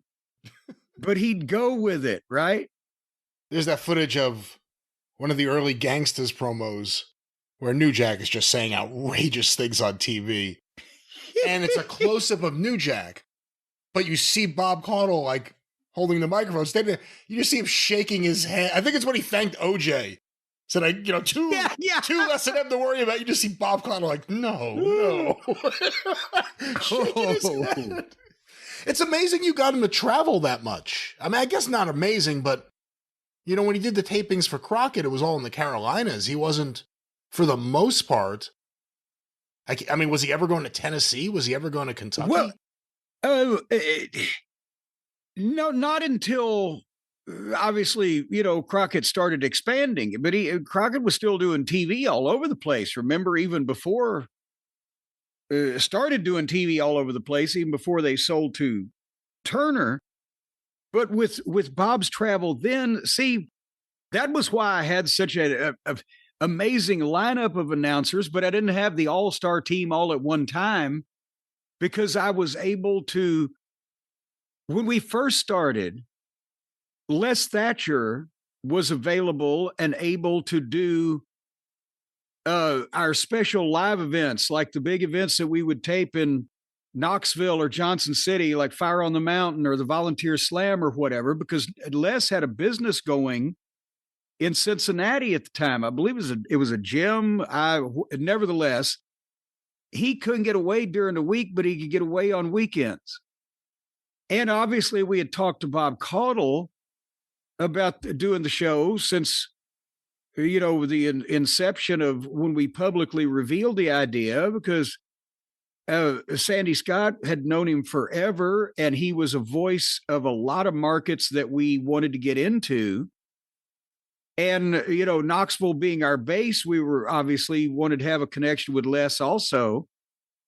But with Bob living in Raleigh at the start, go ahead. Les had been the commentator for Southeastern Wrestling, so he had a long history of doing commentary in Eastern Tennessee for the fans who may not understand the connection between Les Thatcher and Knoxville. Well, I just automatically thought, my God, it's household knowledge all across the world, even in Greater Swaziland and Northern Norway. But nevertheless, so Bob was living in Raleigh. But when we first started Smoky Mountain Wrestling, you know who else was living in Raleigh? Who? Ron Wright. Really? Ron Wright had moved when there was the business had closed down in East Tennessee. I think he had again something to do with mechanic. He had a mechanics go-kart repair, whatever, because he raced shit and did stuff all his life. So he had some type of business, I believe, in Raleigh. Bo James is probably going to be screaming at his speakers, "You got it all wrong." But nevertheless, Ron Wright was living in Raleigh. And we needed him. When we first made the deal, Ron and Bob were riding over to the tapings together, and it was once every 3 weeks. And so, again, bless him, Bob was 65 at that point 30 years ago, or almost 65, 33 years ago, whenever we started, whatever. But they could ride together, and it made the trip easier. And I just used Bob for the actual TV tapings. He never did any of the live events because that would have been another trip over, and he was doing us a favor anyway. And bless his heart, he got $450 for every TV taping. And I can't even remember how we arrived at that figure. And that is more like fucking, $1,200 or whatever in today's money, but still maybe $1,000. I don't know. That was one of the great things about Smoky Mountain, though. The team of Bob Connell and Dutch Mantell, one of the more underrated commentating teams in wrestling history, just because you don't hear more people talking about them. But for the run of them being there, they worked so well together. And It was such a good dynamic that worked for a heel and the straightest of straight men. And it worked. And, I always hate the Puerto Rican promotion for stealing Dutch Mantell of commentary because it was such a great team. And, that was one of the highlights of the early years of Smoky Mountain was that team. Well, and see, again, now Dutch was living in Nashville at the time. And so it was just 3 hours over for him for Knoxville, or, a few hours more for the TVs we did in Virginia. But nevertheless, Dutch was wrestling some too as part of the stud stable with Robert Fuller and Jimmy Golden. But he was the regular color guy with Dutch with Bob. And like you said, he was an entertaining heel whose job was not to make people hate him. The other two in the ring could take care of that. And at the same time, you always knew that he'd look out for his buddy Bob if anything broke down, right? And Bob Caudle, as Jim Ross called him one time, the epitome of a white man, who is just brown shoes and just a jolly attitude. And they worked so well together, and Dutch's signs would make fun of Bob in a kidding way. But again, so Bob and Dutch would do the actual weekly television taping. But when we do a big, a big event taping, we'd have Les come and do it with Dutch a lot. And sometimes Dutch do some of the regular monthly arena shows if we needed somebody for an angle by himself. And then, as you said, Dutch got the job to book in Puerto Rico and had to leave. But by that point, we were able to get, more dates on Les. And then, Bob was a constant for the first 130 or 35, 40 shows. Yeah. Out of 200, the first 2+ years. But then and I can't forget Lance. I never got Lance and Bob together, but I had Lance and Les because Lance came over and did the Bluegrass Brawl for me that one year and 93. Did another. Yeah. And the same year in Knoxville, did the Volunteer Slam, because he just wanted to take a trip to the mountains with Audrey. And he said, I'd love to, pal, come over and it was just great to have those voices on those events. But then JR had gotten shystered by Vince one of the many numerous times. I can't remember what happened, not germane to the story. And JR and Dennis Brent I had talked to them about not only JR doing the TV, but they were starting to run the Smoky Mountain Wrestling 900 number when that was a thing, and blah, blah, blah. And we were wanting to get JR's voice on as much as we could to try to get an international deal that Howard Brody was working on at the time. So Ron had moved back to East Tennessee, and Bob was starting to get older. And I gave Bob I said, Bob, we have JR coming in, and he's going to be, doing more with us in various aspects of the business. I know it's getting harder on you, and that way he could bow out gracefully and say, I'm not going to drive over those fucking mountains. He would never say fuck, but I'm not going to drive over those mountains anymore for $450 or whatever. So that's the only reason that he stopped doing the show, was because we took pity on him and he didn't want to let us down. And at the very end was kind of the only time he may have ever showed his age, because that's when at the very, very end, he started, like, Steve Skyfire became Steve Skydiver. Yeah. And, he got Storm and Jericho mixed up. But, they were also brand new and he had never been. Well, but that's the thing, is that at that point, and we didn't air in Raleigh. So he could watch the fucking TV. I mean, if he'd asked, he might have sometime. We gave him the VHSs, but it's not like Bob at this time of his life was studying the wrestling, right? And so we would show him these people that nobody's ever fucking heard of before. Here, this guy's name is Wang Doodle Peterson. And so, yeah, but it was more of a we're having pity on you, Bob. You can retire now, because, we've got other people to take over. Thank you. But we don't want to kill your ass. He was so good, and it came across genuine, everything he said. Again, he kind of had like a folksy kind of thing. It just felt genuine. David Crockett was never more bearable than when he was teamed with Bob Caudle. They hit a lot of David Crockett's weaknesses as a commentator, which makes me wonder, was it a scheduling thing, or was he even up for the TBS job? You know, going with Schiavone was interesting because he was a young guy, had really just gotten going a couple of years earlier, not even, in the office and doing some interviews. They went with him and David Crockett, when for years David Crockett and Bob Caudle had been the combination. Would there have been a scheduling thing when the tapings were, or what do you think? No, I mean, there might have been some consideration to that. I'm not saying there wasn't, but I think, to be quite honest, they Jimmy Crockett Jr. and everybody had high hopes. They knew David was never going to be the lead guy, but David sort of, he got the spot because they couldn't hurt his feelings, right? But Tony was the young guy. He was the guy that was going to be because they moved away from Gordon Soley. Well, Tony Schiavone at that point in time may have been the best wrestling announcer he'd ever been 40 years ago.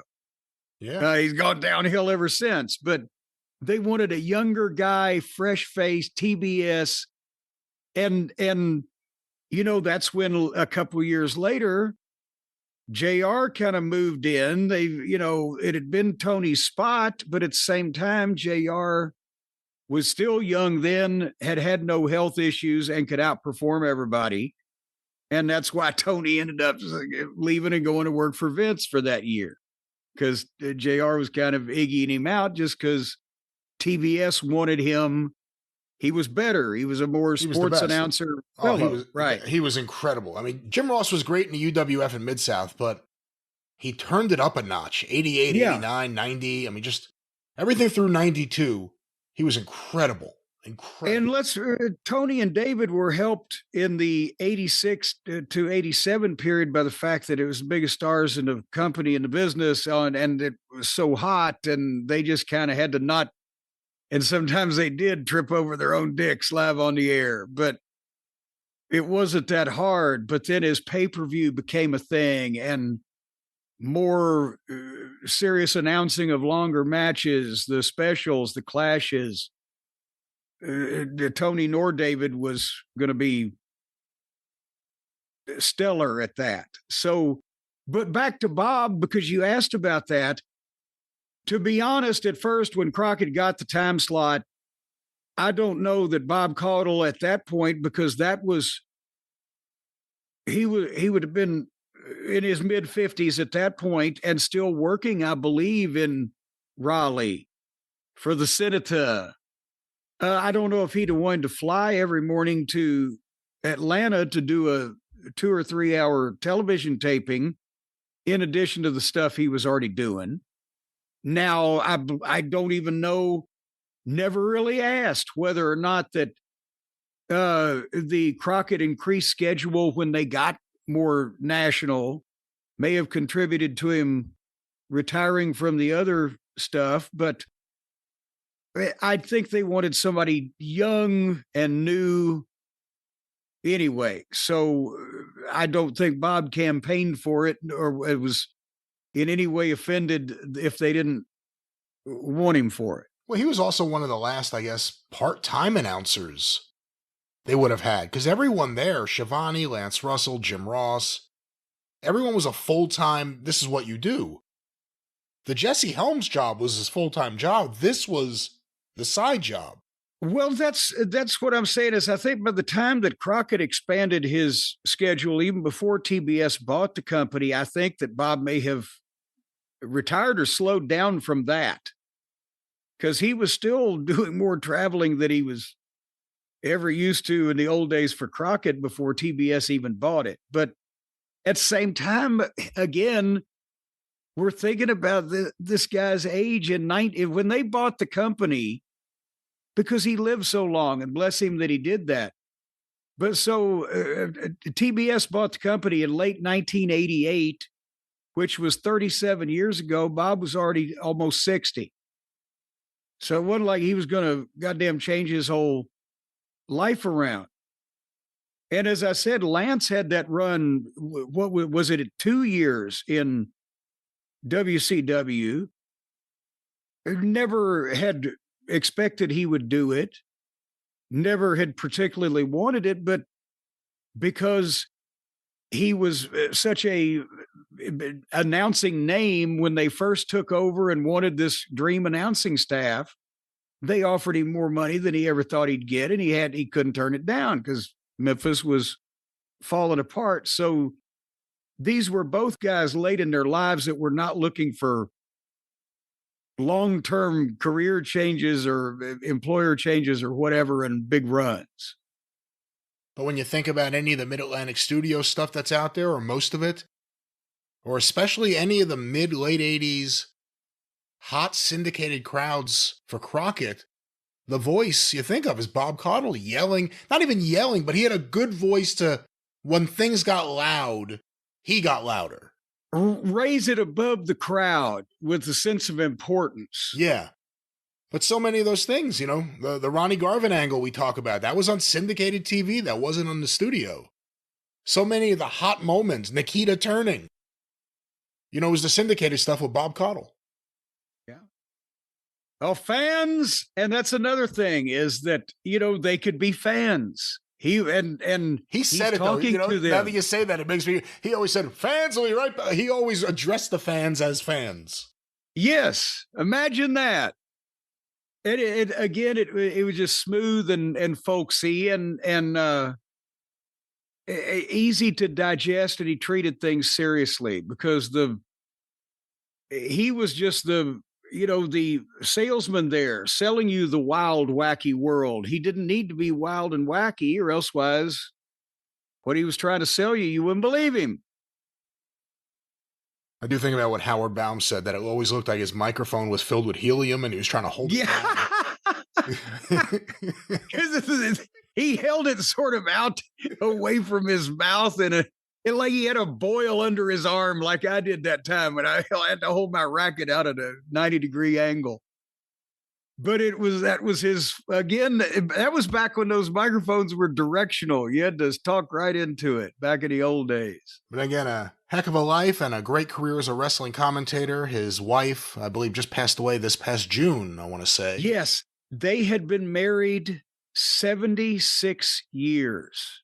His wife's name was Jackie. And I last saw them at, probably 6 years ago, when the last time I was at WrestleCade, I believe it was, in Greensboro.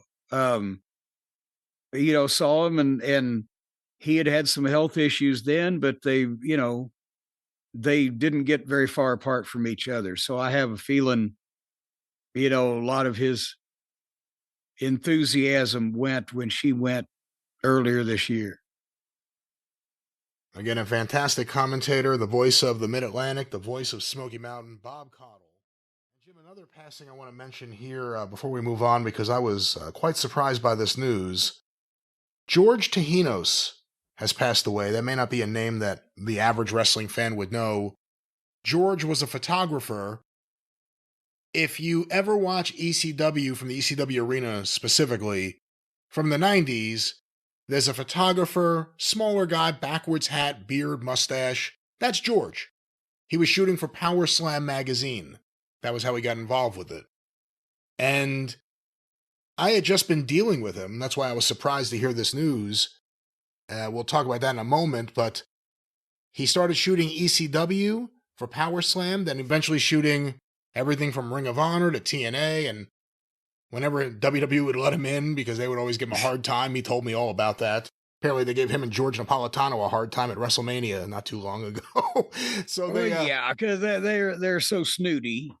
But George just passed away, and I thought we should mention him because I always think it's important to acknowledge the ecosystem around wrestling. And I mentioned, Jim, that I had been talking to him, and you know this because, a lot of the things I do with wrestling, I fill you in on everything as it's happening. George reached out to me because he wanted to sell his photo catalog. He said that, he just doesn't have a use for it. He was looking to sell it. He chose me. I'd never communicated with him before. And we started talking. Well, you have a reputation for preserving things, as I do in some circles. And we started talking about his photos. We were not able to come to a deal for a variety of reasons, but very nice guy. We had a lot of talks. Big fan of the Devils, big fan of the Yankees. We talked a lot about sports, used to deal in baseball cards. But he told me something that was extraordinary. You know, I own one of the biggest photo catalogs in the world for professional wrestling. You own not even just yours, but other photos, as well as your incredible archive. And you shot ringside. You know what it takes. George, when we were working on this deal, told me he had 2.5 million photos he had taken since he started shooting for Power Slam for ECW in the early 90s. And that number is staggering. Well, what do you think about that? Because again, it's a different era. Shooting on digital is obviously very different than having negatives and having to buy film. But what do you think when you hear 2.5 million photos? Well, that was the thing when you mentioned it to me. I didn't know how to comprehend to answer, because that is the difference. And George goes back so far. He was, shooting at one point on film. I think he goes back so far. He was, on a cave wall with a rock. Oh, stop it.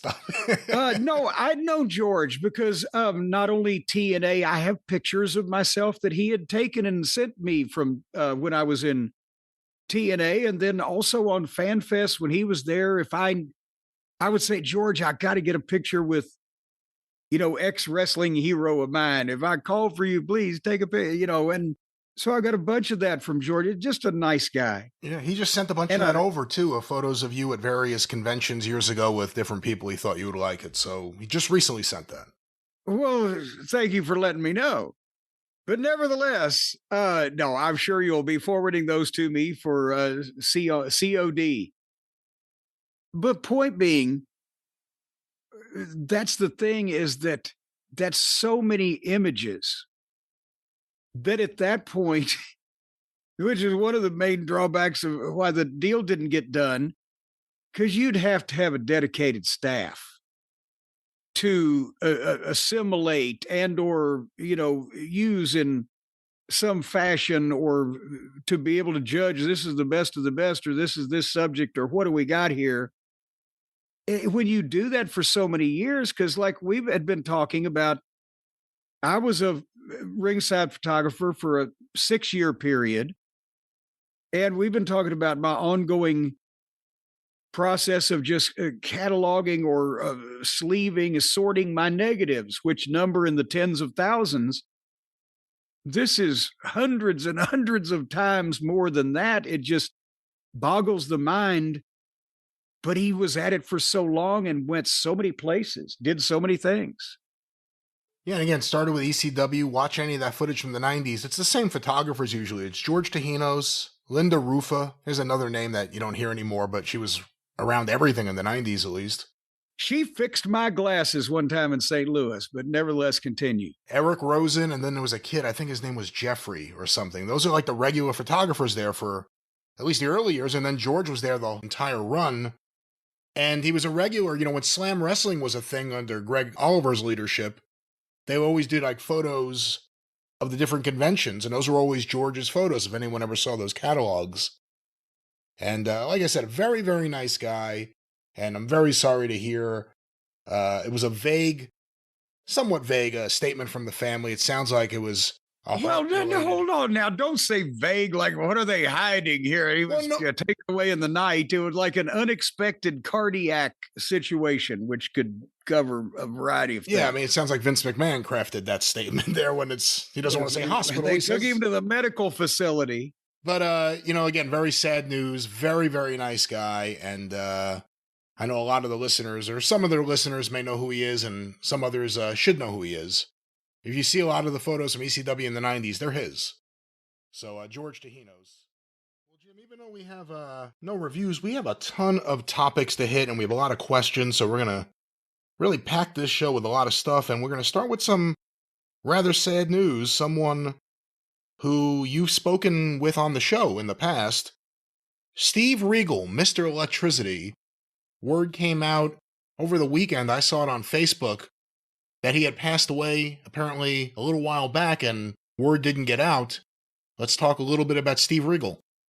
Well, and I'm so in the dark still about how the word didn't get out, but we'll talk about that in a minute. And just for the sake of it at the top here, not the Steve Regal that is now William Regal, that competed early in his career with William Regal, WWE, everybody knows. But he wrestled as Steve Regal early in his career, but that was after the Steve Regal that we're talking about now, who his real name was legitimately Steven Regal. It was perfect. It was perfect for a fucking wrestler, right? But Steve Regal, who, as you mentioned, had been here on the show way back. We figured it out in 7 years.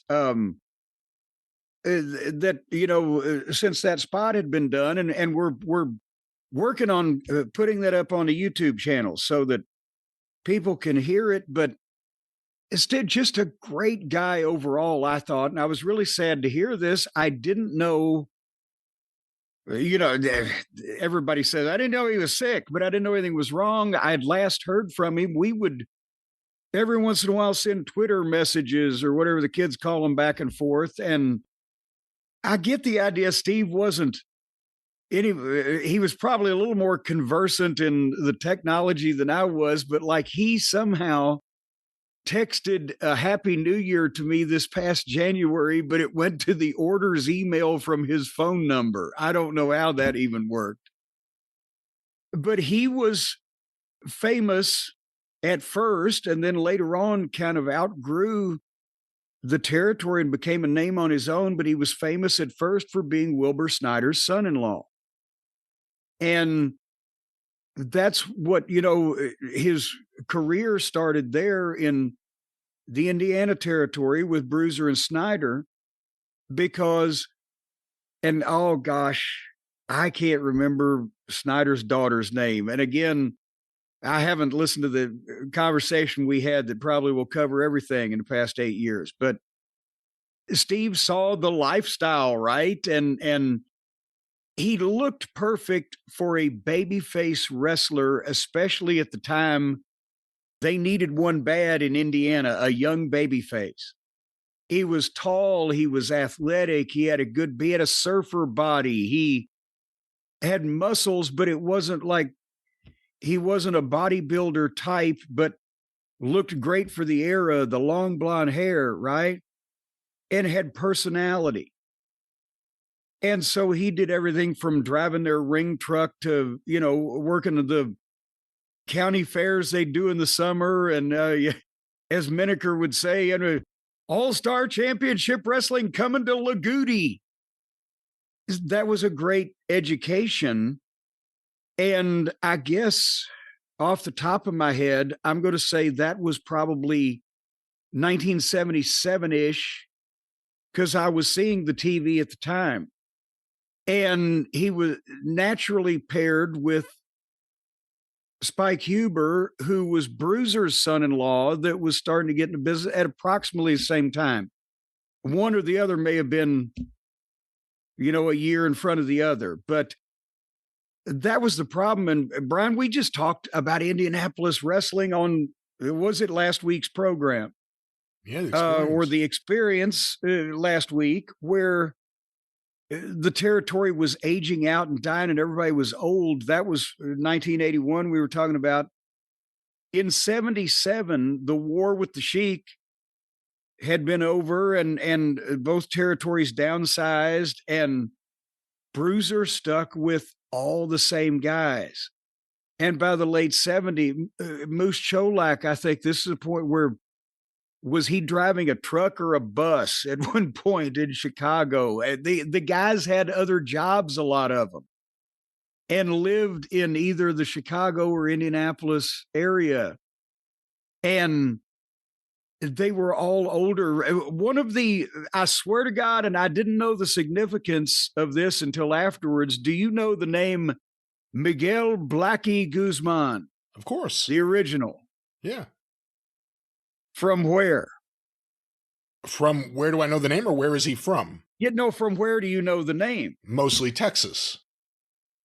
But he was also a lucha legend and contemporary of El Santo. Did you know that? Who am I thinking of now? Who was El Santo's brother that I'm thinking of? Well, I don't know. Now we've gone down a different path. I thought it was Black. I thought it was him actually, as I was thinking about it. So hold on. Well, okay, look it up.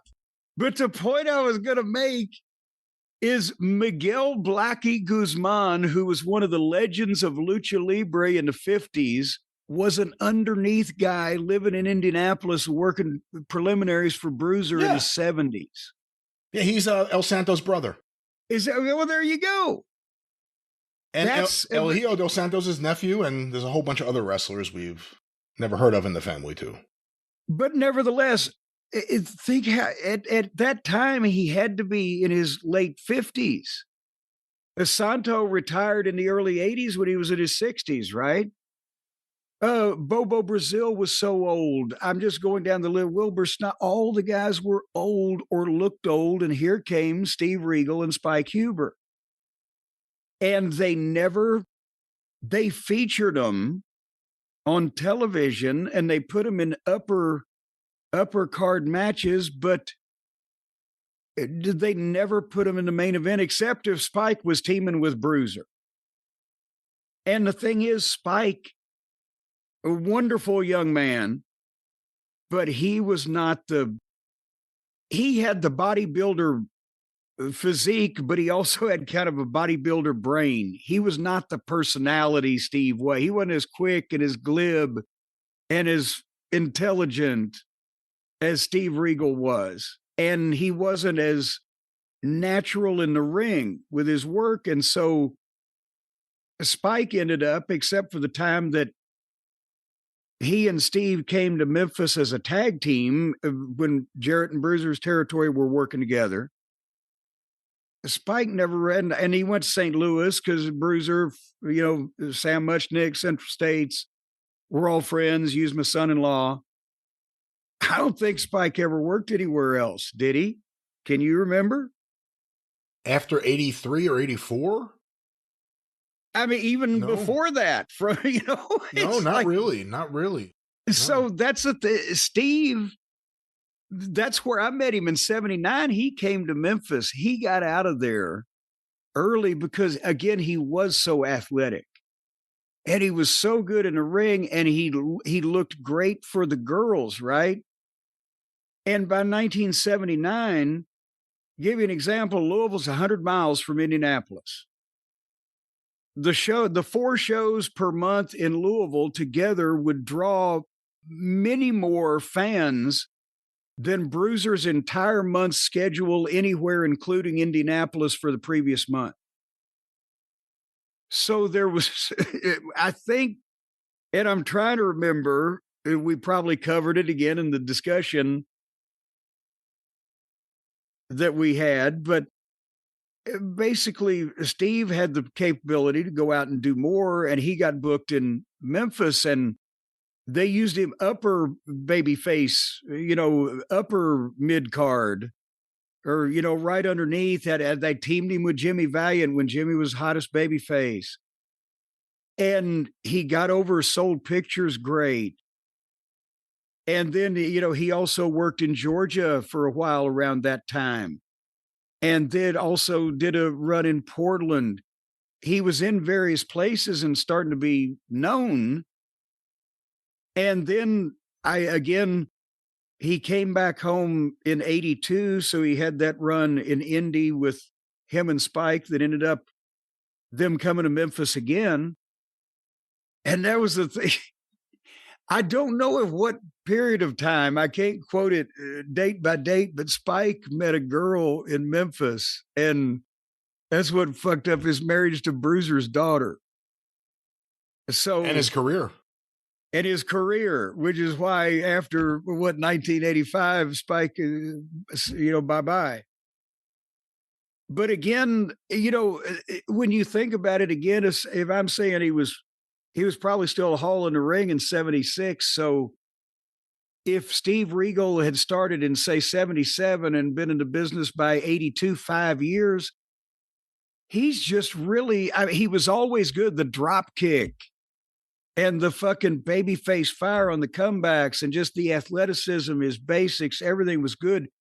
When you shot him off turnbuckle to turnbuckle, his feet would leave the ring in the middle of the ring and he'd turn in midair and take that fucking thing with his feet in the air. Just amazing. But he was smart to the business too and had a good fucking promo.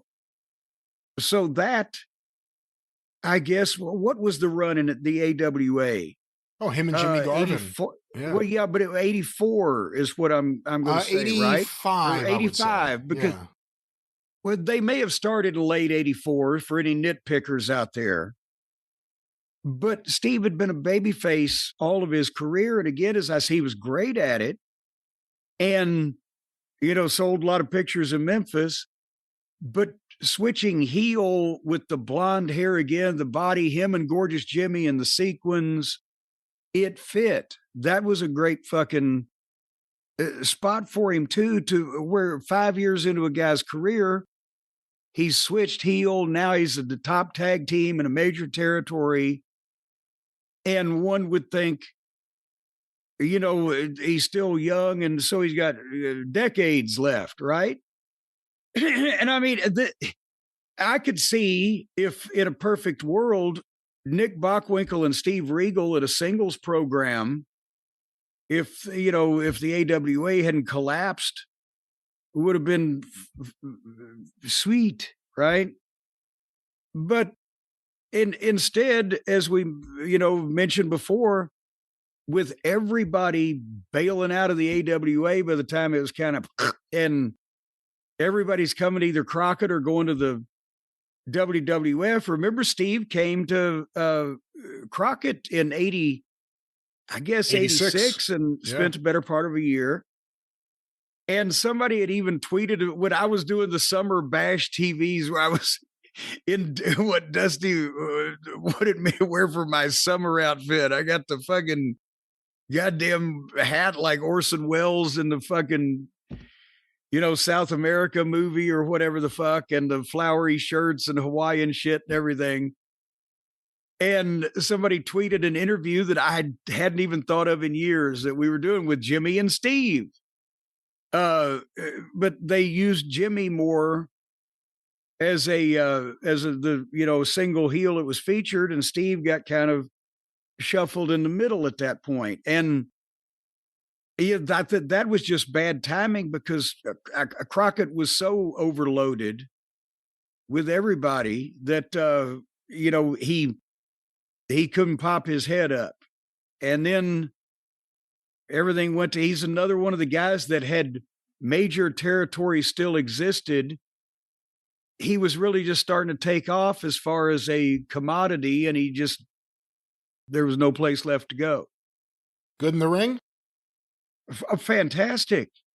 That's if you had a guy like Steve Regal right now, and I'm not saying when he was, let's say 27 years old or 28 years old or whatever the fuck, when that Steve Regal, if you had him right now, he would have better basics and more athleticism. He was a little over 6 feet tall. He was lean, is why he was like 220 pounds. But again, surfer fucking body and the great leaping drop kicks. And he wouldn't have been a goddamn gymnast, but his work would be in the top, just technical in-ring work from, I'm not talking holds, punches and timing and etc. would be in the top 15 or 20% today. And I mean, if anybody wants to go and look at, anything on YouTube, unless it's anything from Bruiser's territory with him with a fucking senior citizen AARP recipient. I don't, but look at his stuff in the AWA or in Crockett. He had good matches with Denny Brown, for fuck's sake. Poor little pudge ball. An answer to the trivia question, who defeated the Road Warriors for the AWA tag titles? Yes, and that was part of the heat also, that if Vern's territory hadn't been flummoxing at that point, that Jimmy Garvin and Steve Regal at a total combined weight of 430 pounds, the two pretty boys in the sequins with the girl Precious and the blah, blah, blah, beat the Road Warriors, because to go to Crockett, they had to drop fucking Vern's belts on the way, which was an agreement of Vern and Crockett that was enforced. So that was part of the heat, that the little pretty boys beat the, And I don't know too much about this. I'd have to go back and look at what I have. But according to this, Scott Hall and Kurt Hennig won the tag titles on January 18th, 1986 in Albuquerque, New Mexico, in a phantom match, which was said to have occurred to cover for Regal leaving the company while still champion. That's interesting.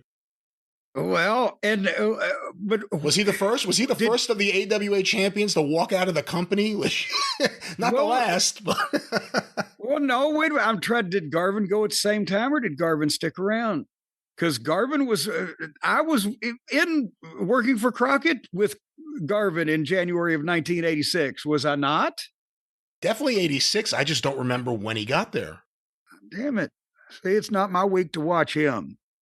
We'll see what more we can find out about that. We'll dig into this mystery. Well, you said the conversation you had with Steve Regal was on the show in 2018.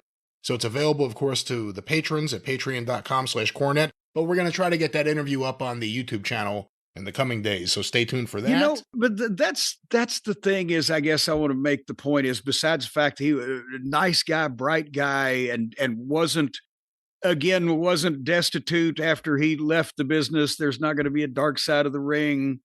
He was fine. He was living in Florida, and I think this is the thing. Oh, I wanted to bring this up. Nobody knew he died in July. And I don't know how, again, I, hadn't grilled him in the past few years on what his, who's your immediate family to contact in case of emergency. We hadn't been in contact like that. But with all these other obscure kind of people that we get these reports on, I don't know how this, and I'm still waiting somebody tell me how that this may have gone unreported for 6 months or whatever. Apparently, I understand it may have been a heart issue is all that I know. But I just hate to hear it, because, again, he was not like, okay, wrestling is over now, I'm going to have to goddamn live a shiftless life for the rest of my life and live on past glory. He moved on from it. But it's another one of those guys that really was just starting to be used in his early 30s, I believe, at that time, in 1984, 5. Just starting to get used, is a great performer in the ring, has shown now he's got personality. And if the system had continued another 5 years, he was timed perfectly to be a big star in one of the other of the companies for, quite a while. But we lost a lot of talent when all that went to shit. So I hate to hear about this anyway, though. He was a very, very nice guy. Very, very quick. Well, there it is, Jim. Our look at those we lost in 2025. And it's always sad when we lose any of the greats or any of the people we know. But it's always good to know that we have something here where we tell the story, we tell the history, where someone can go back and learn something about someone who's gone. And hopefully the next year's will be the shortest one we've ever done. How about that for a New Year's resolution? I like that one. Until then, for Jim Cornette, I'm the great Brian Last. Tally ho!